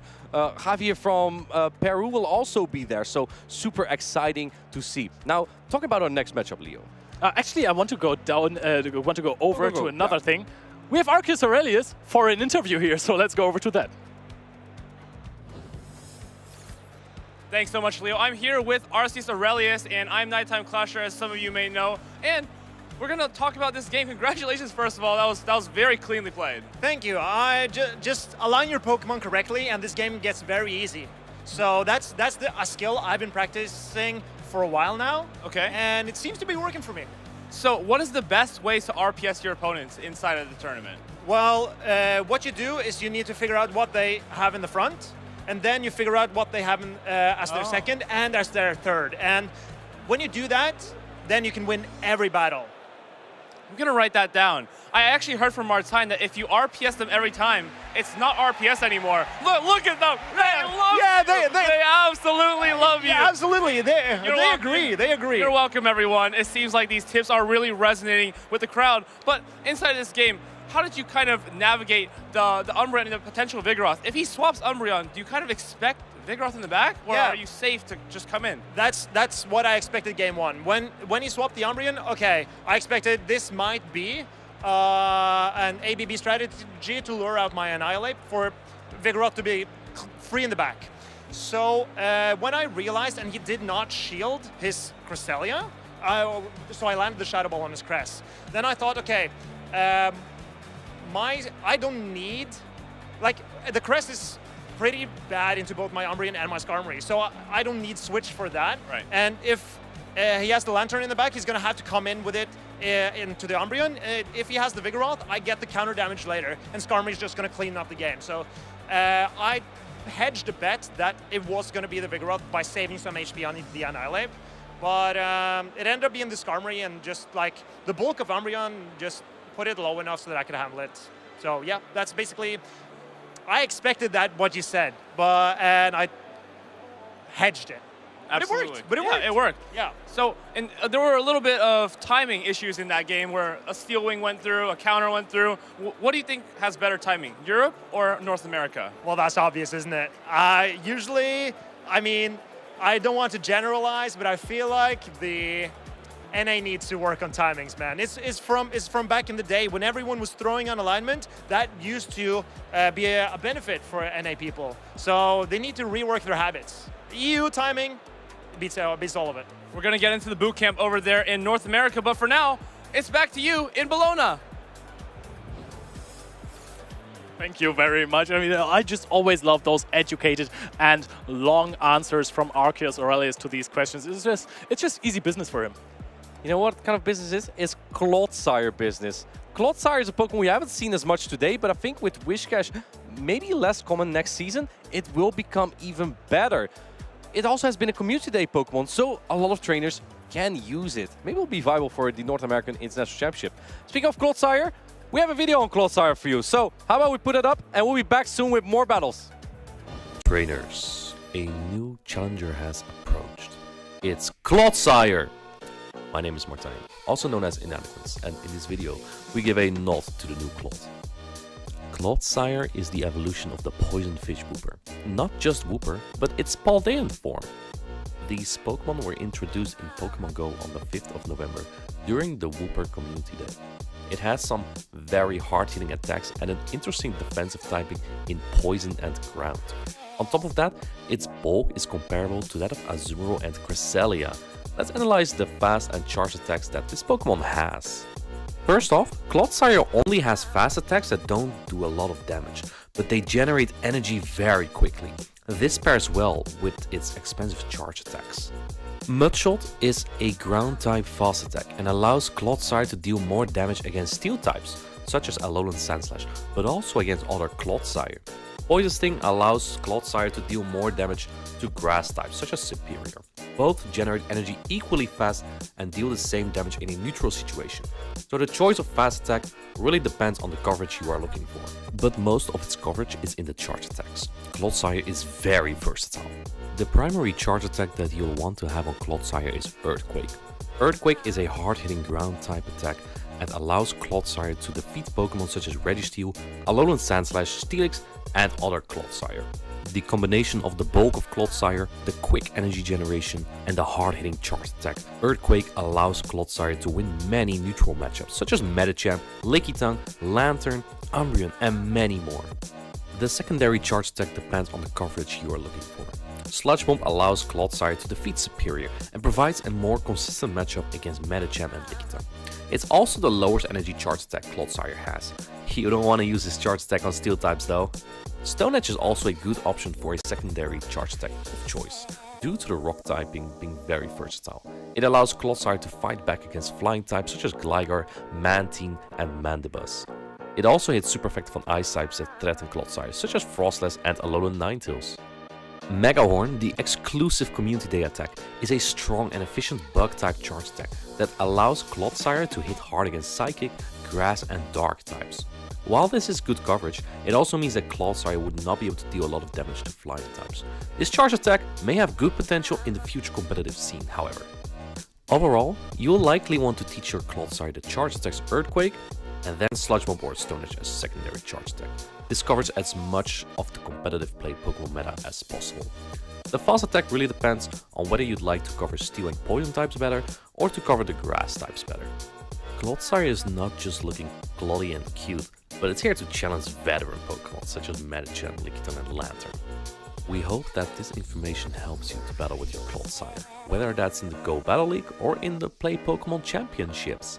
Speaking of the championships, let's head back to the battles. What a deep dive into this Pokemon Clodsire. Of course, we don't see this Pokemon as much in the meta, but today we had the opportunity to see it used a little bit more. We saw that Clodsire versus Quagsire matchup, and that unfortunately didn't go as planned for the Clodsire. But yes, it is a great Pokemon, very bulky, and has amazing moves. For Clodsire to succeed in the meta, I think obviously Lantern needs to be very prevalent, but now it's becoming less prevalent as the Spark and more prevalent as the Water Gun. So unfortunately, it might be a little bit difficult to justify in the future. However, let's talk about the present. It is more Magnezone action on the side from San Hudigo, and on the other hand, something pretty meta from a Mind Joke, so you kind of get to see the best of both worlds going head-to-head here. Yeah, what we see is that these two trainers have prepared a lot, but we saw a Mind Joke kind of having that, let's say, wrong end of the die with that Moonblast debuff, but he has to shake it off and go straight into the match here. It's a Charjabug lead into a Skeledirge. That is not what you want to see. Hold on. This Licky is not checked in the back. How is San Hudigo going to answer this? It's going to be in the form of a disarming voice. Now, here's the problem. A Mind Joke has no charge attack pressure here against the Skeledirge. He can simply stay in and do licks, but... Yeah. But in comes this Altaria. Altaria is a pretty decent matchup, especially after it's been the Lickitung has been chipped down by that Skeledirge. Of course, it's a very attack-weighted Pokemon, so you saw how much damage that Incinerate and that Disarming Voice did. Altaria, at this point, can pretty much safely, if wanted, go complete Dragon Breath down on this Lickitung. That's going to be great for San Hudigo because that energy has so many places to go in the bag. If you look at all these Pokemon, the only one where it would be useless is the Skarmory, but already seeing kind of the front Charjabug, it would be very unlikely to have a Skarmory in the back if there's a Skeledirge. Yep, exactly. Here comes the Sky Attack. Sky Attack goes unshielded. At this point, what a Mind Joke's play style would be to try and completely farm down this Altaria and have enough energy to kind of threaten that Skeledirge. But this is an Altaria we're talking about, one of the most bulkiest Pokemon in the game. Gets to that Moonblast. Moonblast does not do super effective damage, but it does quite a bit of damage onto that Charjabug. Now, if he's lucky here, he will not get debuffed. That could be very challenging for the Skeledirge, but of course, he's got to throw... Oh, he's not going to get the energy off! Oh, that is costly. That was a lot of energy on that Charjabug that goes to waste. In comes the Altaria to be met by this Azumarill, 2 versus 2 shields. This is going to take a while here if both these players decide to shield and play out this matchup. That was an extremely rough game 1 here for a Mind Joke, and you can already see it on his face. He has a lot to think about going into game 2, but of course, how do you shake that off? That was not a soft loss by any means. That is what we call a hard loss here in game 1. Yeah, it was a very polarizing matchup through and through, from the lead to the swap and till the end. Of course, the Lickitung gave some hope, but unfortunately, San Hudigo did exactly what is needed to secure that switch matchup. Going into the Altaria a bit early would have maybe put the Lickitung in a place where it could throw an extra body slam to knock out the Altaria. But this is very, very difficult. You have to kind of erase that match that existed, and from now on, you have to think about it as a best of 1 because you have 1 game. You can't lose it. That's it. That's the playstyle that I would expect a Mind Joke to go. Will he switch things up? I think he should. I think he has to, but at the same time, what if you go with the exact same strategy? I think for San Hudigo, that's the last thing you would expect, right? You already lost so badly from the front to the end, but if you do it again, the odds of that happening again are, I guess, lower, honestly. Yeah, but to be honest, I think it's one of the worst possible leads you can have as a Charjabug user against that Skeledirge. Of course, you can throw out those discharges and it adds up over time, but then again, those Incinerate, all that energy on the Charjabug vanished within 1 Incinerate. That's unfortunate, but looking at a Mind Joke's team and San Hudigo's team, I think that Vigoroth on the side of San Hudigo is kind of unchecked as long as it can avoid that Annihilate. The rest of the matchups, it is very playable for the Vigoroth, and I guess that's why San Hudigo kind of came with a strategy that involved, let's say, not bringing the Vigoroth, but went 3 Pokemon that deal with all the Pokemon that can counter Vigoroth. If you're San Hudigo, though, do you want to take that risk? Like, that first game went so well. If you continue to play these 3 Pokemon that have, I guess, a less chance of being RPS, Vigoroth, of course, against the Annihilate is terrible, but the others have play in all sorts of matchups. Yeah, but just look at his team there. You see that Altaria. Altaria has no checks on a Mind Joke side. Yes, there's a Skarmory, but we know that Altaria's Dragon Breaths can pressure the Skarmory, especially if the Skarmory lets go of the first Sky Attack. You can win that in the 2-to-1 shield scenario just by Dragon Breathing down the Skarmory. So it's unchecked, and energy on Altaria is very good against a Mindjoke's team. So if I was Sanhudiho, I would be taking a very risky lead, knowing that I can use my Altaria to get whatever I want back. What does that risky lead look like to you? Vigoroth, perhaps to avoid the Annihilate and have Altaria and another Annihilate counter in the back? Let's take a look if you're correct. And it seems to be, looking like the Vigoroth might have not been a great call there. Yeah. In comes his Altaria. Altaria against Annihilate is a pretty good matchup for the Altaria. Dragon Breath slowly add up, but of course, Shadow Ball does a ton of damage if it connects. In going straight for the Shadow Ball, full sending it. Let's see if Sanhudigo calls this. It's very not safe to call this if you have an attack-weighted Altaria, because Annihilate going straight Shadow Ball wins into one shields against an attack-weighted Altaria, which is exactly what we see here, was doing extra Dragon Breath damage to the Annihilate. But now, pivoting to the Lickitung, a Mindjoke knows that this is his best Pokemon as long as that Vigoroth is nowhere to be seen. And here, it's nowhere to be seen. So he will be able to soak up this energy. Oh, and actually goes to a Scalar. I love this play from Sanhudigo. This is very heads-up play here. He knows all these charge attacks don't have anywhere to go. Everything is resisted, and that is great for the Scalar. At this point, he can come out with throw a Disarming Voice and still come out with another if he wants, if he's greedy. Let's see how he does it. Oh man, this is pretty close, but goes immediately for this Disarming Voice. This will be enough to knock out the Lickitung. Will a Mindjoke pull up a shield? No, going shield. This would have been a great opportunity to use a shield, but let's see what he does. He has nothing for a Zoomeril. He has nothing for a Zoomeril in the back, so it's going to be really interesting to see how he's going to play it out. It will all have to go down on the Annihilate, but in comes his Altaria. It's going to take super effective damage from the Disarming Voice, but I think it's a better Pokemon to farm down the Scalar rather than the Annihilate.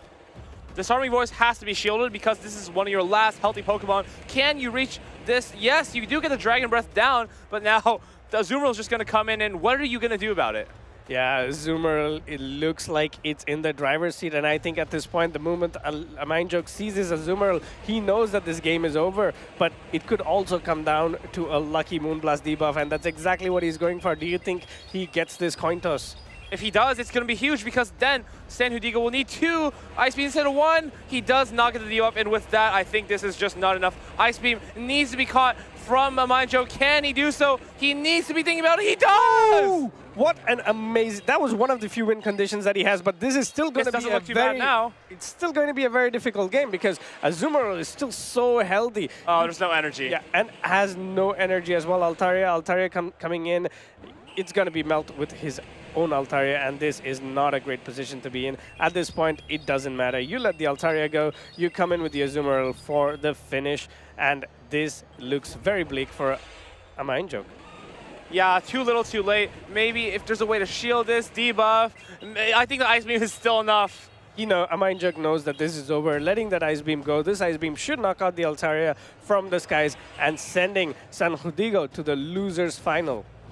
What a wonderful game. We will be seeing Sanhudigo more tomorrow, so make sure to tune in for that. But a Mindjoke, what a great run. I feel like it's been a while since he's made it this far in a tournament. And again, he doesn't really need the Travel Award per se, but he wants to show himself and the world that he still's got it in him going into the final tournament of the year, Honolulu, Hawaii. It's been a long run even today. I think when you're knocked down to the losers bracket, it takes a lot of energy and mental fortitude from you to overcome it, and he's made it so far. I think he was one game away to being in, let's say, the top 8 as well. So this is great performance from a Mindjoke, but let's not take it away from Sanhudigo. He's been consistent throughout the whole championship series. He's doing a great job. It's honestly uncanny how many top cuts he's made in the recent times. I feel like the Spanish players right now, him alongside Pablo Dinas, have just been at the top cut of every single tournament, representing their region so well, and we're just going to see more of that tomorrow. And if you really want to watch your favorite players, maybe let us know who is your favorite going into tomorrow. Use hashtag #PlayPokemon as always. But there's a lot more games to go, not just today, but also tomorrow. So we have to see who will be taking home the special champion crown at the end of this event. Going up what you said, I think the Spanish players are doing a very good job. Right. We have Polasha, we saw her at the top of the leaderboards as well with 111 points, and she is still in the losers bracket. We saw her getting RPS once, but she is still there. She's still going for that day 2 run as well. She is a battler of a great caliber, and we can't count her out yet, right? We've seen so many battlers clawing their way down from the losers bracket and getting to that grand finals, and if anybody could do it, it's going to be Paula. as long as she doesn't go up against a Shadow Lil and Sandslash, because we saw that gave her team a run for its money earlier. And with all these people running the Magnezone Skeletor's core with other things like Gligar and Altaria, we have one player, Fred Bugcatcher, actually with Alolan Sandslash, which might be a huge threat in tomorrow's tournament. But again, let's go back to it right here. And we can see the team. That is not very good against the Alolan Sandslash. But the Buzzwole on the other hand, yeah, Buzzwole really doesn't have a lot of places to put itself into. You see, the Magnezone is the only positive matchup, I would say. You do not want to be aligned against the Tapu Fini. You do not want to be aligned against Cresselia. Yes, you can hit it for super effective lunge, but Cresselia is so bulky that it's going to punish you with a little energy, or even in the no-shield scenario as well. Skeledirge, no, you do not want to be burned down by the skeleton. The last and not the least, and the most worst one, I think, the worst matchup, Gligar. Double super effective, and that is such a bad position for, let's say, the Buzzwole to be in. But on the other hand, a Pokemon that looks really good here is the Azumarill for Borea. The biggest problem for it is that Magnezone and Cresselia, but then again, it can do a little bit of work against the Cresselia, but the other 4 Pokemon, it looks very good against. Tapu Fini is not great against Azumarill because it gets outbulked in the zero shield scenario, but up shields, and if you're able to land a Nature's Madness bait with a Surf, you have a little bit of play to be able to be competitive in the 2-shield scenario, but I don't know if that's the best answer to the Azumarill, of course, when you have that Cresselia. However, Cresselia, it just doesn't look that good because there's a Registeel waiting in the wings, basically, to take it out. Lickitung as well is not a fantastic matchup. But Magnezone, look at this. When Buzzwole's out of the picture, what can it not deal with here? Honestly, for me, I think Borea's best play, or he has a very solid team comp in a way that he can go with, which is going to be that Gligar, Lickitung safe swap, and Registeel at the back. Lickitung doesn't have any hard answers on Paula's side. It can stick with all these Pokemon, and if you really are pushed, you can try to flip the switch as well. Licks add up against the Magnezone. You have Power Whip for, let's say, the Tapu Fini. Your Licks are super effective against the Cresselia, super effective against the Skeledirge. You have a decent matchup against the Gligar, and depending on the IVs and how you train your Altaria, for example, it's also a decent matchup into the Altaria and the Zero Shields. So it's something that he could use to kind of set up energy on another Pokemon that he can use to win. That is something that I would be worried about if I was Paula. In my opinion, I feel like Borja doesn't want to bring the Buzzwole, but you almost have to. How else are you going to deal with that Magnezone? Honestly, it's so rough. It's so rough. You almost need to bring Buzzwole and just try to RPS. Yeah, but you never know, right? Like going for polarizing matchups is not always straightforward. It's a huge, let's say, huge risk, but you also get a big reward at the end. But these kind of calls, I'm not entirely sure. It's not something I would make, but then again, game number 1 is where you have to try out stuff. So if you want to take a huge risk, you can go for it. Maybe for him, I would lead the Buzzwole here because, I don't know, if you lead Buzzwole, Paul Asha probably wants to lead Magnezone because you can wild charge and dip on anything. You could do the GBL strategy here, have a Lickitung lead and have whatever at the back. Try to take an advantage with the Lickitung. Yeah, Lickitung is just not checked, and even against Magnezone, the body slam, once it's debuffed, it just does so much damage. And you can't just, as the Magnezone, go up to 100 energy because you get to it. Yeah, let's see if he did the Buzzwole. But he did second best thing going into the Gligar, but unfortunately, we all know how much damage a Magnezone can dish out into this Gligar. Let's see if Paula goes straight for the Wild Charge, or will she do... Oh, this is a big... Oh, man. He actually sells the bait there here, and shielding up the air lace doesn't feel good, but of course, it's still safe for the Magnezone because in the 2 shields, you win by going straight wild. Oh, you can go Wild Charge, I guess, here, but you can also go Mirror Shot to win the 2s. This will help you win the 1s. So let's see. Borja does correctly shield the Wild Charge. It's resisted, but it definitely doesn't look resisted when it lands. Yeah, in comes a second Wild Charge. At this point, you don't have to shield. You can still preserve your Gligar even if this move lands. But this gives Paula a great advantage that she can preserve her Magnezone. And then suddenly there is another Gligar. Lickitung coming in. We talked about Lickitung being very neutral into her team, and this is exactly the kind of matchup that Lickitung wants to be in. Lickitung, though, if it does take an attack break point of the wing attack from Gligar, it's not that great of a matchup as 2 digs will eventually knock out. It seems like Paula has that break point. Let's see. Body Slam comes down. He will need 2 to take this one out, but not before Paul Asha gets to that dig. Yeah. this is looking very bleak for Borean. The Lickitung is already in the yellow, so a dig would be enough to knock it out. This is going to be really close. Will this be enough to take out the Lickitung? Because if it's not, the Lickitung will get to another body slam. Huge dig comes down, and one more wing attack. Oh, that's perfect for Paula. Yeah. That's literally perfect. And now you can't bring in the Gligar, and you can't bring in the Lantern. This is so awkward. Yeah, the Gligar can still come in to throw an aerial ace, but then again, then the Lantern has nowhere to go. That's exactly what happens here. Gligar comes in, throws that aerial ace. It's still going to survive with 1 HP, but immediately he needs to go into that Lantern. But Lantern is going to be met with 2 Pokemon that it does not want to see. One is that Magnezone, or the other would be the Altaria. Lantern coming in immediately would basically force this Magnezone to switch back in. Actually, Paula just stays in, probably content getting it into Wild Charge range, and then maybe is able to just build up to 2 and win this game cleanly. No, still staying in. Yeah, still staying in. It's mostly because maybe the Altaria has a higher attack, so it can win the one-shield scenario against the Lantern, especially after the Moonblast lands. At this point, there is no coming back from Borean, even if the Paula lets go of this Altaria. It means that the Lantern is in farm down range for that Magnezone at the back. Yeah, no Thunderbolt is going to be reached. Here comes the serve. It might be just not enough to knock out this Altaria. Paula knows that, and as the serve comes down, she will probably just go right to the Magnezone and clean this game up. There we go. Catches the aerial ace as well. This will be a really funny no-shield, but Paula respects her opponents and is going to be taking this one down and securing game 1 pretty effortlessly. Yeah, that was... as you said, maybe it would have been a good idea to go with a Buzzwole lead, but I think Borea did the safer play and went into the matchup with the Gligar. He almost had a great, let's say, setup going on with that aerial ace bait, but unfortunately, Magnezone just outpaces you, and because of its shadow typing and the move Wild Charge, it does so much damage on Pokemon that you are forced to shield every single time. Very, very difficult matchup, honestly. And now, if you're looking at, wow, Magnezone absolutely ripped my team apart, I think I might need to go for the Buzzwole. Do you think we're going to see it? I am not sure. It's very risky, as I said, especially after we saw the Pokemon that Paula bought. She bought an Altaria and a Gligar.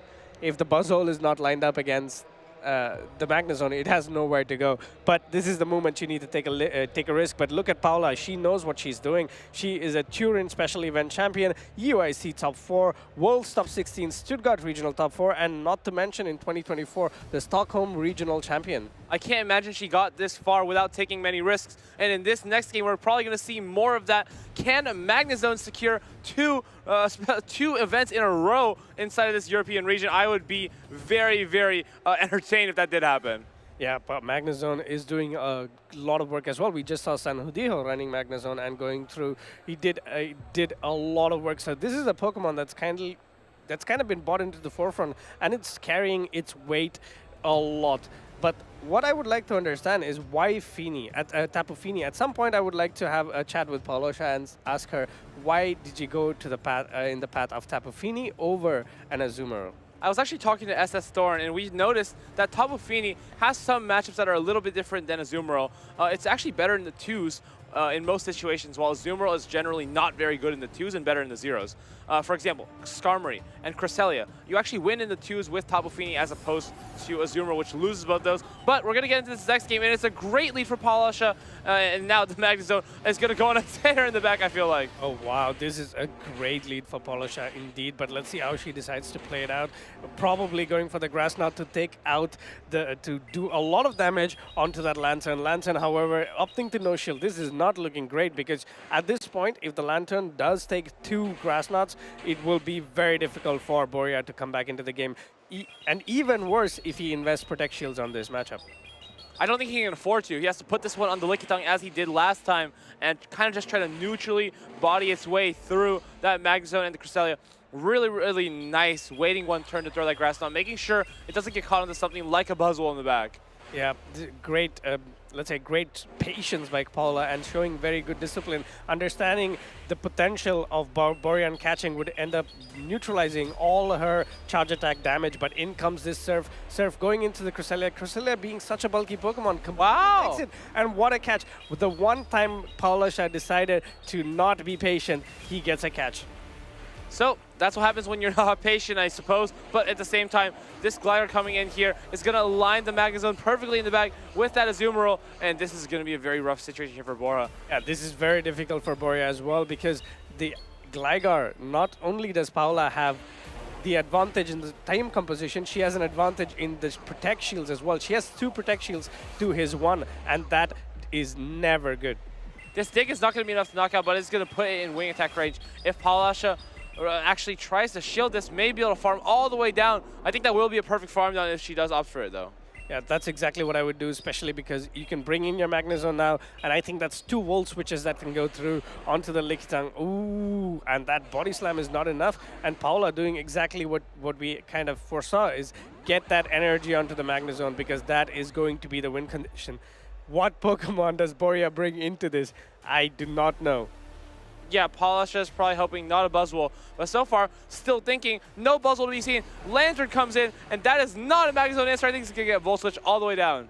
Yeah, 2 Protect Shields. This is an easy call for Protect Shield number 1. Shield once and completely farm down this Lantern, because that is what will give her the win. Wow, oh, look at those damage those Volt Switches do. Does Lantern get to another move? Oh, tries to go into the Azu for a potential catch. Unfortunately, Boria will be catching this Wild Charge. Wild Charge will do a ton of work onto the Azumarill. I think his only play over there was to no-shield a potential Mirror Shot, and that would be a nice win condition, but now while Paula just builds up 2 Wild Charges, it might just be game over. Yeah, she has a Wild Charge and a Mirror Shot loaded. At this point, Lantern will come in, and that will be that Mirror Shot will be enough to knock out this Lantern. Ooh, that is still great. Getting off a move, but of course, Paula does have that Protect Shield left, pulling it up and going for a big Wild Charge finish. It's gonna be oh, it's not even a big Wild Charge finish. The Volt Switch knocks it out, sending Paula to the losers final, and that will be played in day 2.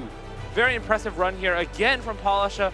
It just seems like she hasn't missed any of her tournament top cuts in a while, and we'll have to see if anyone can stop her tomorrow. Of course, there are big names at the top of the bracket. Let's say Tomahawk UK, Colin 6, both are waiting in the wings, probably preparing right now. Definitely, they're definitely scrimming right now to get ready for tomorrow. Yeah, I mean, I think if you're a battler, you can approach it 2 ways. Some people would like to relax and not do anything, get a good night's rest. That's how you prepare for day 2. Some players decide to, take a lot more time understanding the matchup. This is because you already know most of your opponent's teams by now, because a lot of them would have already been on stream, especially the people at the upper bracket, at the winners bracket, because you know those teams. Take your time. Maybe you do, let's say, maybe 10 scrims or 20 scrims, and then you take a rest, because that's what you need. You need to be in your best to try and win against these top battlers. Speaking of top battlers, we have our next match coming up. It's going to be Benny Kisaki going up against Meweedle. Meweedle was knocked down to the losers bracket, but he is still in here. He is a top competitor, and he will be coming up next. Meweedle will not be stopped. After a great run at the EUIC, he's looking to take a special event for his trophy wall. No, on top of all that, he might just be able to do so. Yeah, exactly. I think Meweedle has the caliber, exactly like Paulasha as well. A top trainer, has been in this position multiple times and has managed to claw all the way to the top. It's so stacked on day 2, I think. We have San Judigo, who was one of our players to watch. We have Paulasha, who would have been one of the favorites to kind of take the tournament. We have Colin, Tomahawk. You still have Arceus Aurelius, who's still in the loop. So it's a lot of trainers and a lot of top trainers. I would say the creme de la creme of EU Pokemon Go PvP. EU, when there's only 4 groups, is just, again, so competitive on that day number 1, as all those top players are already fighting off against each other in the lower bracket, in the top bracket. However, let's take a little bit more inside of Paulasha's mind as we go to a quick interview with her. Thank you, Abi and Eric. I'm here with the winner of our previous matchup. It is the Stockholm Regional Champion. She's here again. Paulasha, congratulations on your win. How do you do it again with the Magnezone? I mean, Magnezone is so funny. Probably is the most funny pick that I'm playing right now. So, yeah, I was like, okay, I have to play Magnezone in Bologna also. And you brought the plushie again. Yep, is it obviously. cooking? Yep. How do you feel about Colin taking your Stockholm team and now making it to top cut? I don't know why, but I like Colin's team. It's yours. Familiar to me. So, yep. I mean, if anyone wins with Magnezone, I will be happy, obviously. But Colin is your competition for the Travel Award, no? Yep. But you don't mind? I mean, I prefer a Magnezone winning another time than having a competition. That's fair. Now, speaking of Steel-type Pokemon, you already know what I want to ask. You lost to an Alolan Sandslash earlier, and I believe you and a Mindjoke have a very different opinion on this. Can you elaborate which is the best Steel-type Pokemon right now? I say that the most RPS Pokemon is Alolan Sandslash, so... that is what we say, but you just lost to one. How come? Yep. Nah, my team is so weak to Alolan Sandslash, and I knew it before the tournament, and I was like, okay, I can play around it, but yep, my round was impossible to win. I can play like 10 times the same battle, and I will lose. So, yep. That's understandable. Let's say you have to play this opponent again tomorrow. How are you going to anticipate to that? I don't know who I'm facing tomorrow, to be honest. If you were to play the Alolan Sandslash, let's say you have a difficult matchup again. I don't know. How do you prepare for something like that? I don't know. Probably trying to overthink the opponent's strategy and predict his combos, but yep, he's done.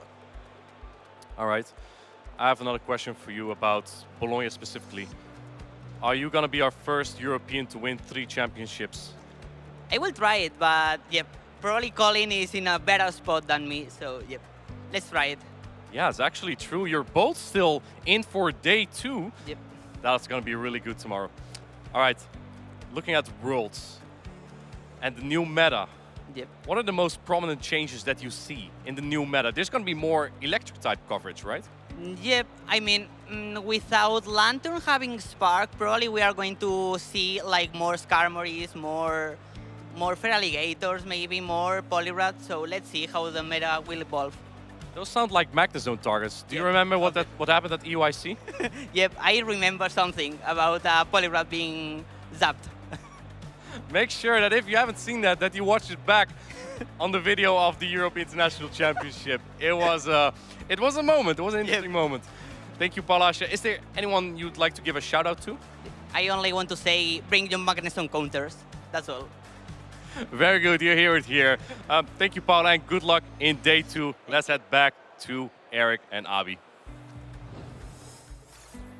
Exactly said by Paula, bring your Magnezone counters. Magnezone has done so much work, especially since we see it in so many teams now. There are not enough Pokemon you can bring to stop this Magnezone. Eric, if you were playing, what are the Pokemon that you would bring to stop Magnezone?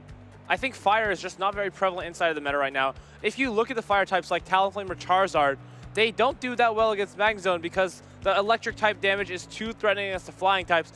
And if you just look at general Fire types like Skeledirge or Kanto Ninetales, they still take a ton of damage from the Wild Charge. So it's just nothing safe from the Magnezone.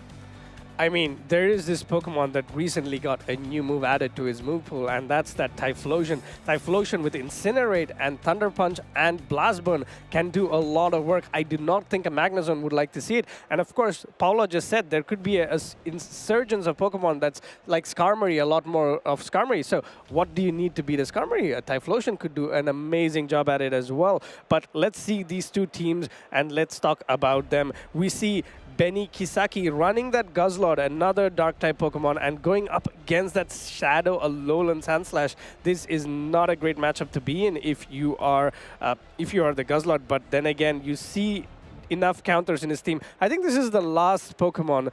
This is one of the few times that we see that Shadow Swampert as well. Maybe it was a sign when we did not reveal the last winner that it was a Swampert. Maybe Benny Kisaki will be our last winner because we predicted.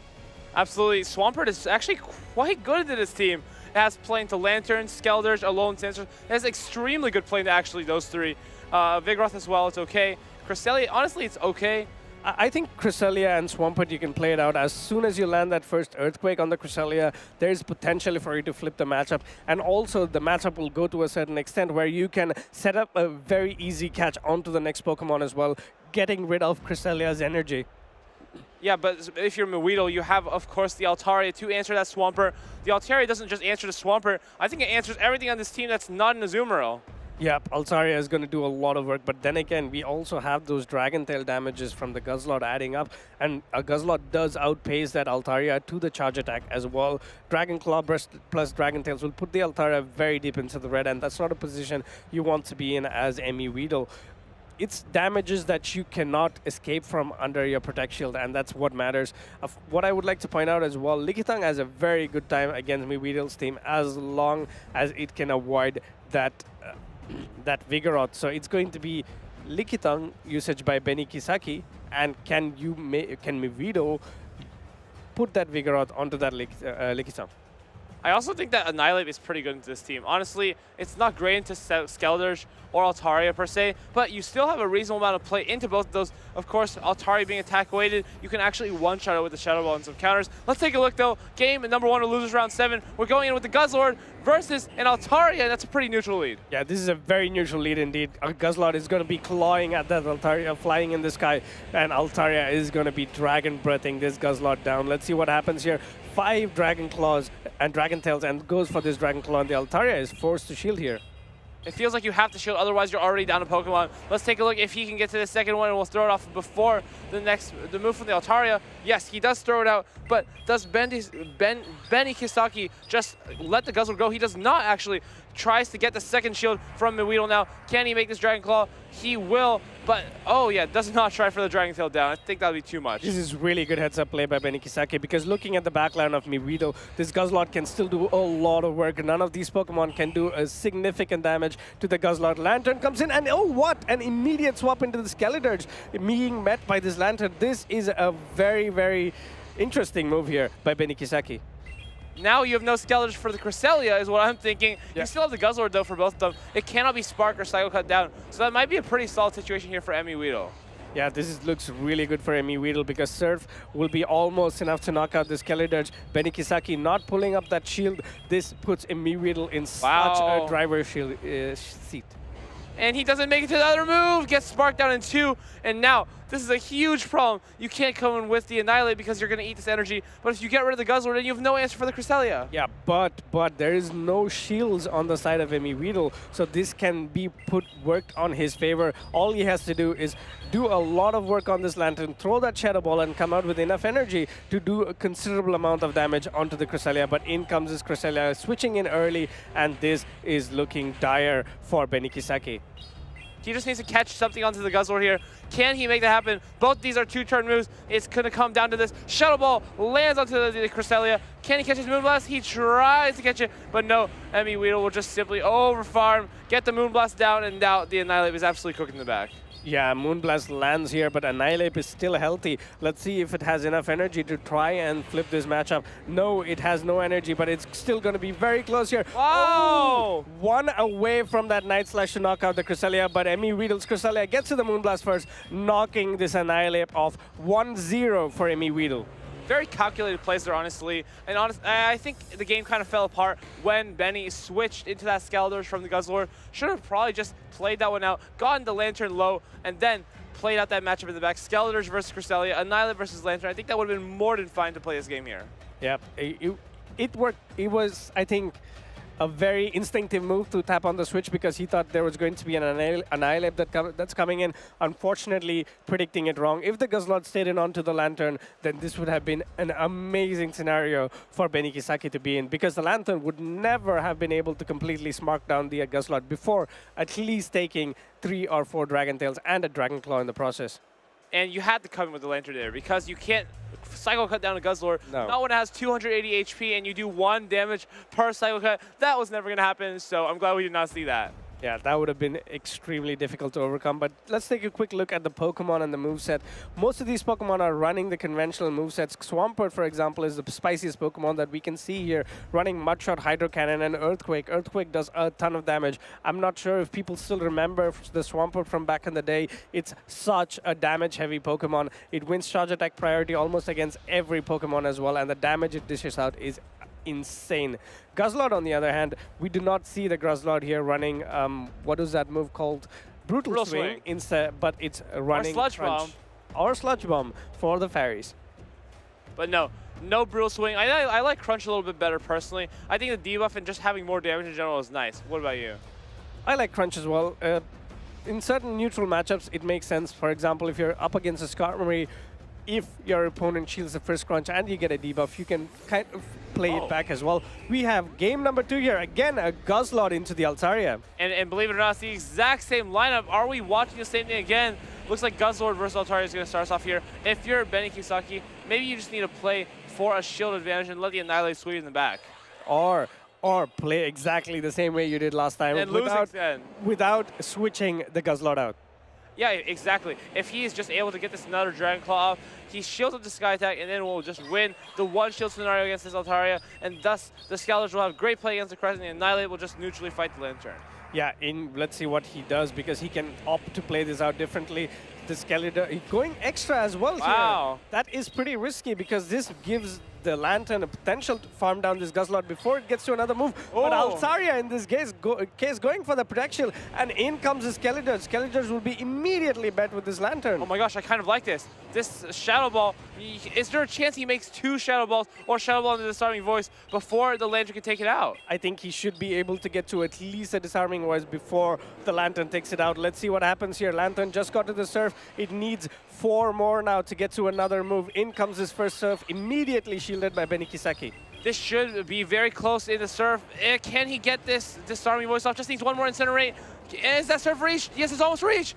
He actually takes it out. This is huge. The Cresselia has nowhere to go. Cresselia does not have anywhere to go, but that Altaria had a little bit amount of energy. Will it be able to make it to the Sky Attack in the end game to try and get this down? And that's exactly what he goes for. Sky Attack will be enough to knock out the Skeletor, but it's all going to be Annihilate versus that Cresselia, and that is not a matchup that you want to see. But there's still a Guzzlord. Even though there's very little health on the Guzzlord, is there a oh, I don't like that. Now he can't farm with the Annihilate. No. But the Guzzlord, is there a way where you can make a move on the Guzzlord? Because it can't be cycle cut down still, I think. It will all come down to whether the Annihilate can get to the Shadow Ball, because even if you make that move onto the Guzzlord, it does not matter. You need a big hitting move of the Shadow Ball to do something, but this is not okay. Wait a turn and then throw the Moonblast. Oh, going for the Scatch here. Patience by Miweedle. Patience by Miweedle. Going for the Grass Knot, but this is still not in a range where a Shadow Ball will be enough to knock it out. But in comes a Grass Knot, takes out the Guzzlord. Let's see what happens here. 4, 5, and it's going to be a charge attack priority. I think if his Cresselia is as bad as Cycrus is from the previous match against Arceus Aurelius, it could be a problem. But I think his Cresselia is very good, survives that comfortably, and here comes a Moonblast. That'll be enough to take out the Annihilate from Benny Kisaki. Yeah, amazing gameplay. We thought Game 1 and Game 2, Benny Kisaki had the game in the bag. What? It lives! Ooh. The Annihilate lives with 1 HP. That was unexpected, but unfortunately, the Psycho Cut comes in. Miweedle making it to the losers final. He's still in contention for day 2. He's still in contention for that special event medal as well.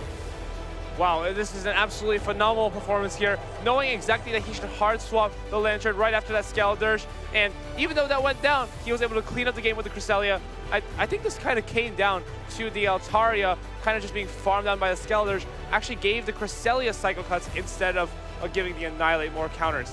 I think the mistake what he made there was throwing that Dragon Claw 1 turn later. Agreed. This meant that the Altaria could shield and farm it down. That proved very costly. I think what he should have learned from game number 1 is what he was doing was right, except the point where that he made that switch that completely flipped the game on top of his head. This was a great position to be in as Benny Kisaki. Unfortunately for him, Miweedle gave no openings whatsoever, completely planned it out, did the exact amount of Psycho Cuts needed onto that Guzzlord to get to the Grass Knot to exactly make it on charge attack priority. No.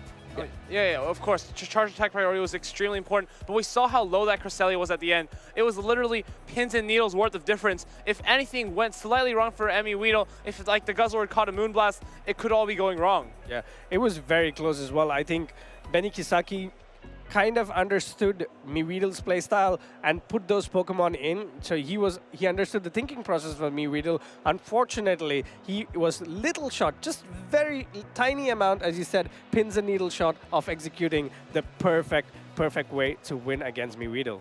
However, if you're already in day 2 and you're watching these games, you're like, wow, Skeletors is pretty good into Miweedle's team. If you're one of those players with Skeletors on their team, with that Magnezone core, you might be thinking, okay, it doesn't look too bad to play Skeletors against this. And again, it's all about observing your opponents, understanding not just the overall metagame, but this very niche metagame that's happening at this special event this weekend, and using that to pilot a team to success this weekend. Yep, that's where I think Weedle's team has that Vigoroth picked up. It can do good work against the Magnezone and also good work against the Skeletor's, and potentially a Pokemon where you can outlet, let's say, the Shadow Ball and try to catch on a Vigoroth as well. So great team compositions as well from both these parties. Of course, it takes a lot of time to build these teams, and it takes a lot of practice to persevere with these teams as well and get to the level that these trainers have got. Weedle goes through, let's say, day 2, but still he has one more game before making the top 8. A long way to go still for all the trainers actually in the top 8, but it's going to be worth it, as having the glory, having the honor of winning this last special event of the year will just go down in Pokemon Go history forever. And of course, every player here is probably going to the World Championships, at least within the top 8, and they need this confidence going into Honolulu, knowing that the last event I won. Well, that feels pretty good going into my own World Championships. Yeah, are you going to be playing NAIC? I don't think I'll be playing NAIC, but one of our other casters, Martine, will be playing the NAIC, so be sure to bring your Wigglytuff counters. We cannot let him get away with this. Yeah, Wigglytuff and Giratina O counters. This way, you just, you know, it sounds like people should bring more Bastiodons. What do you think? I think people could bring more Bastiodons to counter it. Let's go to an interview now, though, as maybe they have something to say about how they'll deal with Bastiodon tomorrow. Hello there, I am joined by our current European International Champion, M.E. Weedle. M.E. Weedle, you just won this game convincingly 2-0. How are you feeling? I mean, I'm feeling great to be here, to be honest. You know, it was a tough winners bracket round for me. I fell out quite early, so I'm glad to make it through the losers to this point. You've had tough opponents. I think you knocked out Lurgan Rocket as well. I said it earlier, you have won the European International Championships. Did your motivation change going into this tournament now? Yeah, kind of, in the sense of I came here to try and compete for the Travel Awards, as I'm quite close to the top of the championship point leaderboards, and it's really close between a few people. I know that some people really want me to lose, but you know, I won't do that for them, deliberately at least. I can't imagine. I mean, we have seen you win plenty of times. Did you change anything about your team from EOYC? I mean, it's the same Pokemon, same movesets. I'm not going to say any more because I don't want to reveal anything, you know, for my opponents for free. All right, okay, that's fair. Tomorrow we're going to see a heck of a lot of Bastiodon. Are you afraid of any of these? Well, I actually got knocked out to the losers bracket by a Bastiodon. It landed on my Skeledirge, and I was quite sad about that. So, you know, it's super RPS versus me, as it beats 3 things, it loses to 3 things. So, you know, I hope my opponents rely more on skill than luck. Saying RPS, I mean, the last game looked very, very grim for you, playing out the lead. Did you think at any point you were going to lose the games? I just thought if he safe swapped the Annihilate instead of the Skeledirge, then it was not looking very good for me, as it could easily KO the Cresselia and get off a Shadow Ball versus the Lantern maybe. So I was actually quite scared of that, but when he came in with the Skeledirge, I thought, yeah, I got this. So. I mean, sometimes the game just has to work out in your favor a little bit. Get your Lantern on the Skeledirge, you win this even shields down. I mean, Weedle, give me a one-word answer. Are you going to win this tournament tomorrow and get 2 wins in 1 season? No. Well, okay, let's go back to the casters. That answer has Leo just as stumped as we were. It was a very curt no. There is nothing Leo could do about it. But I think Weedle is selling himself short. He has a very good shot to win the tournament, I think. I mean, of course, he literally just won EOIC 2 months ago. I cannot imagine that he really believes he has no chance tomorrow. We'll just have to see, though. For now, we are going to be going into another match between 2 regional champions, actually. Arceus Aurelius versus Coxiac 2400. Yeah, we've already seen both these trainers on the main stage. Arceus Aurelius played his heart out in the last bout as well. So this is going to be very interesting to see how these 2 trainers adapt to each other's teams. That said, of course, it's all in preparation for Worlds. Most of the players who are here are already qualified for the Worlds or just buying a few extra points to push them over the threshold to qualify for Worlds. It's another thing that happened this season is the advent of championship points, and that has helped a lot more players be more active in this professional circuit and also be more able to qualify for the Worlds as well. This just makes the stakes even higher tomorrow. Let's say you're playing inside of a top 8 and you know you need to beat these players to have more points than them. It makes every game just a little bit more valuable because you're competing with your direct travel award competitors. Yeah, it's travel awards as well, as you said. It's every game counts, and that's exactly why we saw. That's exactly what Emi Riedel said as well. He wants to perform well enough to secure his travel award because it's a huge difference. A ticket to, let's say, going to the World, spending some time there, you know, having some fun, it will take some money, and anything that comes in extra is a boon. Hawaii is not really too close to where we are now. I can expect a 15-hour flight at minimum, but these trainers are going to make it worth it if they know how to play their lines. Here we go, losers round 7. Our last match of the day is going to be finished up by RC Sorellis and Coxiac 2400, as we have said before. Yeah, but what I see here from Arceus Aurelius is that Shadow Quagsire. It has plenty of play against Coxiac's teams. We know that it's running Aquatail and Stone Edge, has plenty of coverage as well. The worst matchup that it can be aligned to is that Cresselia. Quagsire can potentially defeat the Umbreon going straight Aquatail, depending on the IVs of these Pokemon. Another Pokemon that I would like to point out that is completely free on both these players' side is that Umbreon. We're going to see a lot of Umbreon today. There are no Umbreon checks for either of these players, but I think Umbreon is not that favorable into things like Whiscash, because Whiscash, if you debuff the Umbreon, it takes a low damage Pokemon to a no damage Pokemon. And as we get into our first match, we'll have to see both these Umbreon save swaps most likely. Let's see what happens. It's a Cresselia lead into a Whiscash. This is a great lead for Arceus Aurelius. The Whiscash needs to get out of this matchup as soon as it possibly can, but potentially going for that Scald before dipping into the other Pokemon. Ooh, tries to catch a move onto the Umbreon, but immediately met with his Annihilate. We saw how good Arceus Aurelius played this matchup in the last bout. Let's see if he does exactly the same here.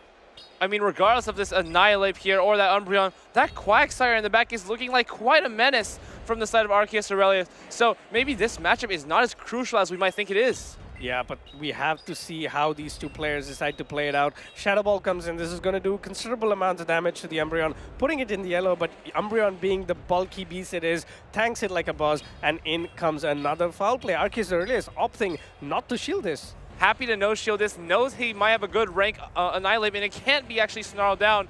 Let's see, Night Slash may need to come through here before that foul play is reached. I think this should just be enough to knock out, but Umbreon being so bulky, I wouldn't be surprised if it wasn't. Does he go for the shield? He does go for the shield, and now actually it flips the switch advantage, and the best thing for this is he has no health, energy, and will give the opponent very little farm. Yeah, this is not looking good because you do not want that Cresselia to be lined up against a Skarmory. That is such a bad matchup to be in as a Cresselia. And getting that Protect Shield as well, this is very, very, very bad for Arceus Aurelius. Now, how do you play this? Yes, you get this farm down, but where is this energy going? It's going nowhere against this Skarmory, because if you throw this Moonblast, you're going to need a debuff, first of all, to even make this competitive. But I don't even think the Quagsire can take it down now. Can it do some work? No debuff. He's not going to fish for it anymore. Going to switch right to this. Scald comes through from the Whiscash, and this is going from bad to worse here. He kind of just grimacing. It hasn't gone from bad to worse. It will go from bad to worse when if Scald gets a debuff. And that's exactly what happens. It just went from bad to worse. This is not the position you want to be as Arceus Aurelius. I think he's contemplating, why did I let go of Switch there? It seems so easy. All he had to do is shield that Annihilate and counter down. That energy would have had a lot of places to go as well. But no, now his Cresselia is going to be stuck here against the Skarmory in the back. The Quagsire just doesn't have enough in him. The Aquatail does a good amount of damage, but that is honestly nothing when it's debuffed. Yeah. To be honest, at this point, what Coxiac can even do is his Whiscash can potentially get to a move against a Cresselia if Arceus Aurelius gets a bit greedy here. Let's see what Arceus Aurelius does. He goes for the Grass Knot immediately, does not want to take any damage from this Whiscash. It will all come down to calling that big move. Whiscash shields here, potentially trying to go for that debuff, throws that Scald, and Scald will do a ton of work here. Yeah, and as soon as this Scald goes through, he's just going to switch to that Skarmory, try to finish this game off with some Sky attacks. And yeah, it actually does not get the debuff, so he's saving those for the back end of this game probably. Yeah, the Wishcash is still quite healthy. Moonblast come in, Moonblast is resisted by Skarmory, and on top of it, Moonblast does not have the same type attack bonus on Cresselia as well. So this is a very bad position. I think Marcus already knows that this game is, there's no way to come back into this game.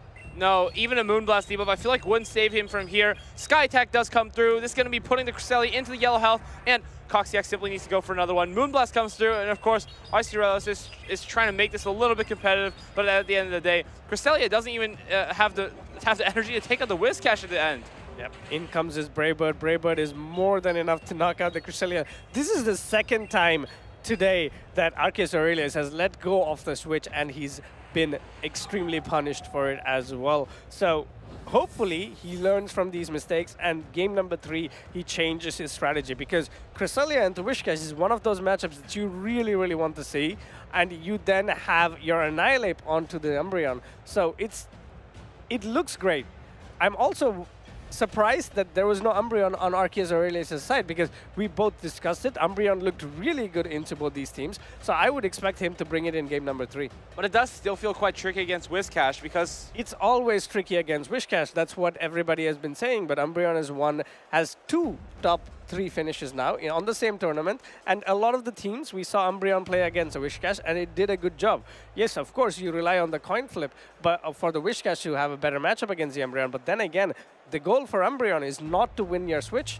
It's to make sure you can put your opponent in a range where another Pokemon can come and completely sweep the game for you by countering down the Wishcash, for example, a Pokemon like Annihilate. We see Coxiax's credentials here. He's a Warsaw Regional Champion from 2023 and 2024 EUIC Top 32. That's great credentials to have.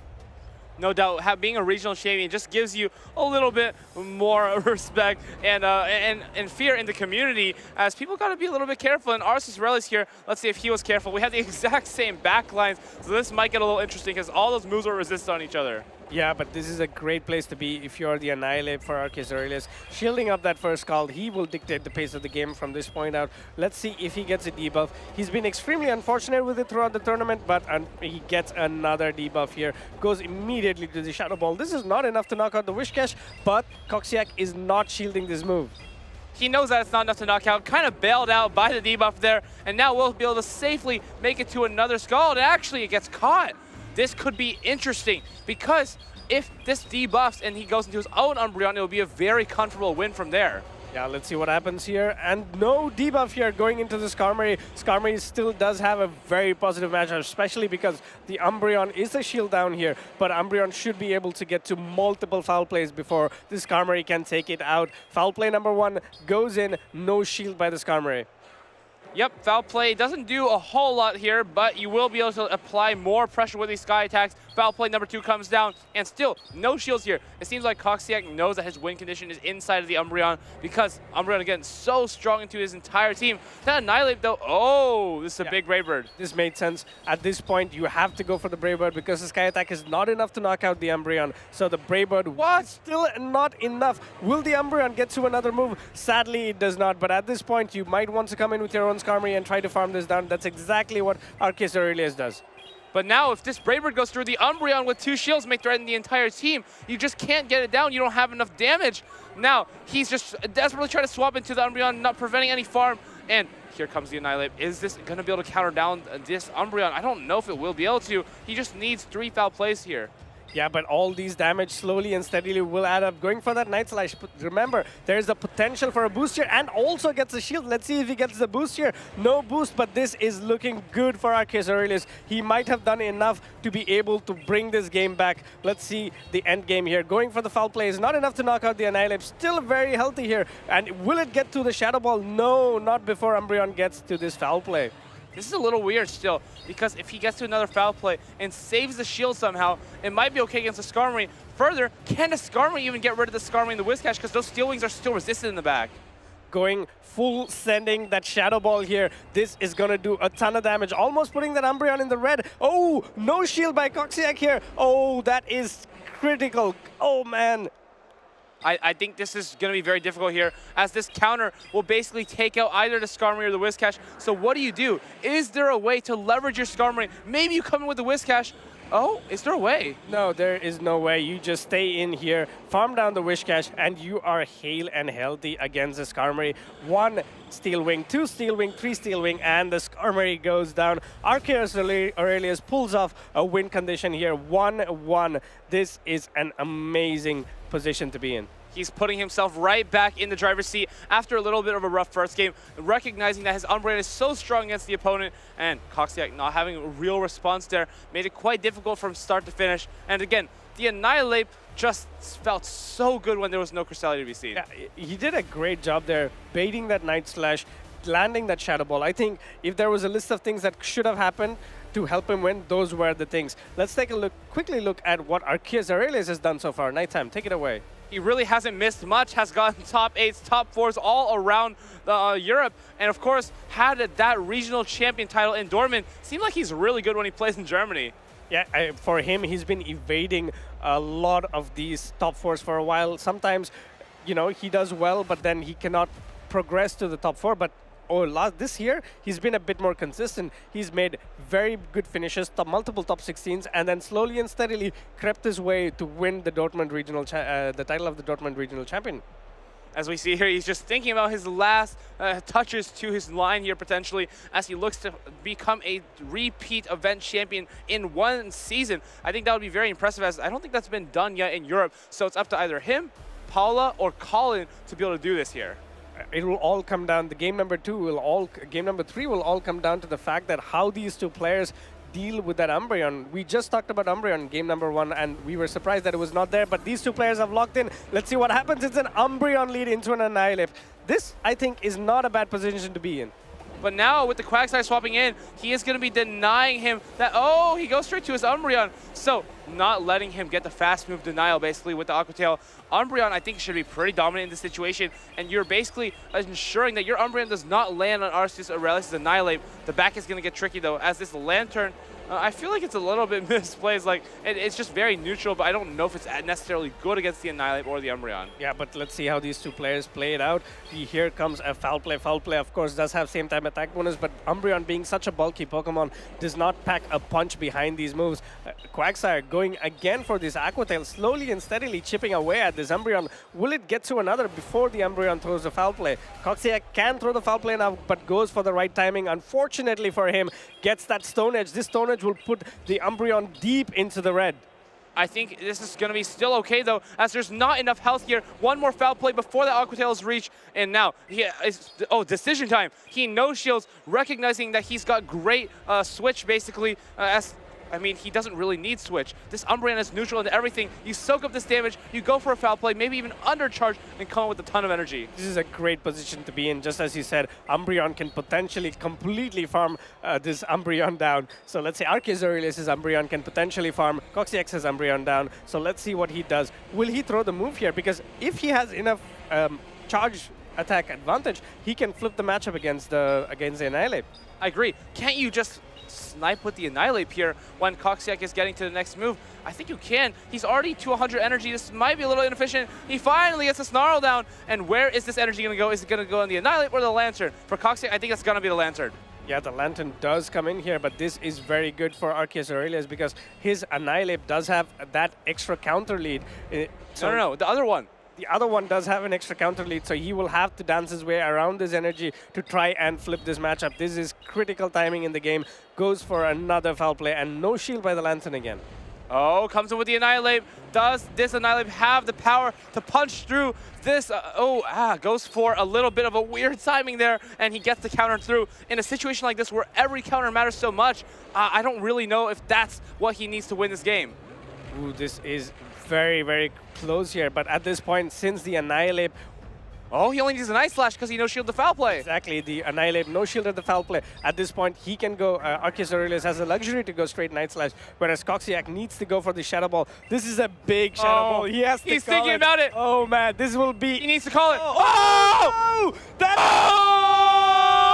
Coxiac 2,400 is going to be putting his way into day 2. We're just going to cut the game right there. That is unfortunate. What a way to go. He went for it, full sending the Shadow Ball, sending him to day 2 into that loser's final. That was an absolutely amazing call. We kind of knocked over all the plushies here at the caster's table, but what a wonderful game here by Coxiac. And honestly, I wouldn't have gone for the Shadow Ball there, and I would have paid the absolute huge price of losing the game. Yeah, it was a big heads-up play, and Arceus Aurelius knew that his win condition was to call a Night Slash. Actually, yeah, his win condition was to call a Night Slash. But his win condition was also to shield a Shadow Ball. Yeah. That's the thing, it's a 50-50 coin toss, just like a Scald from a Wishcast. Sometimes you get it, sometimes you don't. But if it's against me, you always get it. That's what we all say. So Wishcash debuff is 50%, but it's 100% when it's 100%. I had this whole thing in let's say, in a grassroots scene where every time I face a Kingdra, I always lose. Because the Octazooka always debuffs. And that's even more frustrating. That one heavily debuffs, I think. So. I was even playing around with the Melmetal at that time. So Melmetal against the Kingdra, I still lost because he had 3 debuffs in a row. Wow. Well, I would not want to be you in that situation. We're going to put Scrafty back. Oh, there he is. But no Scrafty today, even though he will be getting Thunder Punch in a new season. For now, though, it's been a very, very nice first day of matches. Which one was kind of your favorite? This one. The one we saw. And also another match that was really, really close, that was really good to see, was the match before this where we saw the Guzzlord play. Unfortunately for him, we saw how minute changes in the game, even 1 turn extra that you take, can completely change the outcome. Also, it showed how swapping in one Pokemon over another can also completely change what happens. As Meweedle said it himself, if it was going to be that Annihilate that comes in and counters down, the game was over, because it would get to a Shadow Ball and a Night Slash and also do a ton of damage against the Lantern. I think a consistent theme today is Annihilate can just hard swap into a lot of teams, ramp up on energy, and just kind of play 2 shields versus 1 and 2 other Pokemon and always come out on top. But with Umbreon on a lot of these teams, it's basically preventing Annihilate from doing that because you can soak the energy so efficiently and deal neutral damage with foul play. Yeah, we are almost there, right? We saw all these players putting amazing skills out, so we are going into day 2. But then again, we are also preparing for the International Championship to come, which is the NAIC and then the Worlds. We're going to have a short video explaining what you need to do to be prepared for an IC. Hello trainers! In this discussion we are going to talk about how to prepare for an international championship, also known as an IC. There are 3 every season. We have one in Latin America, we have one in Europe, and we have one in North America. But what makes them so different from regular regional champions? Adelian, can you talk us through what is the incentive of going to an international championship? I think the best way of putting it is a highlight of the season. All of the biggest trainers are going to be there. They're going to be competing, and it's one of the highest stake tournaments on the Pokemon Go circuit. So for me, you have to be an IC, I say. Most importantly as well, for me as well, it's going to be in London for the European Internationals. It's literally right on my doorstep. How could I not miss it? And for many of you who can easily get to such a city, it's a no-brainer. You've got to go. So, thank you. Yes, I know you're all about London. Abi, I heard you might be going as well. How would you, as a Pokemon expert, as a PvP expert, I know you are a legend in the Go Battle League, how would you prepare for an international championship? Well, it starts with understanding, number 1, the player playstyle, what's the meta and how people are playing it. You could learn that from watching multiple regionals and also taking a look at the statistics of which Pokemon is being used most. And then you look for core breakers. So if you find a Pokemon that works well for you and you practice in the Go Battle League, then you can run it in your regionals. And then based off that Pokemon, you build your team of 6. And then from there, you can decide, all right, I want some more practice. So you go to like the local tournaments as well. And then you go to the ICs. So this was our discussion on how to prepare for an international championship, and we hope to see you there. Wow, what a special tournament for a special event we had on day 1 here. Many phenomenal plays and phenomenal players that have made it to day 2, where we will continue tomorrow. Abi, what is one of the best takeaways you've seen from today?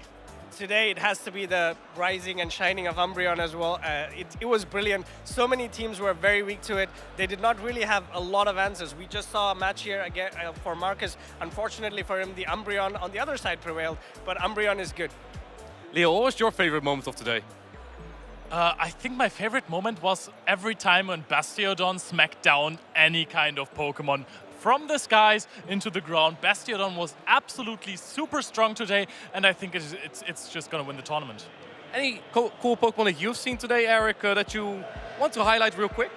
We didn't see any heat rants, unfortunately. Oh, but man. We did see some Buzzwoles, not actually being used, but on some teams. Too bad we couldn't see too much of that. But I think my favorite moment was Potamon being able to flip a game when he had the Altari against the Azumarill, and I believe like the Lickitung on a Vigoroth. So that was a very tough game, and seeing him come out of that against Wolfpack was super nice to see that you can actually outplay the RPS occasionally.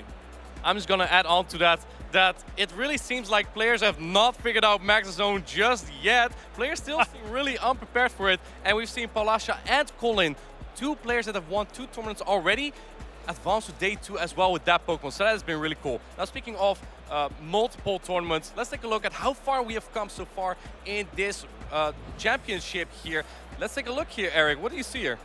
Looks like we're pretty far from home here in Bologna, Italy. And that's going to be right after the European International Championships, where we saw Emmy Weedle actually win, and he's still here competing. Stockholm as well, where we have Paulasha in day number 2. But of course, after this, it's New Orleans, NAIC at the International Championships. You can still sign up if that's something you're interested in for the North America region. And of course, the end of this season is in Honolulu, Hawaii this August. So be sure to tune into that in a couple of months if you want to follow this championship circuit.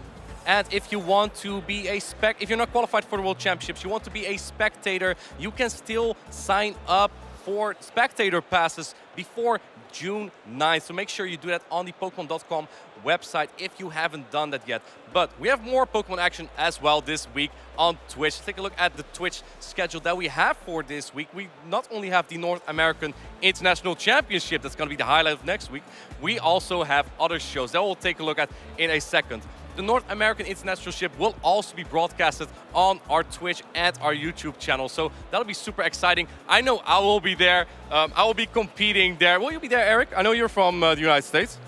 I will not be competing at the North American International Championships, but I hope your Wigglytuff and Giratina Origin go far. Yeah, the North American International Ship currently has about 300 competitors registered, and it will be broadcast here on this channel. It will be incredible, yeah. So yeah, we don't have the Twitch schedule just yet, but we'll get to that soon. Guys, what are your expectations in the new meta for the North American International Championship? Leo? Oh, I'm going to say, I mean, NA has mostly been Charger Bug when it comes to the electric types, so there's probably not going to be too much Water Gun Lantern. I know that one player is going to probably bring it. I think there's going to be a little rise of Shadow Feraligatr or regular Feraligatr because of the missing Spark Lantern. Shadow Whiscash is going to decrease, and I'm going to call it right here, right now. You have heard it here first. Thunder Punch Scrafty all the way. And Abi, what do you think of Thunder Punch Typhlosion? Do you think that's going to make a big impact on the meta? I think it depends on how the meta evolves. It always depends on how the meta evolves. If there's going to be less Whiscash, it doesn't really have a hard answer anymore, unless it's going to be a lot more Water Gun Lantern. But then again, what we would expect to see is a lot more Skarmory, a lot more Steel-type Pokemon that comes in, and Typhlosion is amazing against this, and we just talked about potential rise of fairy types as well. So I think it's going to do a great job there. I wouldn't like to see it because it breaks Giratina and Wigglytuff. Now let's take a look at the Twitch schedule that we have ready for you. We not only have the North American International Championship, we also have more shows. Yes, on Tuesday we have Celebrate Water-type Pokemon. Look at how happy this Quagsire is that it's getting celebrated. You guys have to be there. And after that, we're going to show you a rerun of the NAIC preview show to get you all hyped up for the upcoming weekend. And of course, also on Thursday, Pokemon Battle Frontier. This is the era of the anime, which takes place in Hoenn. And then, of course, Friday, Saturday, Sunday. Guys, clear your schedules. It's gonna be amazing. The NAIC is finally going to happen. And all the times that you see here are shown in the Pacific time. So make sure that you follow our Twitch channel so you can tune in to this as well. It will be super exciting to see all of it. In fact, speaking of channels, make sure that you follow us on our socials as well. We are active on Twitter, on Facebook, on YouTube, and on Instagram. Use #PlayPokemon, and we might feature you on the broadcast. We saw our good caster friend Eric with the Heat Run today multiple times. I love it. I'm all here for it. So yeah, if you have more of those interesting posts or impressions of day 1, day 2, make sure you use that #PlayPokemon. And also follow us on YouTube and Twitch to make sure you don't miss any of the action. If you do miss it, you can watch it back on the YouTube and the Twitch channel. So that's gonna be it from us for today. We will be back tomorrow for day 2, the same time today. I believe we start at 9:30 a.m. Central European Summertime. And yeah, we'll be back here for day 2. I hope we see you again tomorrow. Make sure that you're here on time on the same channels. See you tomorrow.